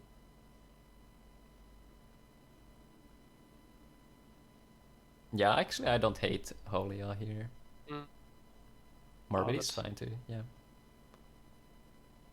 Did Otto actually have the Holy on Grave or... No, it's either in Shields or the deck. Oh, Faliga is a good top deck. Now the Morbid... Oh, goes for the Clamp, okay. Clamp, yeah, but now... Maybe if like Halfra top decks like a Fighter Dual Fang next turn, he could swing for all the shield. Oh, the Juliana might be relevant. Yeah, that's good here, yeah. Oh, Sky Sword. Oh, that's tough top deck, yeah. Does decide to swing, yeah. Oh, but it feels so bad. Only Juliana... one. Yeah. I would have attacked with the other file too, because you are losing the file no matter what here. Yeah. Yeah, I think this is just like chipping away. Oh, Dual Fang. There is it. Okay. Huh. But yeah, I think swinging with the other, you would have had threat. Actually, you would have to do the Juliana block. Yeah. Oh, let's see. Is this the miracle scenario? Oh, nothing cheers. Wow. Let's go. Otto has 5 cards and a lot of resources. Otto wins the game. Otto wins the game for Otto. Just swapping the opponent the Sky Sword out. Let's see if we have. Otto has 2 soul swaps in grave. Faliga for a soul swap. Yeah, Faliga for a soul swap. Let's see if Otto sees it. Oh, okay, Sky Sword. No soul swap, it seems. Also, soul swap in shield wins the game. Oh, and this Plague. Also devastating because he can't play the Fighter Dual Fang back. Yeah. It would be interesting to see if Otto had the soul swap here. But I think Otto would see the line. Yeah. As would probably other players in this tournament as well. Everybody is very justifiably talented. Yeah. I think Halfar is going to scoop here. Because I don't think there's... Okay, maybe if he can play another creature that doesn't... Okay, it's just that.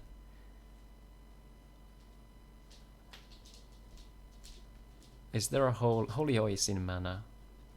Yeah, I think blocking is smart here. Yeah. Corpse Charger? Morbid? Okay. Yeah, there's no way. Yeah. Like, it's 2 creatures, there's no speed attacker. Yeah. Otto can just pass turn. Because Halfar has to win on this turn and it's not. Alright, GG, 1-1. Alright, we have...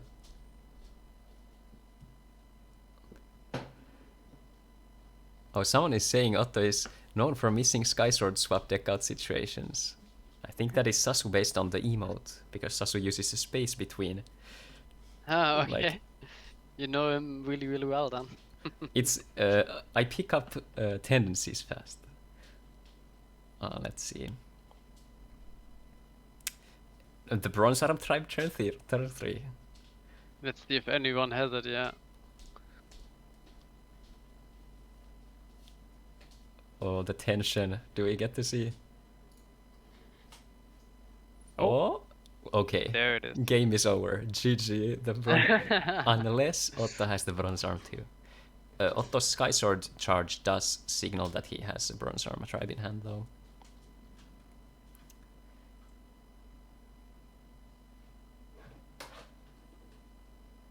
Ooh, Belix for no value. I wouldn't play it. Yeah. Yeah, me neither, because Halfar isn't going to attack for a long time here.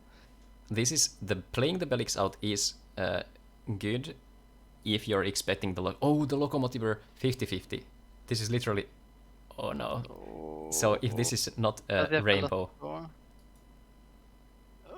If this is... Yeah, and Oh, that was the point I was talking about, like the Cranium Clamp, like playing out Bronze Tribe and Skysword on the play is like really vulnerable to a Cranium Clamp here. oh, it wasn't Loco. I mean Lost Soul. It was a Faliga.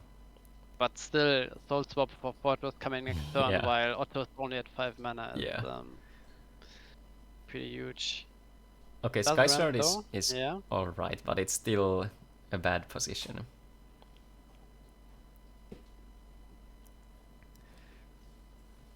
GG because of Bronsarm Tribe. Yeah, it's the ebb and flow of the game. It dictates a lot. Yeah, this looks... Okay, this is the interesting point where now I think if Otto just charges mana, or if he plays out ramp. Bronsarm Tribe, maybe I would just play both at this point. But if this drags on, then it could be a... Yeah, just charging and passing. This could be like playing around it, because he could have soul swapped the Skysword. Does not do so. Yeah. I think this is being mindful. So what Otto is doing here is hoping for no... Yeah, but he could have soul swapped already Halfa's Skysword here, but maybe I would have liked the soul swap to be in hand. I don't know what the other cards were. Yeah. Or the other card, but fine. And here yet again we see that Ghastly Drain would be like super relevant.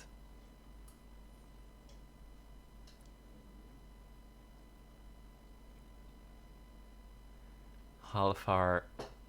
Ooh, memory also for another soul swap maybe. Yeah. This is gonna be a soul swap, get rid of the yellow mana and probably the fortress.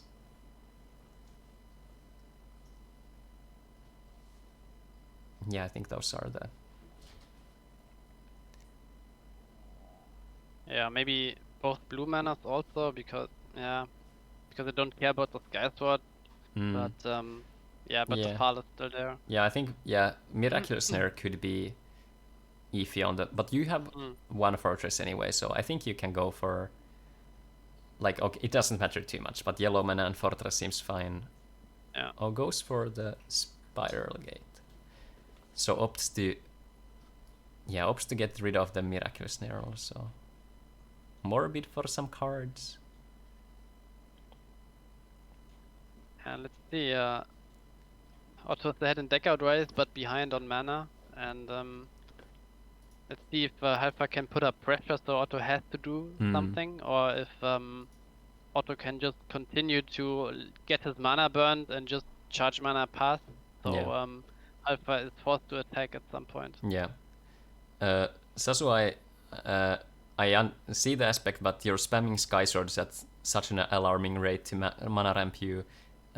Ghastly Drain is still even 5 if you don't even charge additional shields, because you can just draw 3 or 4. Or even just draw 2 without decking out. So Ghastly Drain prior was like considered a bad card, then people considered it an okay card with Meltdown, but it is just a strong card on its own if Skyswords are relevant, and especially if Miraculous Snare is good.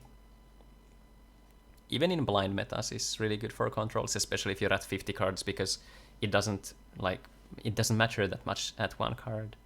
Like that. Alpha starts attacking now. Ooh. Soul Swap. Soul Swap for a Locomotive or back and forth could be interesting.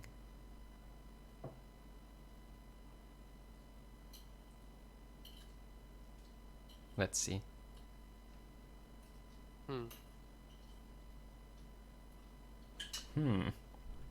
And Photos being 5k is like pretty huge if you're not being able to getting destroyed by the Fall or something else here. Yeah. And Otto is so far away from getting out his fortress by himself, so he has to rely on like a terror pit out of the shields to kill the fortress here. But yeah, it seems like a nice timing from Halfa also to attack here. Yeah. Perfect timing, I would say. Yeah. Because he realized he isn't winning the deck out race anymore, because Otto played really passive the last couple of turns. So yeah. And there was no access to like swapping a Skysword back and forth, which would be the main thing because it was no Sky Sword in mana and not enough mana anyway. Maybe a Holio here. Oh, Logic Cube for Hole. Oh, okay, stream. For... Okay, memory, let's go.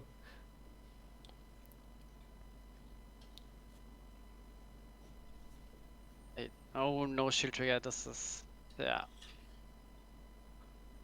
No to out. have the world in Sky his hand, Sword. but Yeah. can't play it out. Otto saying meltdown. The surprise fire mana. There's only Sky Sword, which can be done here. Oh, does have the Spiral Gate too. Wow. Yeah, but oh, almost. yeah, not enough. one creature shot, yeah. GG's. Alright, so Halfar winning. Was this 2-1? Or 2-0? Yeah, 2-1. 2-1, yeah. 2-1. Yeah, I lost the track of time because it was so long. Yeah. Alright. Congratulations to Halfar for advancing. Let's get the bracket out. So Halfar 2-1 going forward. So Halfar is playing in the finals. So far every match has been 2-1 for him. And then from the losers bracket we'll have either of the FN rushes go against Otto, and then the winner of that will face against Halfar. So now though, we're gonna go over to a small break. I'm gonna grab some food. We'll have like, maybe let's do 15 minutes so everybody has enough time. So we'll continue in at XX22. Back. Alright. Thanks everyone for being here. Don't go anywhere. We'll be back in 15 minutes. Go get some food, have some drinks, and we'll see in just a moment.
warm welcome back to the CIDC 2, where only the best of the best will fight against each other for the championship title for the IDC Tournament League.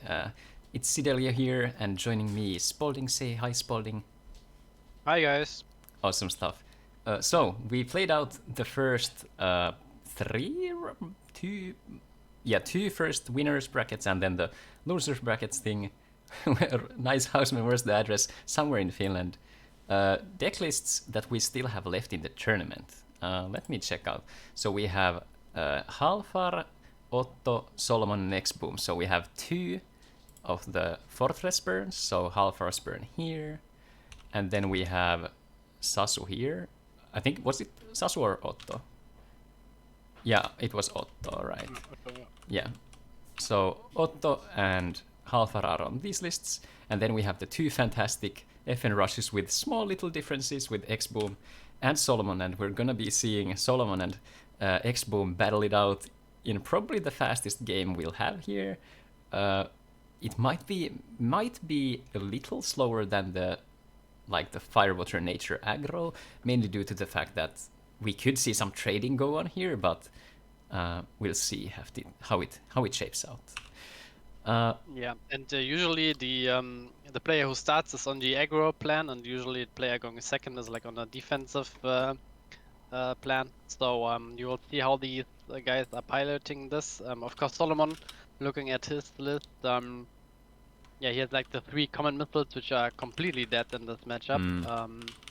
But has 2 Torcons, while X-Boom has like only 1 Torcon. Yeah. We will see if the Kippo comes up. I think on the play, Kippo is really strong.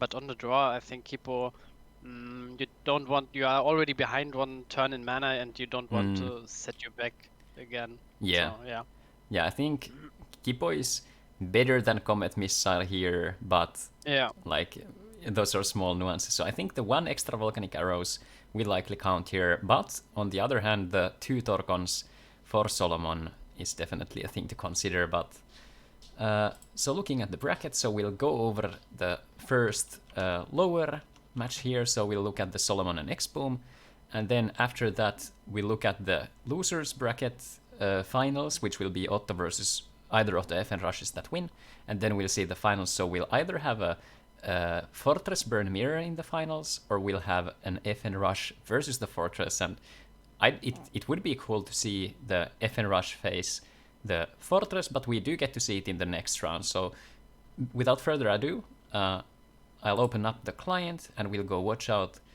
Solomon and X-Boom's game. So stay tuned and let's enjoy the transition.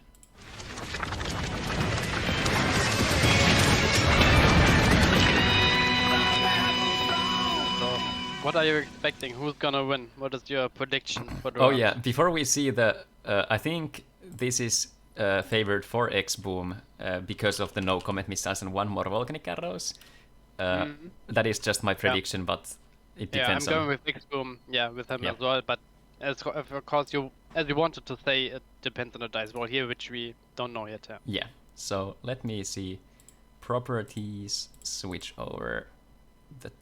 There we go. Okay, so apparently X-Boom, I'll type good to go. So X-Boom won the die roll, so I think we are favored for the context of our guesses. If we see the Sniper Mosquito into Poisonous Mushroom, it looks like it's going to be very bad. If Solomon has, for example, Deadly Fighter first turn. Okay, does have something. So Polygon, yeah, this is interesting, but I think there has to be a trade. Yeah, Polygon in this case is like better than Sniper Mosquito, because when it attacks you don't get a mana back, which you maybe don't want if you're on the draw. Yeah. Kippo in the mana though. I think we see Gonta here. Yeah.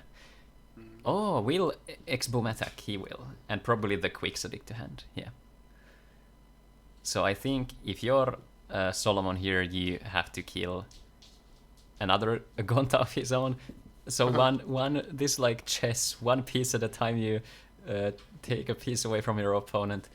I think the key point here will be that Solomon will have more cards in hand. So we might see a tempo swing on the turns with 3 mana and 4 mana if there's like creatures to play out, for example 1-drops, and then we could see a backswing, because X-Boom is on 1 mana currently. Yeah. But needless to say, okay, second Gonta is pretty rough. Yeah. Speed attacker next turn, if it's Pyro, it's almost always a bad thing. Sniper Mosquito. Oh, do we see a Deadly Fighter even? Or maybe a Brick Missile in hand. We do see the Comet Missile in mana. No. Okay, Solomon is thinking. Oh, probably whether he wants to swing a shield or... Yeah. I like the ballsy move. I like yeah. this. I like this. This is very good. I like He this. isn't dying next turn, so... Mhm.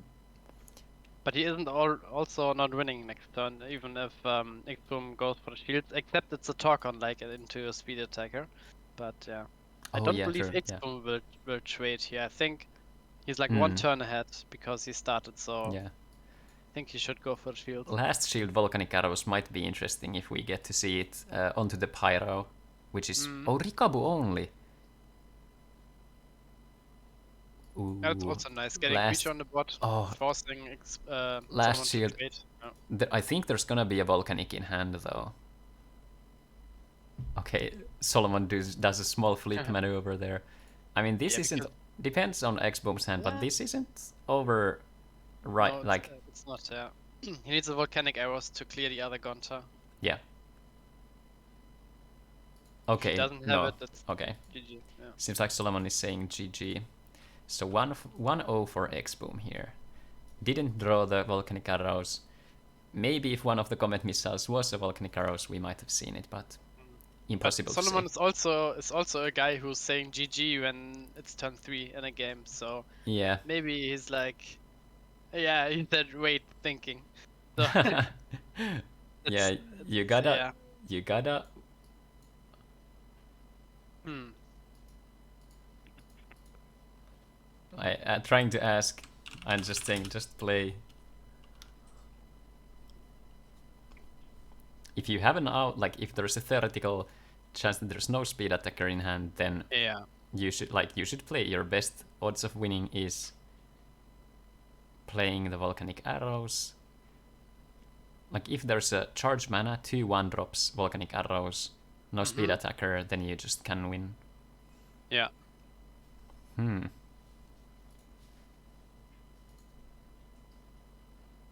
Like you can't let the tilt get into you. Like you can't. You have to be mentally, like just consider what you can do and what your outs are. Yeah.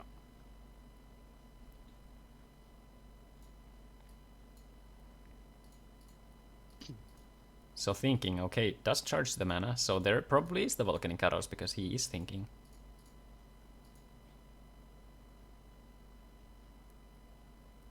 Okay, Poisonous Mushroom. Mushroom.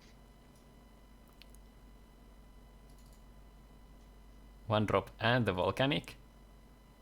Yeah, that is Oh, he perfect. has it. Like, yeah. Now just make sure. And now Pyro into hand, maybe.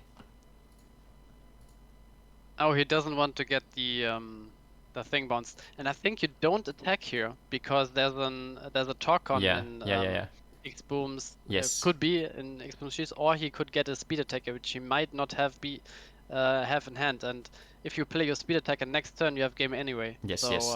It does yeah, play, right correct. Yes. Yeah. Okay, it would be cool if there's no speed attacker. I don't think, or is there? Does Yeah, oh, okay, yeah. okay. Yeah, GG. Going for the next match. Top deck from X-Boom. German odds. All right. Next game. So now Solomon gets to play first. Already the quick fire mana. Comet Missile yet again. Yeah, that's a no-brainer. Yeah. Go! Oh, there's no turn 1 play. Ouch. We see the Deadly Fighter. Because if he plays a 2-drop, Deadly Fighter has to attack and gets value traded by the next thing that comes out. Volcanic Arrows, woo! I mean that. Yeah, Volcanic Arrows is nice, yeah. Just 2 1-drops also, or a Poisonous Mushroom and a 1-drop is fine. Yeah, you have the extra card in going second, so if you can just get ahead on board, play out some creatures, and overwhelm the opponent, then yeah. Oh, it is. It is. Ooh, nice. Yes. Yeah. Also, Quixotic would be a nice card because you can probably play two creatures, so you could value trade over to the Gonta, but I think when you're on the play, or rather, okay, you're not on the play, but you are dictating the pace currently, so you'd almost always... Well, the Sniper Mosquito is very good here. Yeah. But if this is like Pyro, it seems... Okay, Pyro into mana, so it's Pyro and maybe even a Deadly Fighter. So no... Okay, there's no 1-drop of nature. Oh, X-Boom only had that card. Oh. So decided to charge 1 Pyro. I guess if it was a Volcanic Arrows, you maybe would have liked to hold on to the Pyro, but... You have to attack the last shield here, in my opinion. Yeah. You're like, you need to win over the next 2 turns while forcing your opponent to trade on the following one, or otherwise your risk... Oh, does not swing. Doesn't. I mean, he doesn't get a turn, he doesn't like lose a turn by not attacking, he gets like an extra shield basically, because the Solomon can just attack shield rather than a creature. Yeah, now Solomon should just play as many creatures out as he can, or a 1-drop and a speed attacker. Yeah. Heal Deadly Fighter and then swing with Gontas.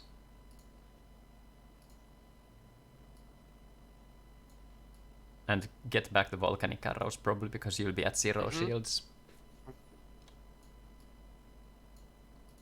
Like if there's a... Okay, Volcanic into mana. Speed attack. Oh, okay. Very good, exactly like this. And now Sniper Mosquito second. Now Sniper... Yeah. There's not gonna be too... Okay, Torgon, you might be scared of it, but you kind of just... You can't play into that, in my opinion. Yeah. I mean, you have 6 creatures, so you only lose to Volcanic. Yeah, we only lose to Volcanic Arrows in the last shield, basically. But Yeah, I think... Oh, but attack Sniper Mosquito first. If there was a... No? Okay, doesn't attack at all.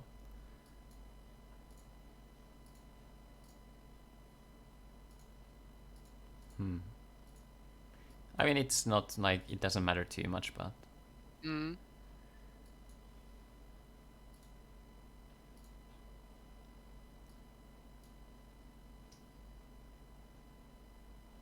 Oh, the Torgon. Okay, I mean, it doesn't likely... Didn't matter. Yeah, likely doesn't matter, so...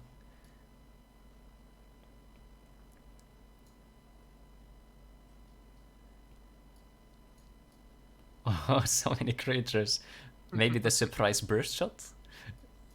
Oh, that would be hilarious. But he even plays around the burst shot.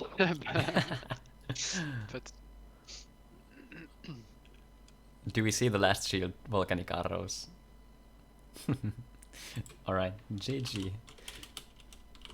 Alright, so it's presumable that X-Boom wins this one. But we did First see... game looked kinda close. X-Boom top decked the speed attacker, and if he didn't top deck it exactly at this turn, Solomon would have won, so... Yeah. Oh, Polygon is nice. Can instantly run over the Deadly Fighter. Yeah, and not also decided, this is smart, decided to charge the Sniper Mosquito over the Polygon, so this signals that Solomon doesn't have the Poisonous Mushroom. Yeah. Now his own Quixotic here, maybe Volcanic Arrows. Gonta would be nice.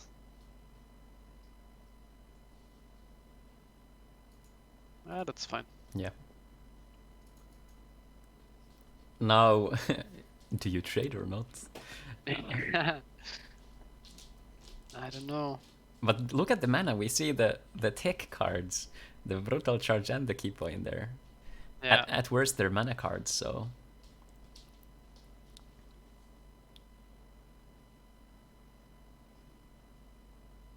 Yeah, I don't know what I would do here, because... If he has like a speed attacker and goes for 2 shields, he probably loses the Quixotic next turn. And then he can't play like double speed attacker, he isn't... I don't know. Pyro? Yeah. And he opted to play Pyro and not the Rikubu, which sticks on the board. Because if he would have played the Ricker with Dismantler, he could have traded into the Polygon with his Quixotic and then attacked for like a shield. And the one card will stick on the board to give him like an extra tempo here. Not sure what his other card is. But he decides to swing for the shields anyway. Yeah, if you do this play, swing for shield, Pyropheta Magnus is better because Polygon can just kill the Rickaboo. If this is now Poisonous Mushroom turn, and you go Poisonous Mushroom and 2 1-drops, then Solomon has... Oh, saying no mushroom, no party. Just 3 1-drops Double would be 1-drop? fine. Yeah. Mechanic arrows. This is still fine for Solomon. Yeah, you shouldn't play that. You should play around your Torgon in the shield. If you have any other creature you can play, you should do so, but... Yeah. Do you attack with Polygon because it will be bounced back and you don't have another like turn? Your opponent will just play Pyrofighter into Pyrofighter and nothing you can do. Yeah, you need to get Torgon from the last shield and have a speed attacker. And even then it's not enough. Yeah. Yeah. Yeah. Not... Yeah. Or Volcanic Arrows last shield, but that doesn't... Yeah, it does get rid of the Pyro, so... If X-Boom plays the Pyro and no other 1-drop and there's a Volcanic... But I think there might be a case where it was only one creature anyway for Solomon, so... There was no... Solomon, are you listening to the cast? You shouldn't be listening when you're playing. I mean, it doesn't matter too much here, but...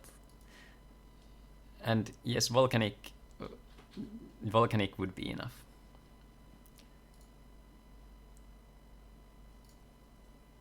Solomon, play. Let's go. Yeah. Don't write in the chat. Yeah, just play.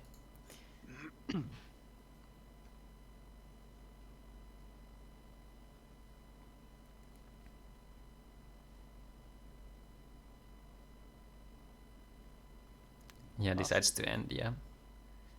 So yeah, Torgon into Speed Attacker would be enough. Yeah. Volcanic Arrows, you have to dodge like another Speed Attacker. You know what's actually the big brain play here? X-Boom plays out creatures but doesn't swing. Like, plays static creatures and wants on the following turn.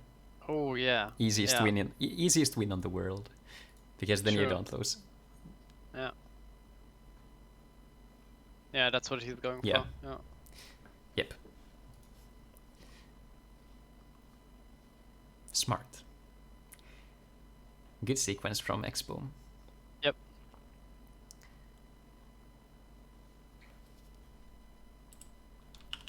Yeah, we see the GGs in chat. Was no trigger there. Let's see if we get the shields from X-Boom. I'll ask if we can see the shields. Oh, there was a Volcanic, but not from the last shield, so... Yeah. Alright, congrats to X-Boom. X-Boom continues. And let's go over to the bracket here. So Solomon X-Boom went over 2-1 to X-Boom.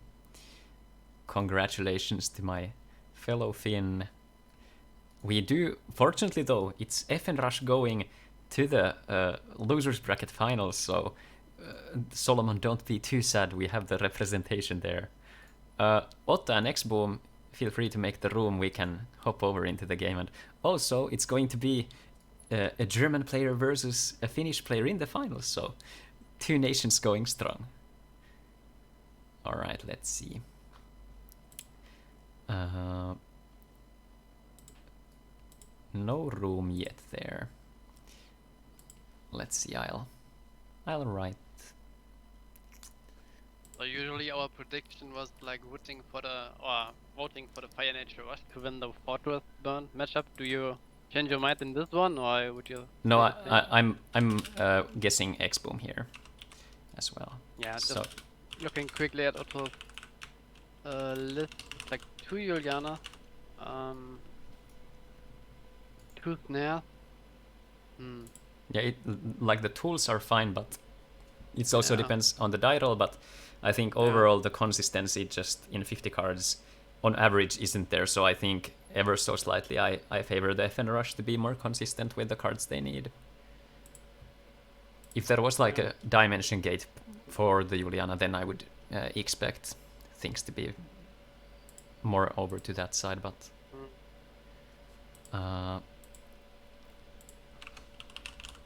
I'll ping both. Yeah, That they also can open make. the room. No. Now I see. Ah. Oh yeah, it was okay. Now I can see it. Alright guys, let's see FN Rush versus Fortress. Either going to be fast games or medium length games. Alright, the game is firing, so let's hop over to the game.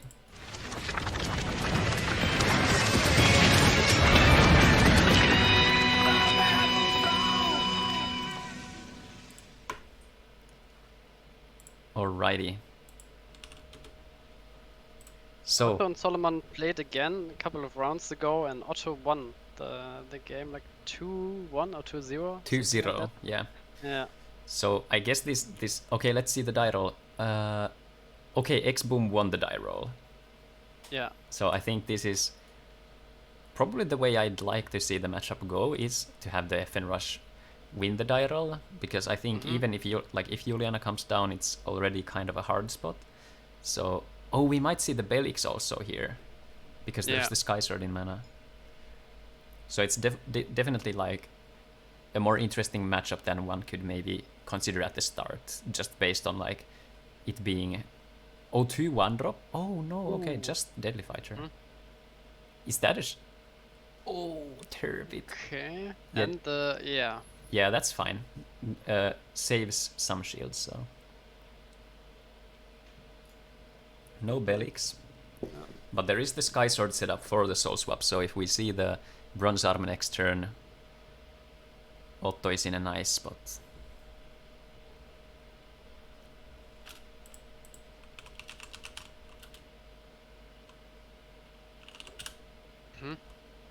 Ooh, just Pyro.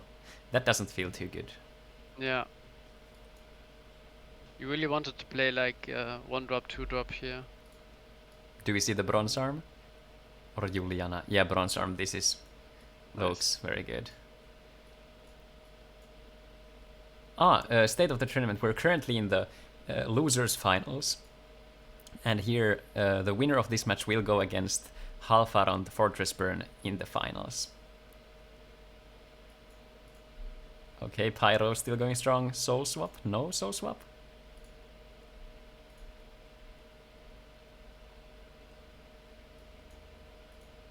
Let's see, do we see the Sky Sword or... We could see a double Soul Swap. Okay, we could still see a double Soul Swap. But only 1 green mana, so... But if you put the Bronze Arm into mana, you have that too. Oh, yeah, true. Oh, imagine if there's the second Soul Swap. Oh, Soul Swap posted. He needs a follow-up. Oh, a Locomotive Earth would be very good too. Yeah. Or like pretty much anything that you can play. Spiral Gate. Oh, Spiral Gate. Oh! And Soul Swap to hand. That's a really nice turn. Yeah, that is. That's very, very good. Huge turn. And he played out like creatures which have a total mana cost of 10 mana, and he was like at 4 mana at the start of the turn. So, yeah. I think Soul Swap back is the best for Sky Sword, but I could see the argument for the Plague also.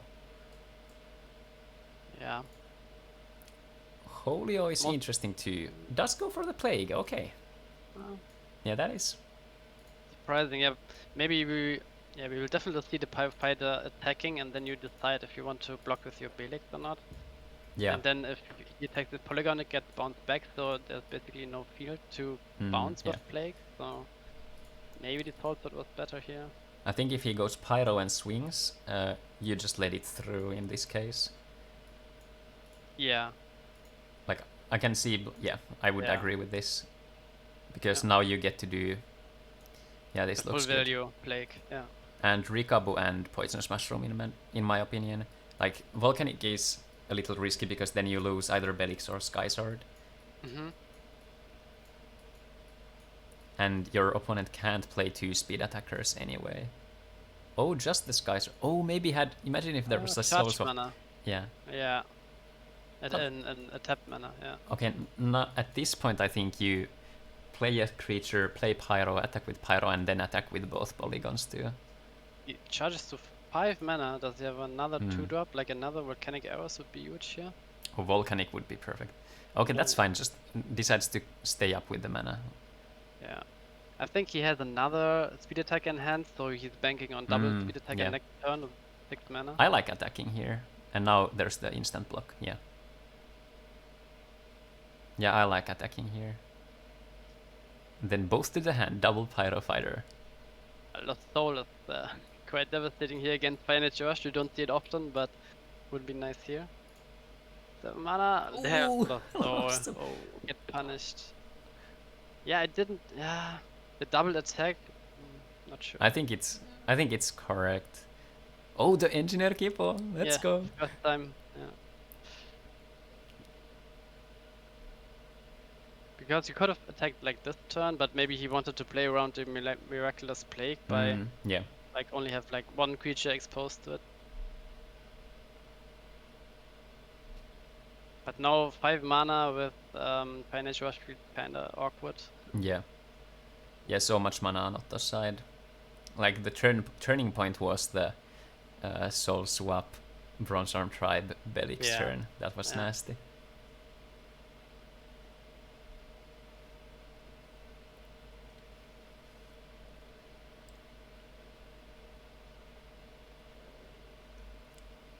Otto thinking. Interesting, not removing the creature with the snare. 6 for therapy.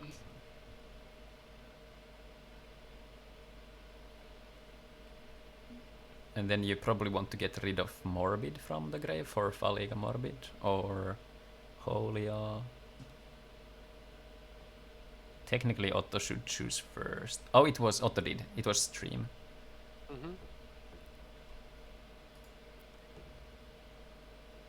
Oh, and Soul Swap also.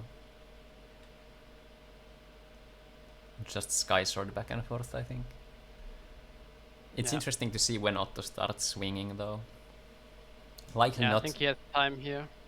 Oh, X-Boom happy in the chat that he got the first Kippo activation.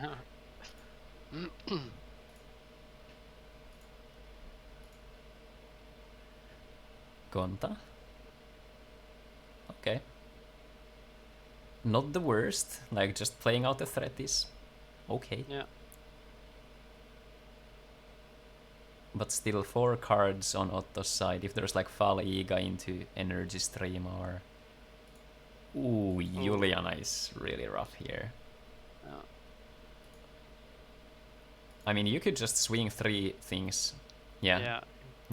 There's not enough mana currently for a double speed attacker anyway, and even if it was... I appreciate Otto deciding to swing here. I think it is correct.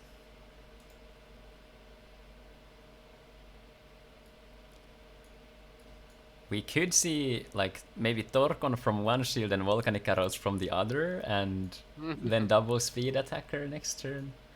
I don't know. Oh, poisonous mushroom into 2 things. Maybe. That would be 2 then 3, or like just 3 creatures out now. 4th from your shield and 5th. Yeah, that could be enough, but I think okay, we do see the poisonous mushroom. Yeah, but he has to play like 3 creatures because Miraculous Plague is coming next turn, so the 2 creatures would just get bounced back. So yeah, you're correct. Yeah, there's unfortunately no outs here. Yeah. Likely Otto playing, getting the green cards and choosing. Yeah, just choosing the mushroom and the sniper with... Oh, okay. Mosquito out. Plague. Yeah, green mana. I agree with this.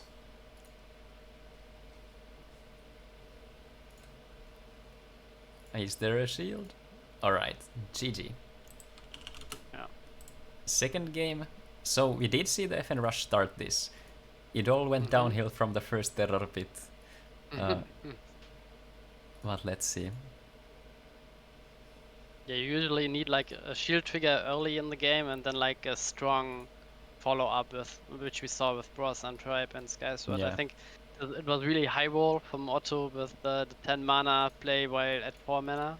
Yeah, So, yeah, but we will see how this goes. And Belix is like the perfect follow up in that exact case, like because you didn't get it down early, but you got it on a turn where you can retrieve whatever you want, and it was Plague at that point, and you could go for the Plague next turn.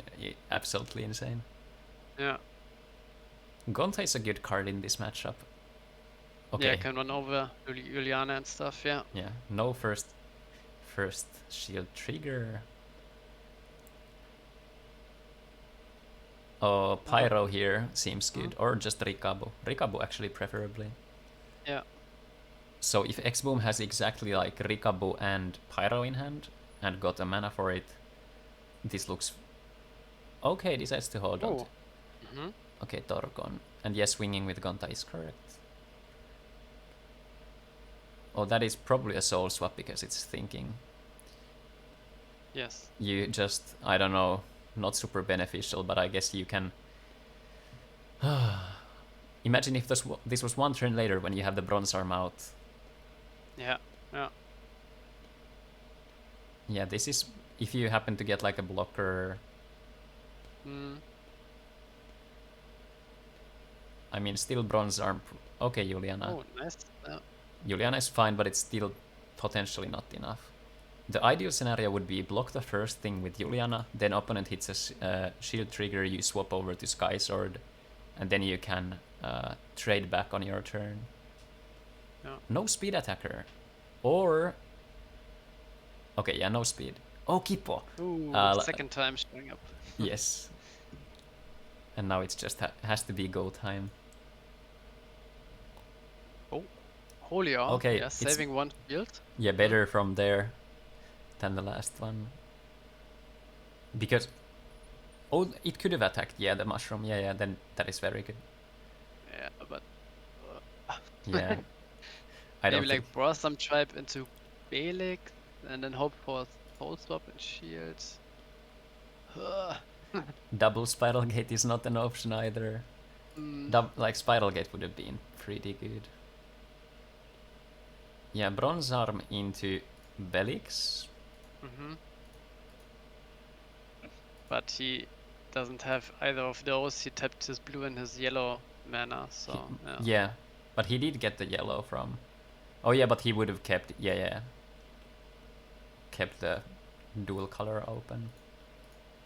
So now it has to be Soul Swap. Burning one mana, which actually hurts X-Boom if he draws Speed Attacker here, but didn't happen. Alright, we do go to the game 3. Yeah. Alright, let's see. Mikael or Otto, who will take it home?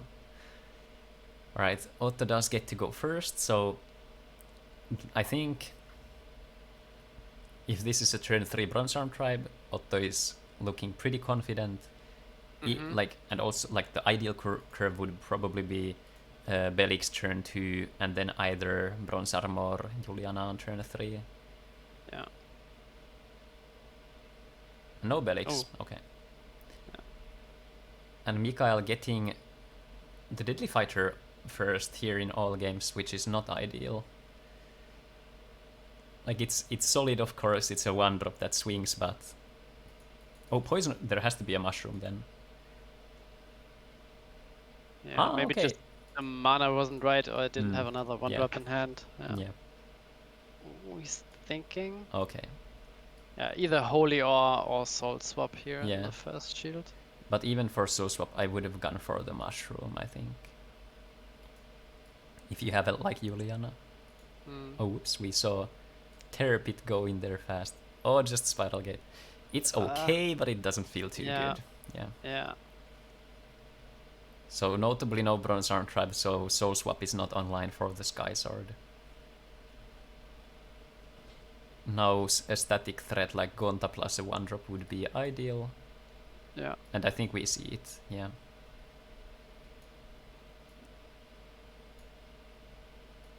Yeah, and Deadly Fighter just zipping away like one of the shields at a time, and I think it was the best one drop here because like Sniper Mosquito, he had Poisonous Mushroom. Yeah, maybe Sniper Mosquito was better, but Polygon definitely the worst out of the three because it would have been in the hand. After shield break,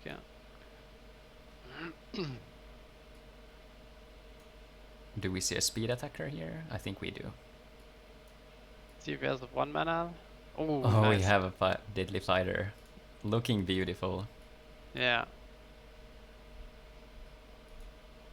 Need something right now. Yeah. Yeah, okay, Fighter, yeah. And you have to just go for it. Yeah, I like keeping the static threat around. Yes. Okay. GG X-Boom going to the finals. Let's go. Awesome stuff. So we don't like this is absolutely great. Yeah, I'm kind of relieved to not see like the 2-hour Fortress era. Yeah, because the loser has to win twice. So if it was, all right. Hey, prediction for X-Boom is correct. And then we have our current score is 10-9. Do we want to make it interesting and bet on different things? Yeah, I think I have to bet on Halfa on my German okay, comrade. let's do it. All right, I'm guessing X-Boom. This is gonna be awesome. So we can do a prediction actually in the chat also. Let me do /prediction here. Just make here, and let's see who will win the grand final. Halfar, X-Boom. Alright. And the prediction is live. You can use your channel points to vote there. Let's see the bracket here. So, X-Boom won 2-1, right? Yeah, Otto won one game.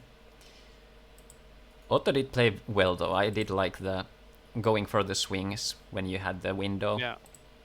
So, alright, this is going to be awesome. We're heading for the grand finals. Let's see how the predictions are going. So people are betting on Halfar, it seems.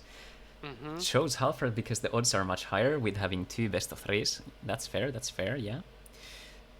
I'm still gonna believe strong. I'm gonna keep the spirit alive, and I'm gonna bet on X-Boom because if I lose, it's going to be 10-10 for the predictions. So I can only win or tie. So it should be great. All right, guys. I'll check if the players are ready. Let's ask them there. Yeah, Claude pointing out, has much higher odds because X-Boom have to win 2 best of 3s, but still the matchup is in X-Boom's favor. So although we saw like Otto and Halfa winning against Fire Nature Rush earlier in the tournament, I think overall Fire Nature Rush has an edge like 60-40, I would say, for Fire Nature Rush here. Yeah. Depends on the Juliana plays. I think Halfa plays 0 Juliana, so the odds in X-Boom's favor is maybe a bit higher than even it were in this matchup against Otto, because Otto played 2 Juliana. Yeah. But we have to see. So but Halfa also plays 2 Aqua Surfers, which Otto doesn't have. Yeah. So Halfar has 1, 2, 3, 4, 5, 6, 7, 8, 9, 10, 11, 12, 13, 14 defensive triggers. So slightly over 1/4. So we should be seeing like 1 trigger from the shields or 2 on average. I'm excluding like Crystal Memory and Logic Cube here, and Soul Swap is like here and there. It's good. Like if you get the Bronze Arm Tribe, then it's especially good, but you can also use it offensively. And here probably not as relevant as in against Fortress. Forbos. The Engineer Kipo, we'll have to see if it can force some iffy scenarios where if there's a Belix and you swing whether the player wants to block, and it can cause like it's another layer on the card what I like about it, but mainly like read against Forbos controls, mass removal, and you can just play around it. So this is going to be interesting. Alright guys, predictions are done. We're heading for the grand finals, so enjoy the transition and let's have fun.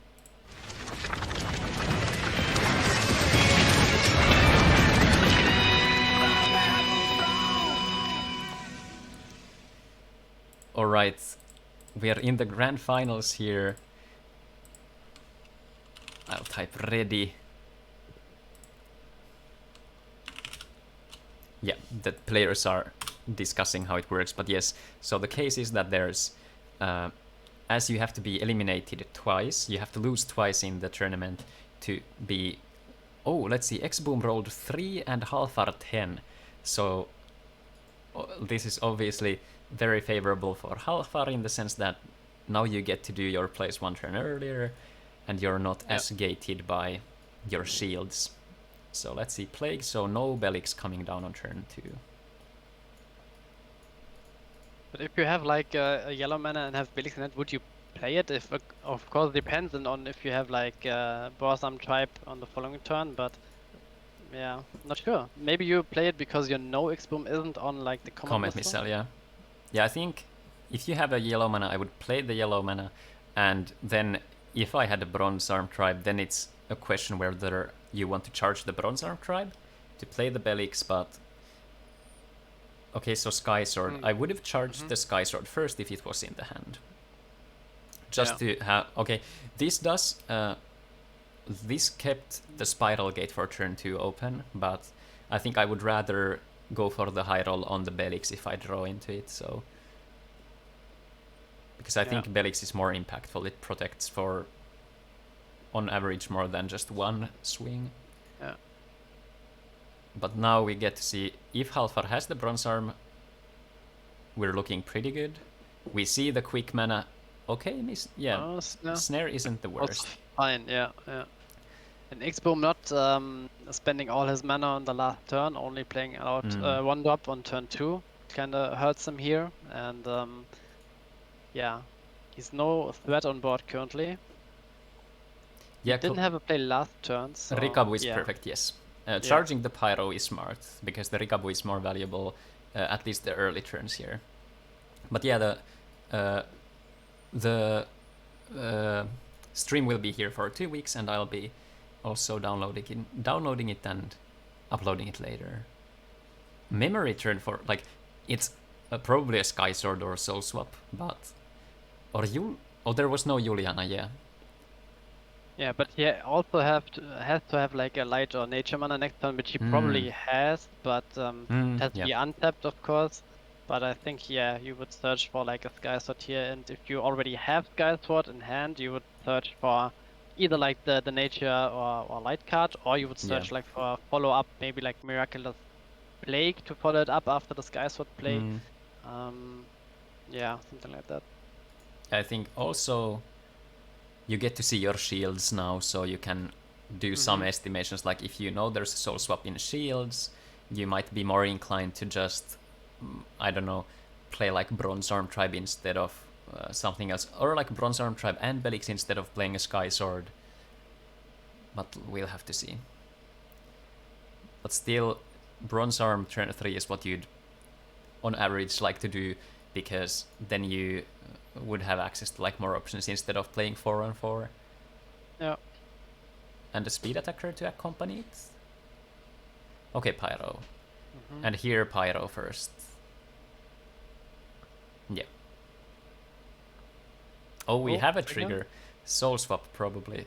So Rikabu for Deadly Fighter or Pyro. Yeah, it has to be Rikabu. Yes. Yeah.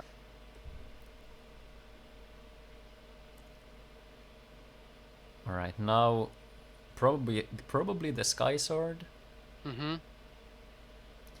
Yeah, we get the light mana. And now we just... Okay, Spiral get into the mana, so...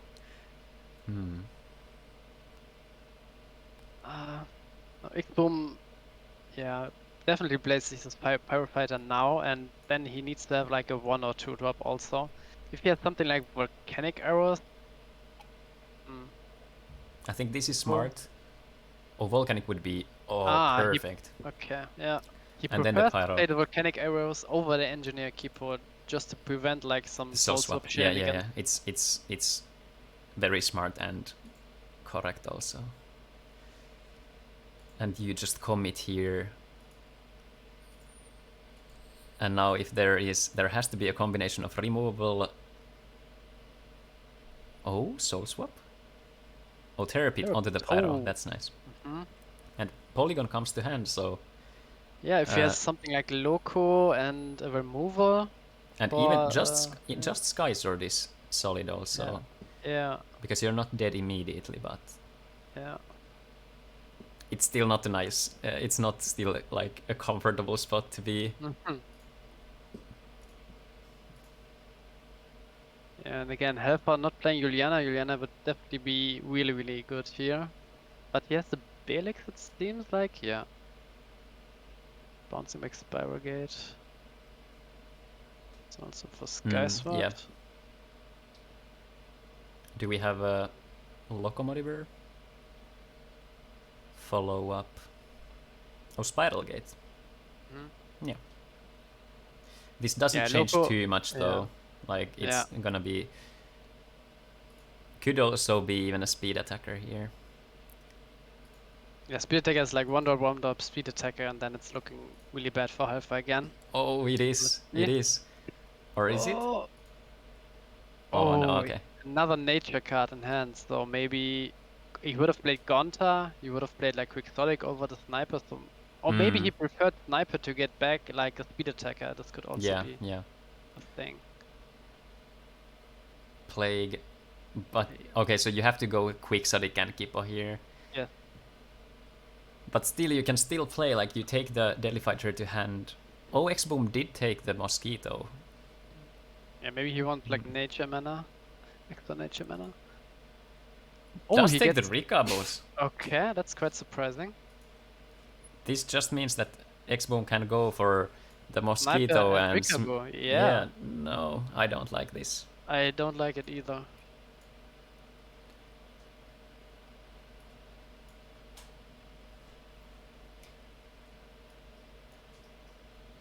And Sasu, I do think that playing, not like removing the green source isn't as impactful as having the Deadly Fighter that doesn't get over Belix. Like the earlier turn with the swap. Terror Pit. Oh, that's so lucky because now he can run over the Ricaboo, maybe. Oh, if we have discard. Like the perfect thing would be like Loco. He doesn't have green mana, though. Ooh. Still no green mana. Morbid. Oh, there it is the 2-speed attacker. But there's the Ricaboo. He gave the Ricaboo, so it's the Ricaboo wins the game now. No, he had like one Ricaboo. He has to put it in the graveyard and one in his hand. Oh, right? You are correct. Yeah. Yeah, the 2 Ricaboos targeting. Oh, green mana. Oh, he has it. Yeah. Yeah, I don't think the bouncing 2 Ricaboos was a good play. Maybe he was afraid of X-Boom just spamming the board with like so that was creatures. 2-0, so now this is the second series. It's 1-0. It's 1-0. Okay. It's 1-0 for X-Boom, yeah. Oh yeah, because Halfar started, Yeah, it was the brutal charge. Yeah, I think again. we've seen some Kippo in this game, in the past, not in this game, in the past games, but brutal charge we've never seen him cast. It's always on my account, so maybe like a Torcon would be like better in this spot too. Yeah, it depends highly. I don't think the outcome would have mattered for any of the games with the Torcon, but like neither the brutal charge showed things, but I think the muscle charger could be interesting. Yeah. But it's hard to like really evaluate. Like just the beater could be better, but we haven't seen any scenario where there was a brutal charge top deck that would have hindered, for example, the game. Like be at 0 creatures and draw it. Yeah, but even if I think he has it in hand a couple of times, but still decided to play a creature instead of like playing it.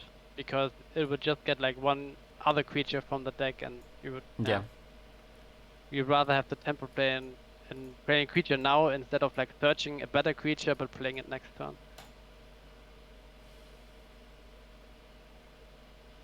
The score is 1-0 for X-Boom.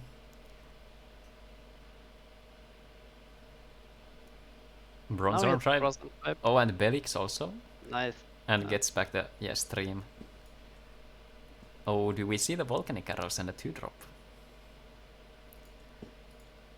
Would be very good if there is the Volcanic Arrows, but... Even like just playing out 2-2-drops would be fine here. Yeah, yeah.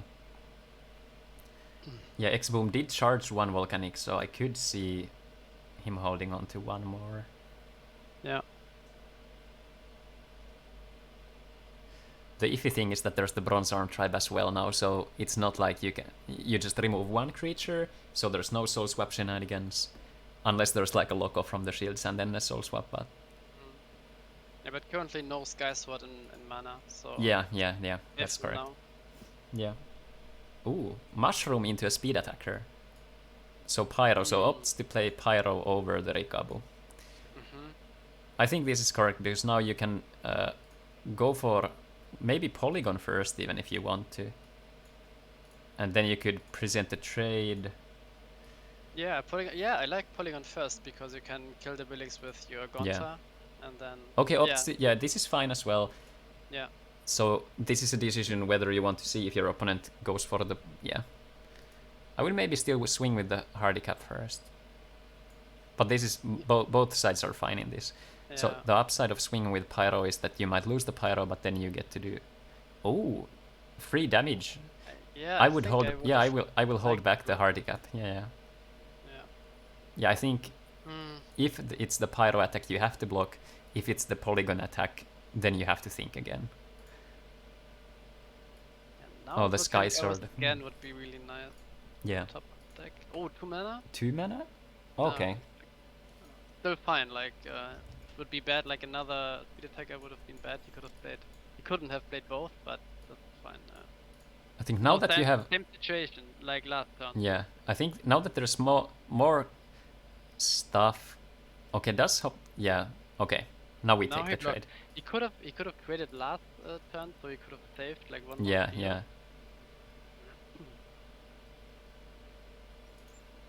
Oh, going to 0 shields. I don't think there's a single out aside from Sky Sword and Soul Swap now. And that's not even a guaranteed out. Yeah, Miraculous Plague also helps here. Like bouncing the Quixotic and the Gonta and run over the Mushroom. Yeah. But it's still kind of... But you lose to a top deck attacker anyway. Don't pick the 2 Rikubus now again. No. You can... Yeah, okay, go throw those. I think that is fine. I would maybe even go to the extent, because you're not probably winning with a blocker anyway, so you could just give the 2 spells instead of giving a creature. Although we likely see the green creature anyway go to mana, but...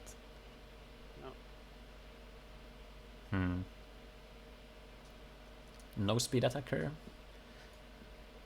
But still, this is now a point where Halfar does have a lot of cards in hand, but...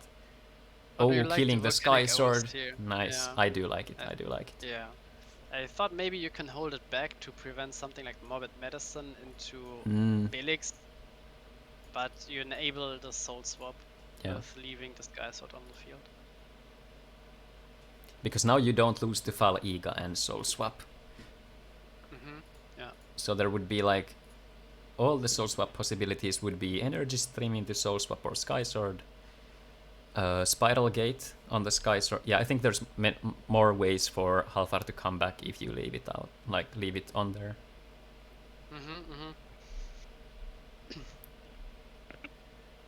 Halfar is contemplating the choices.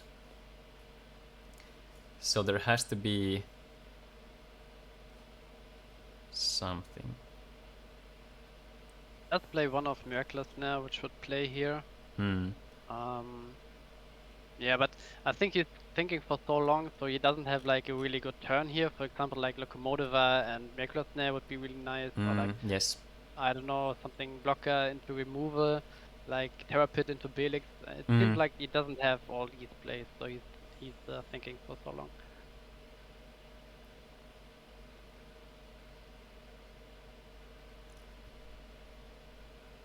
Yeah, removing the Sky Sword is very nice.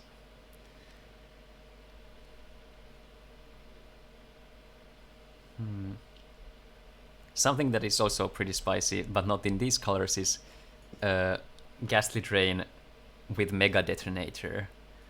If you're playing a Fire Darkness Rush, and you can just go like play a wide board and then have like a secondary kind of snake attack with just like go Ghastly Drain and then everybody gets the double breaker.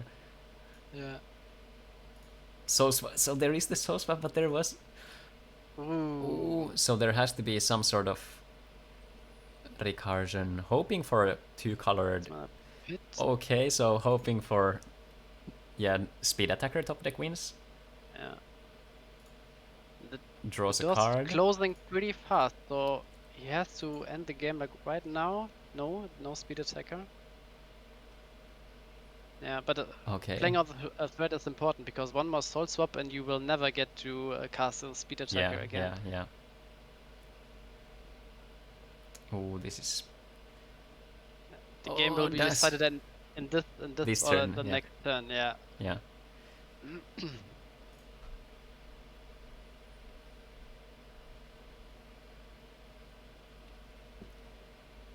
A Sky Sword would be awesome. You could go Morbid Medicine for the Sky Sword and Belix, which would be very good.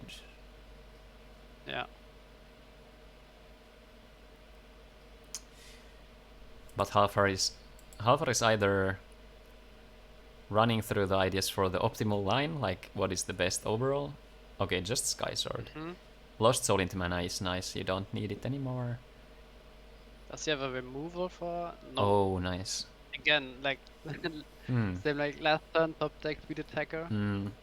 Rough here, but yeah, again, X-Boom needs to close it right now because Halfar will search for the perfect card, most likely Soul Swap, and yeah, Soul Swap or Sky Sword or even Fal Iga. Yeah. Quite a lot of options. Also probably checking the last shield currently. Yeah.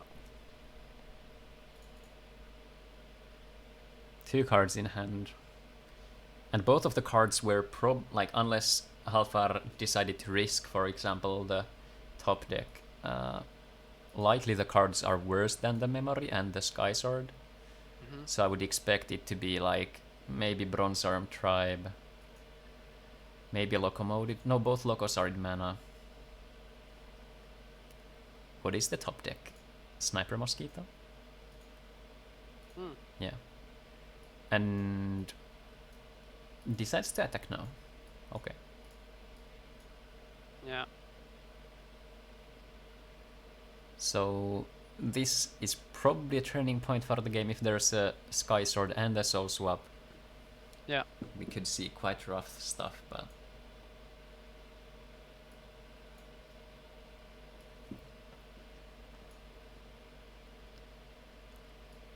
Seven mana. Oh, the Plague. But now we might see the Rikabu into hand again. Yeah. Yeah, he has to choose the Rikabu. Yes, both Rikabu, so okay. Yeah. But I think it's still one turn. Exotic again. Oh, but he's Morbid. Nice. Yeah.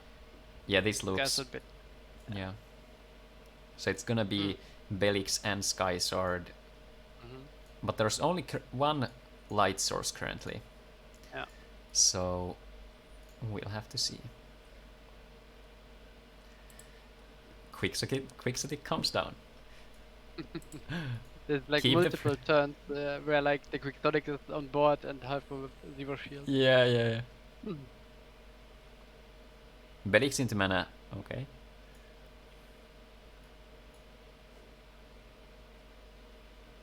Oh, the Surfer into mana. Not to the shield.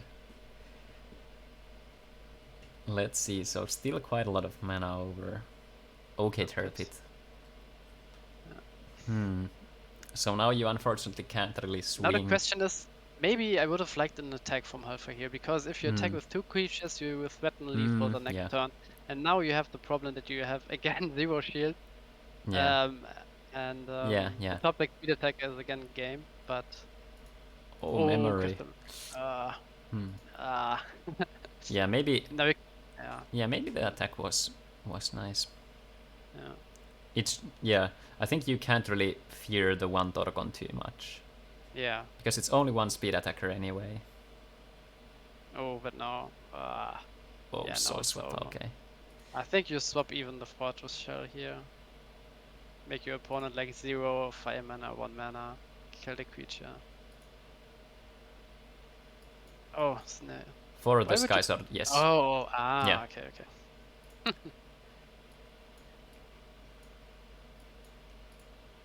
Let's see. Do we see the Torgon? Now I don't like the attack because you don't threaten leave for next turn, but I think yeah. at this point it doesn't matter. Okay, X-Boom Yeah. says GG here, so 1-1. And we're at match point, so if Halfar wins this game, Halfar will be crowned the CIDC 2 champion. But X-Boom gets to go first, so we must see how it goes.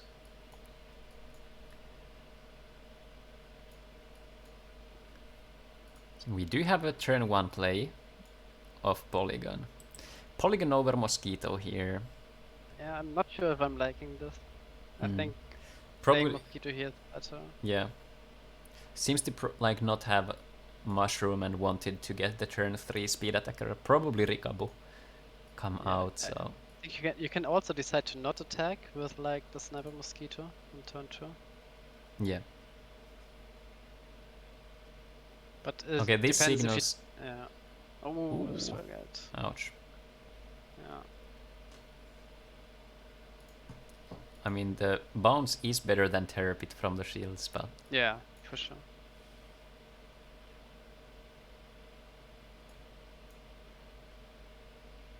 So when X-Boom played the 2-drop and had those 1-drops in hand, it signals to me that X-Boom has another 2-drop and they're playing a 2-drop plus 1-drop. Well, of course, they're playing the Quixotic here again, but. Yeah, that's why I played Polygon first. But again, if you had played Sniper Mosquito didn't attack, then yeah, Spybrigade wouldn't have come out, and Yeah. yeah, you would have at least had a threat like now again to attack. And only nature mana. This must hurt. Probably has one speed attacker in hand that. Okay, now Bronze Arm, and off of the top of the deck you charge Sky Sword, and then you're enjoying life. Okay, no Sky Sword. But still swapping out the Fal Iga is pretty good because you can Spiral Gate and just kill. If there's like Rikabu coming out, you can just trade into the Rikabu bounce the Quixotic. Fire mana, so I assume we're seeing 1-drop and a Pyro or Rikabu. Okay, Pyro. Yeah. I think the other creature must be either another fire card. Because I would have liked to play the Rikabu Dismantler, which sticks on the board, because you attack with like, I don't know, because Polygon gets bounced back, and with Bronze Tribe you can't really kill the Quixotic if you play like a Sky Sword. I think this is playing around, like, this is betting on your opponent not having a soul swap. Yeah. But it does seem, this does seem like a soul swap. Yeah. Now the question is if you want to swap out the Pyro out, or whether you want to swap out the Fal Iga. Does opt to go for the Mushroom.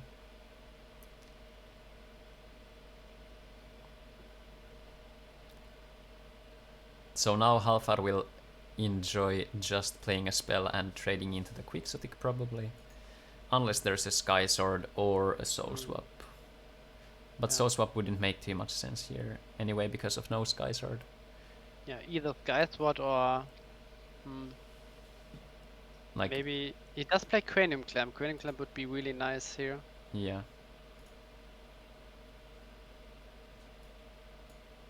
Just Logic Cube is fine also. Okay, Soul Swap and goes for the Fal. And gets the Souls. Oh, Spiral Gate, okay. That's fine, yeah.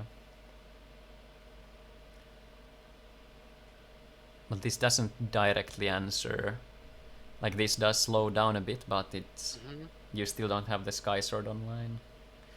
like probably doesn't have it, of course, but like I think X-Boom is still pretty comfortably in here. Yeah. Like we Looks good for him. 2-drop and a Pyro, I feel like. Or even like 3 creatures would be nice here. Yeah. Seems like. Oh, it might be. The Torgon. Oh, and the 1-drop. Yeah, Okay. nice. Do you attack the shield? No, not here, I think. Yeah, like if there's a Sky Sword into mana, then it maybe sucks. Like you want to attack, but we see already 2 soul swaps in the and grave. and now the Faliga doesn't have a target to attack, and you lost the mushroom anyway. Soul swap, but this doesn't feel like you get the Spiral Gate, but it's still not too much. Like you have the speed in hand, Quixotic, yeah. Okay, we pray for the shields. Let's see. Oh, Belix! It's still not enough if there's a speed attack or removal. Unless the triggers. Alright, so does get the Holio into hand, so this is make or break. We could see 2 speed attack. Oh no, we can't. There's 2 cards in hand. So it's gonna be the 2-drop and the Pyro. Oh, nice. He found a speed attacker. I think it's the one that he had in hand. No, he has 0 cards in hand now. He has drawn 1. Ah, card. okay. I think it was bounced. Yeah, okay. Alright, here we go. Yeah. Blocks the Torgon. Be a trigger now. Oh! Oh! Oh no! Wow! German odds. Oh. German odds, indeed. Oh, Pyro. But still there needs to be a removal for... Oh, this is so close. Yeah. If there's a Sky Sword, this looks to be... Oh no, is it the Sky Sword? Yes. Oh, the Surfer into mana though. Oh man. I mean, I can just play out his creatures again and still pretty rough for Halfa. But he seems to like crawl out, and yeah, Gonta isn't nice. It's better than the Polygon. Now you attack with Quixotic. Yes. Yeah, Quixotic first.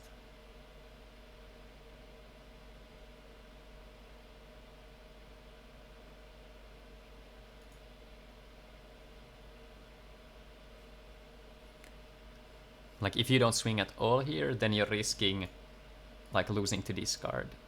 Yeah. Okay, let's go for the Pyro first. Interesting. Oh no. Yeah. Oh, Man.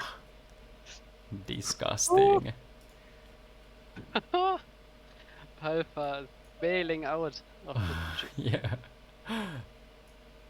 Spiral Gate on the Sky Sword. And but you can't...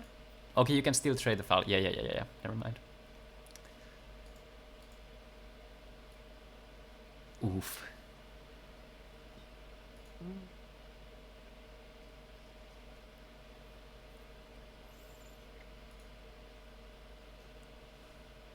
Yeah. Helfer got 101 with the field triggers, but still not out. Another Gonta and 1 Polygon, which we knew.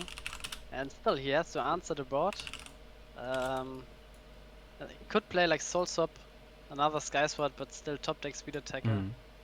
Wins the game here for X-Boom. Yeah. Just Loco Oh, Loco for just... Champion. Yeah. Yeah. Maybe Speed Attacker? No. Just Deadly Fighter? Maybe I would have liked to hold the Locomotiver back to bounce like the Polygon, which gets back to hand, but... Another trigger? Oh, dude. Come on. Ooh.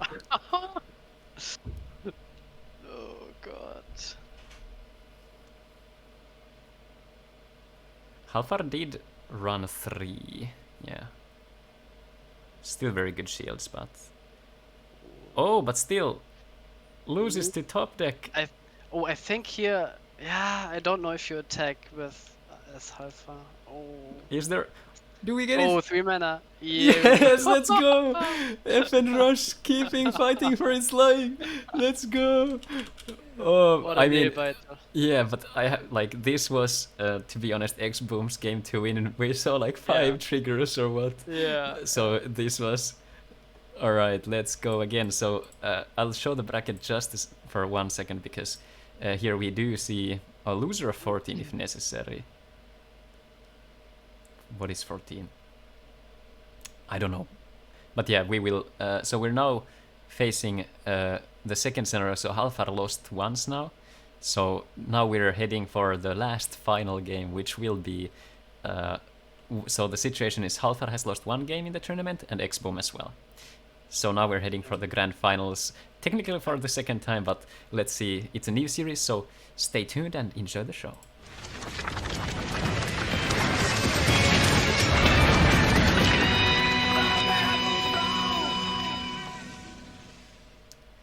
Alright, so Halfar rolled 18 and X-Boom rolled 6.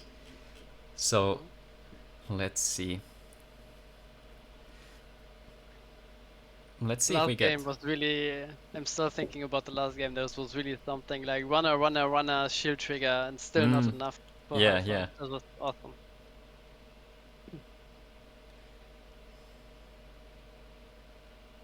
No Belix here, so I'm quite relieved about this.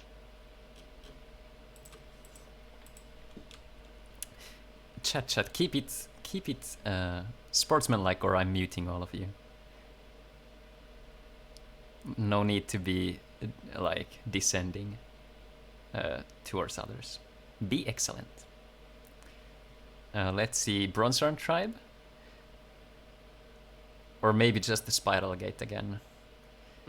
Seems to maybe taps 2, 3. Okay, Bronzehorn Tribe. Yeah. So now the scary, like the iffy thing is, if Halfar plays a spell next turn and nothing else, he can trade into the Quixotic path. Yeah, maybe like the Kipo was like, yeah, he didn't have like fire mana, but like charge a fire, play Kipo instead of the Quixotic, so the Bronzehorn Tribe can't kill the Kipo. Yeah, could be. Yeah. But maybe if there's like a speed attacker in hand, then you'd like to keep the speed attacker. So. Yeah, for sure.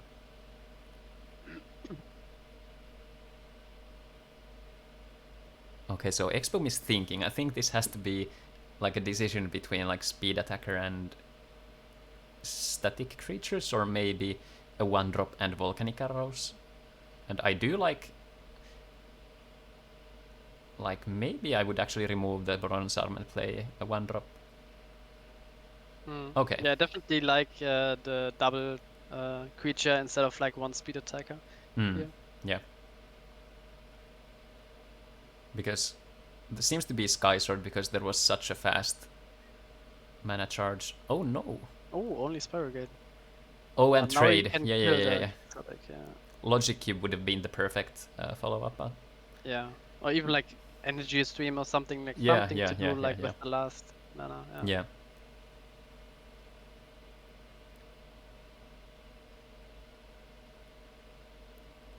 Let's see. Do we have another creature? Gonta? Oh, Quixotic, not bad. Yeah. And I think Looking you swing, good. yeah, because now there's no soul swap target for Halfar himself. And next turn you can play like speed attack and a polygon again, so yeah. Yeah. 6 mana. Oh, just Surfer. That doesn't feel too good. Yeah. You're going down to 0 shields, and then it's... All those now having Surfer out does enable soul swap onto the Surfer, so... Yeah, this is 0-0 currently. Halfar began the game, but this is 0-0. Best of 3, and this best of 3 series will result in the winner. Ooh, who will really be nice. the champion. Oh, nice. Dumping everything out, that's what you want to do with Fire Energy Rush. No cards in hand, everything on Soul the board. swap seems to be... Yeah. If it's if it's any other trigger, you just play it. Or whole... Yeah. And for the Surfer again, for the Quixotic, yeah. Still not the place you kind of want to be. Yeah. Imagine if But there was the Sky Sword in mana. This would be so... Reckless Plague would be perfect here, because you can kill... Yeah, Yeah. that's what he has, because you can kill the Quixotic also. Now what do you give back? Like volcanic Probably arrows and brutal Kipo? charge. Like I don't like giving brutal charge though. Oh, and Kipo. I would keep the brutal charge and play a 2-drop and brutal charge. Let's see. Destroy the brutal charge. Okay. So now he's playing 2-2-drops. Quixotic and Kipo. Yeah. Oh, we can get this. The worst thing would be Sky Sword and Soul Swap for Fortress, or just the Sky Sword again. Oh, Pyro. Does he have a 1-drop? No. Okay. Okay. Couldn't he have played like double 2-drop, maybe? He could have, but yeah, I think he's just playing to not, like, for Halfar not to have a... Oh, but Lost Soul is painful yeah, here. Lost Soul, yeah. But then you can also top deck, you can top deck the Speed Attacker. Yeah. Oh. Okay, Lost Soul, do we get the top deck? Okay. Yeah, maybe like a double 2-drop would have been better, but because he can't answer like the double 2-drop, he has to have like the one last plague remaining. Okay. I think Halfar does have something to deal with this. Yeah, he has 4 cards in hand. Like so many cards alive here for Halfar. Yeah, Plague also would get really you. would have like double 2-drop last turn from X-Boom. Yeah, there was only one extra Lost Soul in the deck though, so like we saw one in the grave, so I can just see playing around it for that one. Yeah. Yeah, but Spiral Gate, ouch. Oh, Belix, even worse. I would have taken the Energy Stream though. Yeah, if you brick on the 2 random cards, now you can. But there's no Sky Sword, yeah. Maybe. Yeah, I mean, what do you maybe search for here? Yeah, maybe it's just Soul Swap. Maybe like another Belix? Maybe you search another Belix, get it out? Could be, yeah. Oh, Logic Cube. Oh. And Soul Swap, I guess.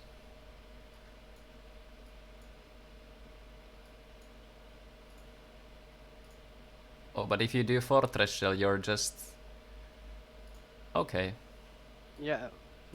Fortress Shell would have been safe. Like, no, you died to Volcanic Arrows. Yeah, yeah, and the Speed Attacker. Oh no, it's not Speed Attacker anymore at that point. Oh, no. But I don't think if this is like any creature, pretty much anything, I think it's like a Rikabu I would play out if it's a Rikabu. Yeah. There's 2 cards because it was this. Okay, Rikabu. There is a Rikabu, And it just yes. 2 threats now to deal with. Halfar has this memory, but this can also only search for like 1 answer. He even decides to charge. Yeah. Now we have the situation where he has like the 2 creatures out, which we could have had like 2 turns earlier with the double 2-drop, and still had the Speed Attack in hand. Yeah.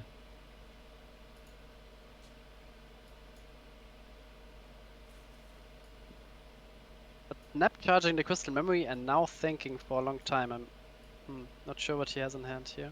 Yeah. Maybe pull... Okay, Memory Sky Sword, yeah. I think you just have to go for it. Yeah. Alright. Do we see a top deck arrows or... Depends how we see the mana being tapped. Okay, seems to be... Only 1. Just a creature. Now, do you attack here? That's the interesting question. I don't think you attack. Yeah. Even though you could get like Volcanic Arrows back, but I think you don't want to give Halfar the 1 extra card. If Halfar like blanks here. Yeah, he doesn't have like any master stream. removal, so yeah, it's pretty safe to dump your creatures on the board here. Holy, okay, Surfer. Yeah, that's still like no problem. You have to... Oh.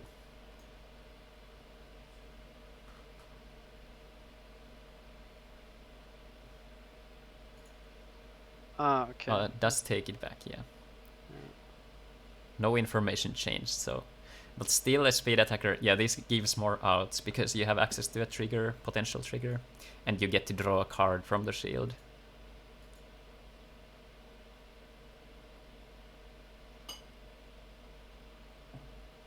Let's see.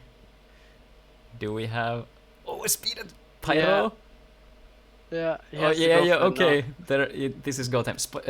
Sniper Mosquito first. You take back the volcanic arrows.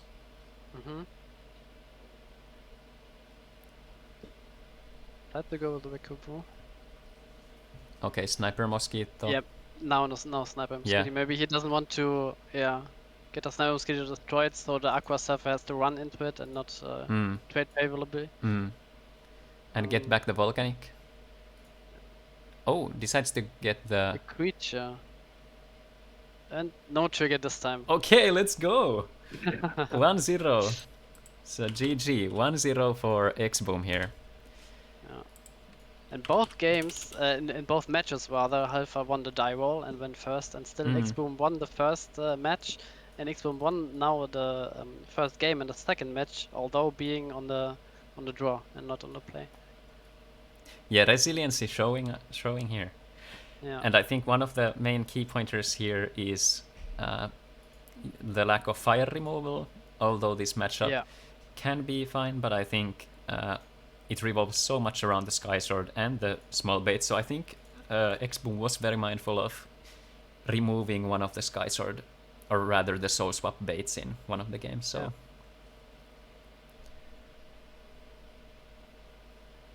Polygon over the Mosquito, so... Yeah, I still like it the other way, but it really depends on the hand. Yeah.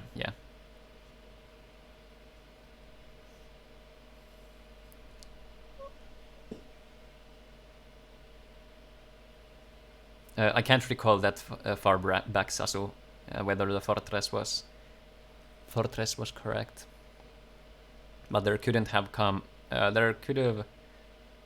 Was there? If there was only 2 red sources, then destroying the both red mana is. Yeah. Oh, this. Oh, but if there was the mushroom, if it was the turn draw, I would have played the Sniper Mosquito. Yeah, definitely. Yeah.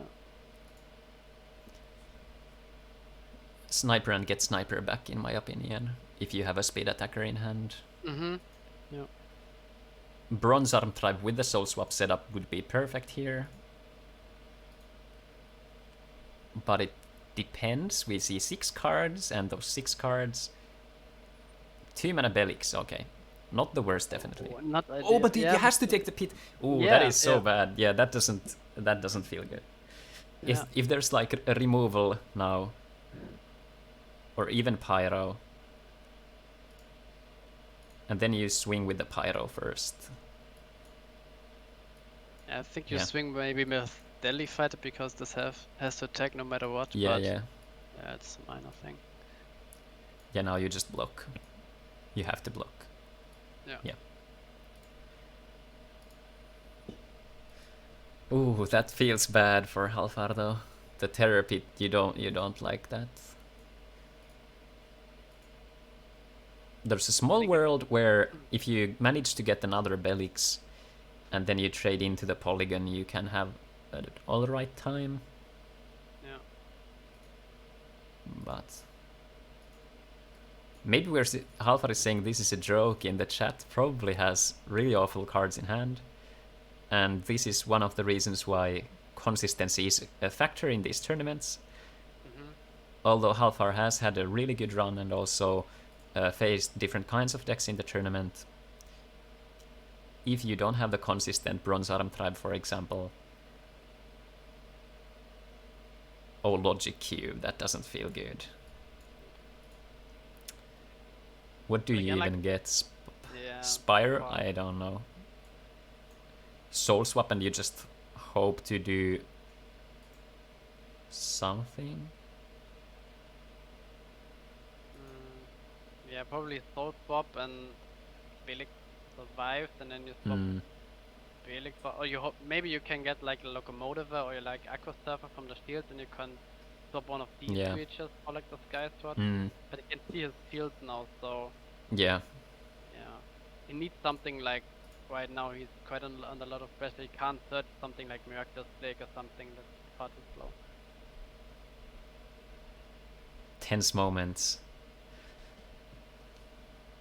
Let's see. But again, the one Belix is definitely holding. Spiral Gate, yeah. Yeah. Yeah, Belix swing is okay, I think.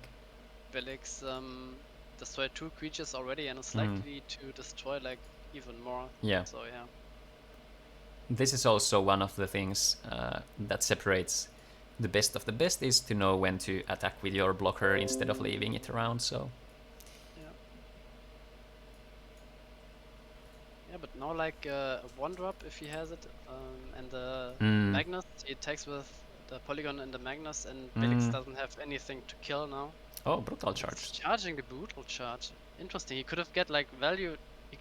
Why? Yeah. Yeah, he didn't have the mana to play both. He didn't have the mana, yeah. I thought he had another card, Alright, so... Well, next turn, he's not winning next turn yet. No. But... but still at 4 mana and it's the Spiral Gate, so... if there happens to be a second speed attacker top deck... Oh, but it has to be a red... Yeah, it can't be. Yeah.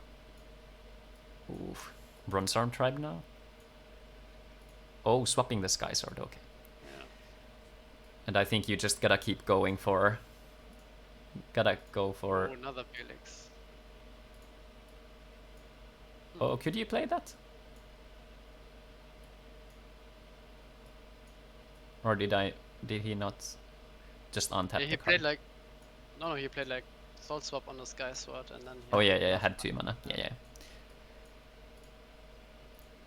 Yeah, I think trading here is smart.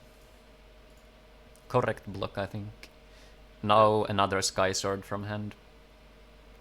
9 cards in hand, so there's probably something to do. But we do, this is 1-0 currently, so X-Boom does get to go first once more at least. Just Spiral Gate and no follow-up. Oh. Probably has like Terror 9 Pit. cards in hand and only Spiral Gate. That's pretty rough for her. Do we see another play? Oh, a Spyro would be... Oh, Memory. Okay, so likely Soul Swap. So you could have access to another play. So, like, if you only get Sky Sword, then you have access to Sky Sword and maybe Spiral Gate, but... Yeah. I hope Alpha is, like, finding a way out of this, so we see, like, another game here, but... Yeah. Looking kinda rough.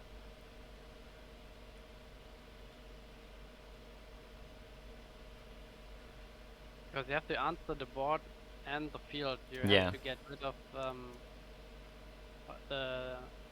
maybe you can play something like Cranium Clamp and then Spiral Gate and hope he doesn't have like I think Sky Sword, and yes, he does have the mana Spiral Gate. Yes. So I'm pretty sure he got the Spiral Gate to hand.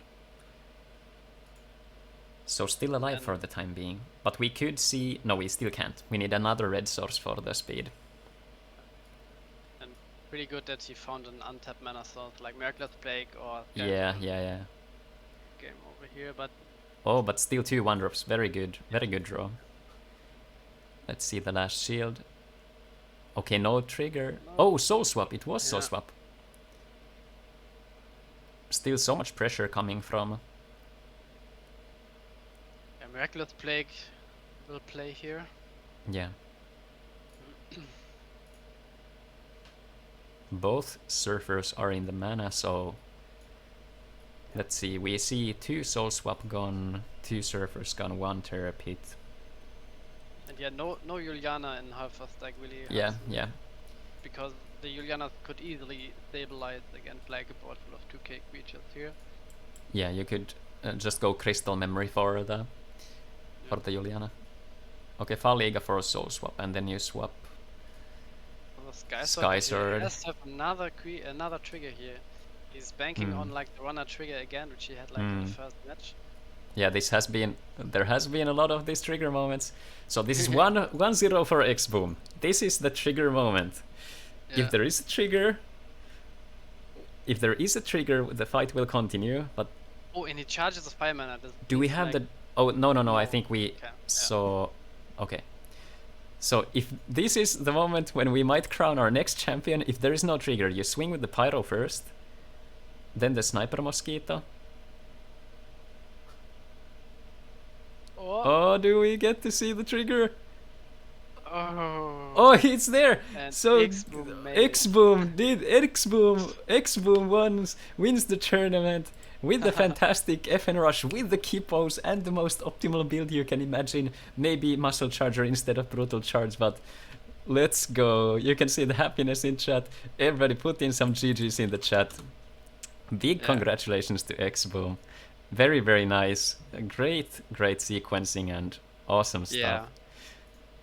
All right. Yeah, really, really good from X-Boom. I think we watched him like this 2 matches and a couple of matches before, and we only pointed out like 1 or 2 minor plays which really depended on his hand, and of course we can't see the hand, so maybe his play was optimal all the way. But yeah, really, really good performance here from X-Boom, and of course from Halfa too. Yeah. Here, I'm not fighting sure against like a worth matchup definitely here. Oh yeah, do we have to fill this in like 2-1 and then we see the last bracket? Yes. So it was 2-1 and this was 2-0. So we have our grand champion, the IDC Championship 2 CIDC winner. We have the results, have made the final edit, so we can end the tournament here. Big congratulations to X-Boom. 6-1 record here. So only dropping, and we can see, so it was the second round when X-Boom fell. So it was the Halfar won the first time again. So here we go. Halfar second and Otto third. So big congratulations to each and every one of them. All right, back here at the casting desk. So I guess I'll ask X-Boom if he wants to come have a couple words.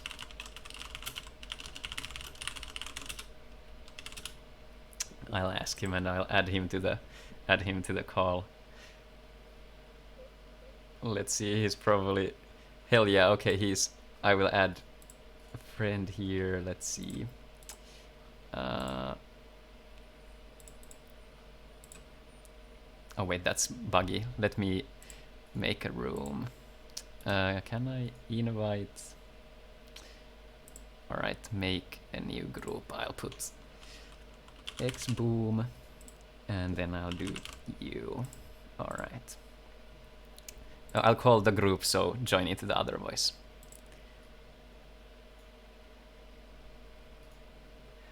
All right, X-Boom, say hi, our crowned CIDC 2 champion. Spaulding, can you hear us also? Yeah, congratulations to X-Boom. Awesome for this, stuff. Really great performance today. Yeah, awesome stuff. First of all, how are you feeling? What's going through your mind right now? Pretty hungry, tired, but really good feeling to win. Very long tournament. Yeah. Well, even though the matches were pretty fast because playing FN Rush. Yeah. Were you satisfied with your list and the tech choices? Yeah, although Kipo didn't get any use, that was sad. But yeah. Like, there was a chance I ran into the Survivor deck which ran burst shots, so there it could have been helpful. Yeah. But overall, it was fine. Yeah, overall that was awesome to see, and the resiliency you're like against Halfra you had and faced like 5 triggers in one of the games, and overall just like that must have felt pretty bothersome when you run into a soul swap after soul swap and stuff like that. Yeah, I was used to it because I lost to Halfar in the like round 2, so I was used to it by that point. So yeah, I can. It was pretty satisfying to win in the end. Yeah, definitely, and pretty convincing when you won the first games 2-1, and then you got to 2-0 in the like second grand final. So very awesome stuff. Spaulding, do you have any questions you want to ask Expo? Yeah. Especially like about the choices about not adding like Comet Missile to the deck, because we saw like many games where the opponent, like Fortress Shell players, played out like the Belix on turn 2, and it just sit there and eat up like a lot of creatures or ward like the 2k creatures you had, and at some point I was like, he has to have like a Volcanic Arrows now, or like the Belix just walls you for like 4 more turns or something. Do you miss like the volcanic, the comet missiles in the deck, or do you feel it went alright today? I think it was fine. Like, I think there was only like 1 or 2 instances where it could have been. I don't even remember if there was, because I would have had the comet missiles in the maybe Torgon and Brutal Charge space, or like the Kippo space in those slots, and I don't even think I would have had those cards, so I wouldn't have had the comet missile when I needed it anyway in those situations. And the volcanic was good enough in most of the games, because if I knew that the opponent was playing Belix and I had volcanic, and they started and played a creature into the mana, then I was holding the volcanic in case they played the Belix. And in most cases they didn't, and then I could load the volcanic next turn. But in at least one game, I think I played volcanic. Like, after they played Belix, I play volcanic, and I just like beat them down, because the Belix is still pretty. You have to make sacrifices to play the Belix, so because you can't play the spells in the mana. So it can sometimes break their hand if the Belix doesn't work out. Absolutely, and also something noteworthy is that we did get to see the consistency issues that 50 card lists might face. Like, I personally, as I was rooting for you for the grand finals, I was relieved on every turn 3 from Halfar where we didn't see the Bronze Arm tribe, because he didn't have the access to the Soul Swap and Sky Sword out on your turn when they're at 4 mana, so many instances where like there's just a little bit shy of the mana to be able to soul swap those Sky Swords and get that shield generation going. But overall, it was fantastic to see. What do you think about, like, since you now know what lists were played at the tournament, were you surprised of the, like, what the metagame or the play environment looked like? I was surprised there was no Phorobos, but like overall, it being very control heavy, that didn't surprise me. Maybe the like controls that were only Fortress Shell, that surprised me a bit. But not in the sense that I would still pick this list if I had known, because I won obviously, and also because I think it suits. The only decks I would have maybe had a problem with was the Hydro Hurricane. Yeah. That could have been brutal. Yeah. Gladly I didn't face that deck, so. Yeah, I think we could have seen the absence of Comet missiles in that matchup, because there's so many blockers that, like, there's no Juliana, so stuff like Tajimal could have been insanely problematic, but overall it turned out for the better. We didn't get to see any moment where you would have casted the Brutal Charge, but I think there was one moment in these finals, if you had 1 more mana, which was the Pyro Fighter when you charged the Brutal Charge. If you had the mana, I think it could have been like game winning, because you could have found 2 speed attackers. So yeah, I was considering it, but the Pyro was just better, and if I had 1 more mana, then I would have gladly played it. Yeah. Maybe like one more question from my side. The other players like playing like Fortress, Mana Burn and stuff. It's like 1 hour games, 1 hour and a half games, and as you said, the tournament was quite long today. Do you feel like you have an advantage from your mental perspective, because you got like longer pauses and stuff, and you could play then more optimally, because like Oscar, we didn't saw you make any misplay, like 1 or 2 minor micro decisions which could have been like better, but we also don't see your hand, because maybe it was the right play after all. So I think you played really, really good. And do you think it comes from like having more pauses than the other players? Might be the case.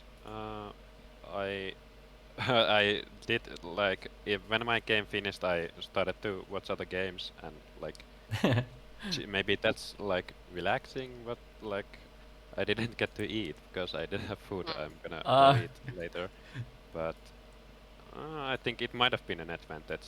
Not really sure. Yeah. Maybe. Yeah, it's and overall something that we discussed also was like I looking at the sequences you did and taking your time to consider some different options and be mindful of, like, for example, the when you decided to charge Polygon and Sniper Mosquito, like if you can play one or the other on turn one, it was good to see you think about your decisions, and you could see like some of those moments where you're like, this seems to be kind of the obvious play to make here, but decided to do the like thinking there. And one thing that was perfect, and it was very smart on your end, I called it on stream, but it was against Solomon when you were at the point where Solomon, you could have gotten Solomon to 0 shields and then have a speed attacker, and you realized that the only way you lose is to Torgon, and you decided to play the 2 static threats because you just win that way. There can't be 2 speed attackers, so it was very smart on your end, so very good stuff there. So in the Halfbar game, I did one like decision where I didn't think it was. I think it was game 1 or 2 with the Miraculous Plague, and I might have done the correct decision, but I didn't take my time. That might have been like being tired or something, because after I took Gonta and I destroyed Quixotic, but then I didn't. Then I realized wait a minute, do I have mana to play all my stuff? No. Ouch. But I think it went fine, but I should have thought about it before I did it. Yeah. Yeah, I think there was like one situation where you had 4 mana and you could have played like 2 2-drop creatures or like your Pyro Fighter, and I was like rooting for you to play like 2 2-drop creatures because like one Miraculous Plague was already in the graveyard, and you played a Pyro Fighter, attacked, and then you got hit by Lost Soul, I guess. Yeah. Like this was like the one scene where it might have been better to play like the 2 static creatures instead of the one Pyro Fighter. It made sense, of course. Halfway only had like 1 shield. You broke like the last shield, but yeah, you never know. Halfway could also have like the Miraculous Plague instead of the Lost Soul, and then your play would have been better there. I just wanted to keep the pressure on, so I always have like the top deck out. Like I can top deck the speed and then I win. Yeah, everything made sense. There were also some scenarios. Were you surprised when Halfar used the Plague in one game and gave you both of the Ricabus? And yeah, there I was surprised. I thought he wouldn't give me the speed attackers. I think there was a better choice to make, but I can't remember it clearly. But I remember that decision. Yeah, it is a super long tournament, and especially if you're playing like any kind of, like, of course FN Rush does have like, it's not as linear as people think, but when you have these kind of control lists where you have to choose between some options and this and that, and the games drag on for like an hour or so, it can really take a mental toll. Like just being able to play through the tournament, we've been streaming for almost 6.5 hours now, so the players have been playing for like 5 and a little bit past that, so it's only human to have those moments where you maybe do the slightly wrong decision, but in the end it's the consistency and how you perform as a player that counts in the end. Are there any shoutouts or stuff you want to say before we hang up the call for now, Xboom, as you are the newly crowned CIDC 2 champion? I can't really think of anything. All right. Happy to win. Yeah, that's well put. Thanks for coming on, and we'll continue chatting with Spaulding for just a moment. Yeah. All right, Thank you, guys. Thank you for the tournament. Of course, thank you for attending. Thank you. So, that's about it for the CIDC 2. We saw awesome matches overall. I think the play environment was kind of what I expected, but I would have expected a 4-boss list, at least 1 or 2. Yeah. But I think people were kind of pivoting around the factor that they were expecting 4-boss and then brought the Fortress burn into the tournament. Some lists that I would have loved to see the Survivors, so Dark Signer play against those controls, which would have been the planned matchup in a sense, but didn't get there. And I think there are some spaces where a bit different lists could have thrived as well. So like Water Nature aggro could have been performing pretty well here as well. So yeah, I think the overall metagame here was pretty influenced by the first Championship IDC, or general by the IDC community in general, where Phobos is the best deck, and everyone was either trying to beat Phobos or pretty much everyone was trying to beat Phobos. They took 3 Fortress shells and 2 Fire Nature Rush lists, which are favorable against Phobos, or at least the Fire Nature Rush is 50-50, depends on how many burst shots Phobos plays and so on. So yeah, definitely I think really good call from all the players here, trying to beat one of the best deck or the best decks in the format. Phobos is definitely a really good deck against every other, against every deck basically. It has a chance to win against even Fortress. But I think really good call on the Fire Nature Rush and Fortress players, and of course also the Survivor list from Dark Signer, pretty unlucky as you said.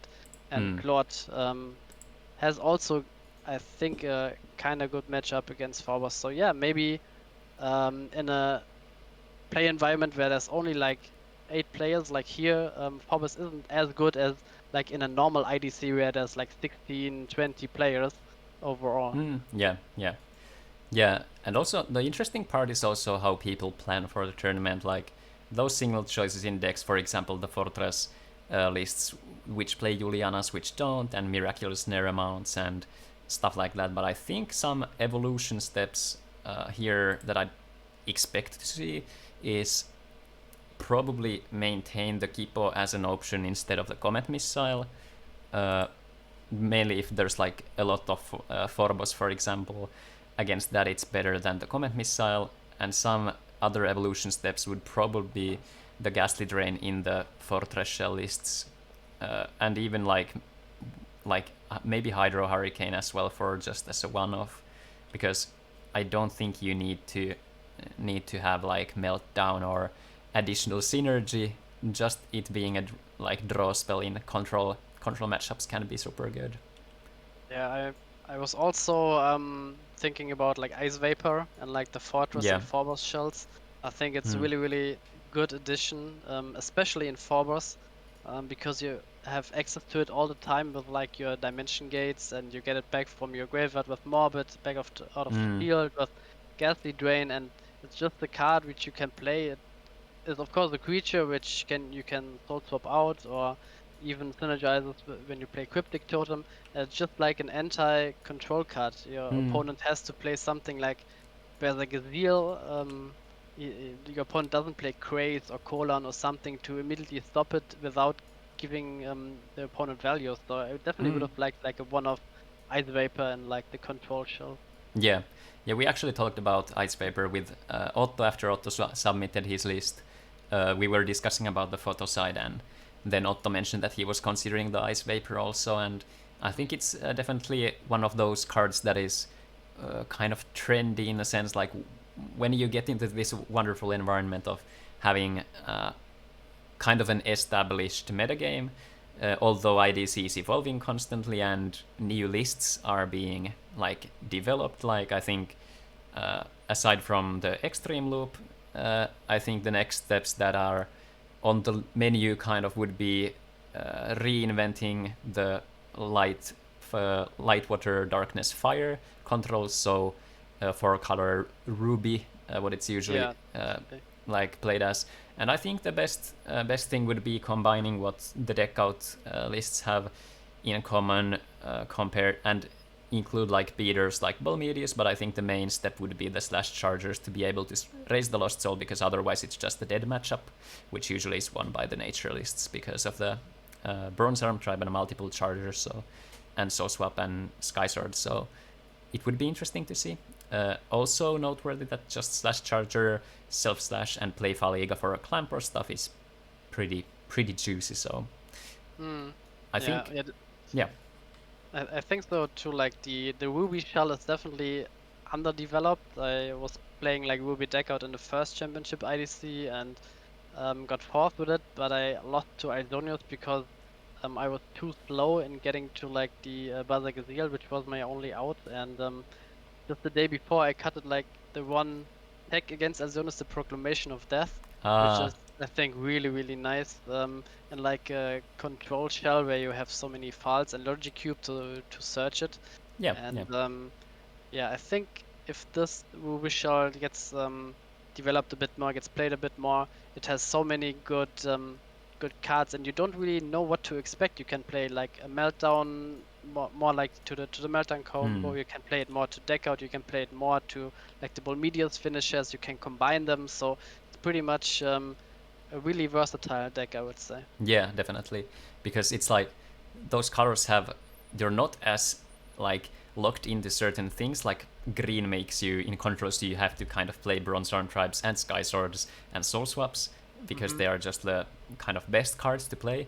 But in Ruby you have the option of like altering between the amounts of playing, for example, how many streams you want to play, if you want to play chargers, or if you want to go for like a mid-rangier curve, which would be the kind of the base energy stream into clamp into Coral, or just energy stream clamp, for example. And then also Galek is an alright option if you decide to go for like this mid-range beat kind of thing with Locomotivers and Halkus, so like a really creature-based list, although I think that one suffers heavily from not generating enough card advantage and being stuck on like creatures that don't go fast enough, but I do agree that there's a space to test around and invent. Yeah, definitely, and of course when you play Fire, you can like, if you expect like in this tournament a lot of rush, you can play like 4 burst shot, for example, and if you expect like not so much Fire Nature Rush and more like aggro-ish deck like the Rock Aggro from Hymne, you can swap into like a Blizzard of Spears, for example, and beat those decks. So it's pretty versatile, which you can adjust depending on what you expect from the meta. You can also play like Ice Vapor in the list. And a photo side also, so you have, as you said, you don't have like the 12 cards which are set in stone, like the 4 Sky Sword, Swap, and Bat. So pretty many room for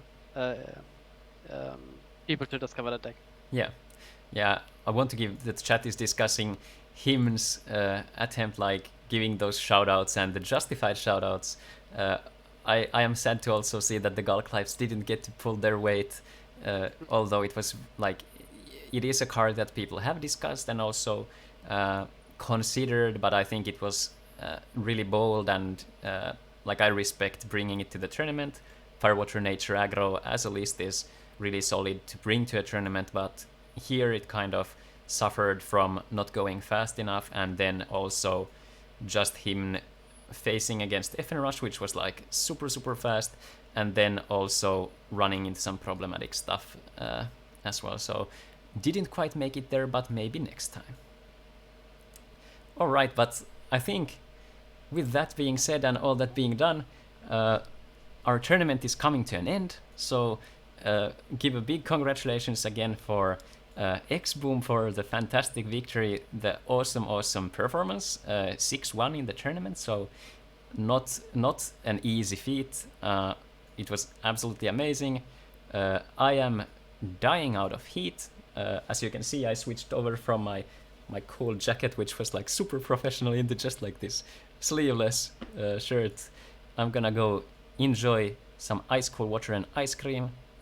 Spaulding, thank you so much for coming on. It was great co-commentating with you. We had really good time and very good insight also. So thank you for coming. Yeah, also thank you for having me on your stream. I think we did pretty well today, and I look forward to maybe commentate with you again in the future. And also for the people still watching or watching this in the VOD after, if you want to play Duel Masters like the professional players we have seen today, you can just hop on, search German Duel Masters on YouTube, join us on Discord, and yeah, maybe you will the one who's playing here on stream in the next Championship IDC. Potentially. Yeah. All we in like. So just to give a heads up, thank you also to the tournament organizers, so the German community in general, but highlighting Halfar and Darksigner for running the IDC tournament league. So if you're not exactly sure on what IDC is, it is a bi-yearly tournament league, so it's always 2 times a year, and the way the players qualify for this championship, for example, that we just had, is with a point system, so you have to perform really well in order to make it to this championship like at all. So all the contestants here are like super good players and very good deck builders, so just a shout out to all of the contestants, and big congratulations for qualifying also. Even if you didn't win, it's still an impressive feat, so you can give yourself a good old pat on the back and just let yourself simmer in the moment, like maybe today was not my day, but at least you're a consistent player because you've been in the tournament, so it's good stuff.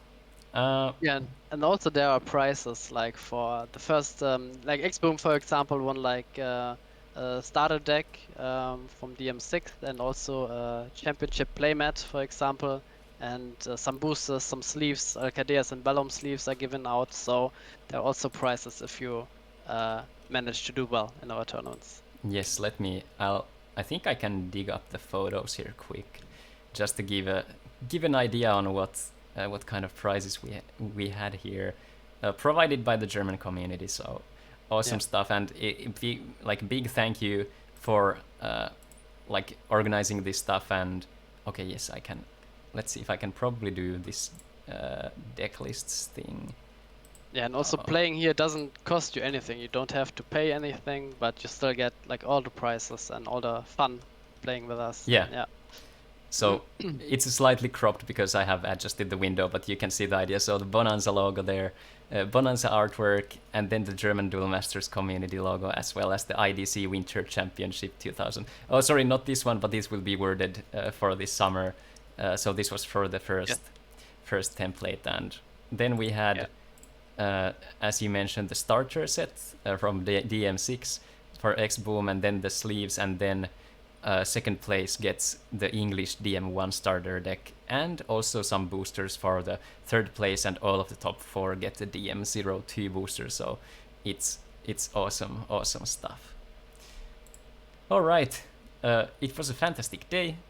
Thanks again, Spaulding, for coming on, and thank you each and every one of you watching. Thanks for sticking around. Thank you to the participants. It was a great day, and actually the next IDC is firing up next week, and so if you're not attending and you're interested in joining, do check out the German YouTube channel, German Duel Masters, and you can then find the links to the Discord there. I guess I can actually just share the Discord link here. Yeah, here's the Discord link. So if you're interested in joining, just to chit chat about Duel Masters metagame, just see around, maybe not even participate, but you want to lurk around, do join the Discord. And also do check out, I'll share the Duel Masters Reborn as well, the international community there. So lots of great stuff happening there. So it's far from being a dead game. We host these tournaments, and also in Finland have local events, and we're organizing a mega meetup which will be international in the future as well. So hopefully next summer, but we'll see how. But thanks for being here. Enjoy the last moments of the beautiful idle screen that I made. Thank you, YouTube tutorials, for how to animate things, and copyright-free music from, I can't remember what the song was, but it was certainly great. So thanks for being here, and also the biggest shout out, Paula Ritchie, for the $100 donation. It kind of just flew over my head because I didn't see the announcement. insane stuff. Thank you. That's very, very generous of you, and certainly warms my heart. Thank you for being here. It was awesome, and I'll see you guys next time. See you. Bye. See you.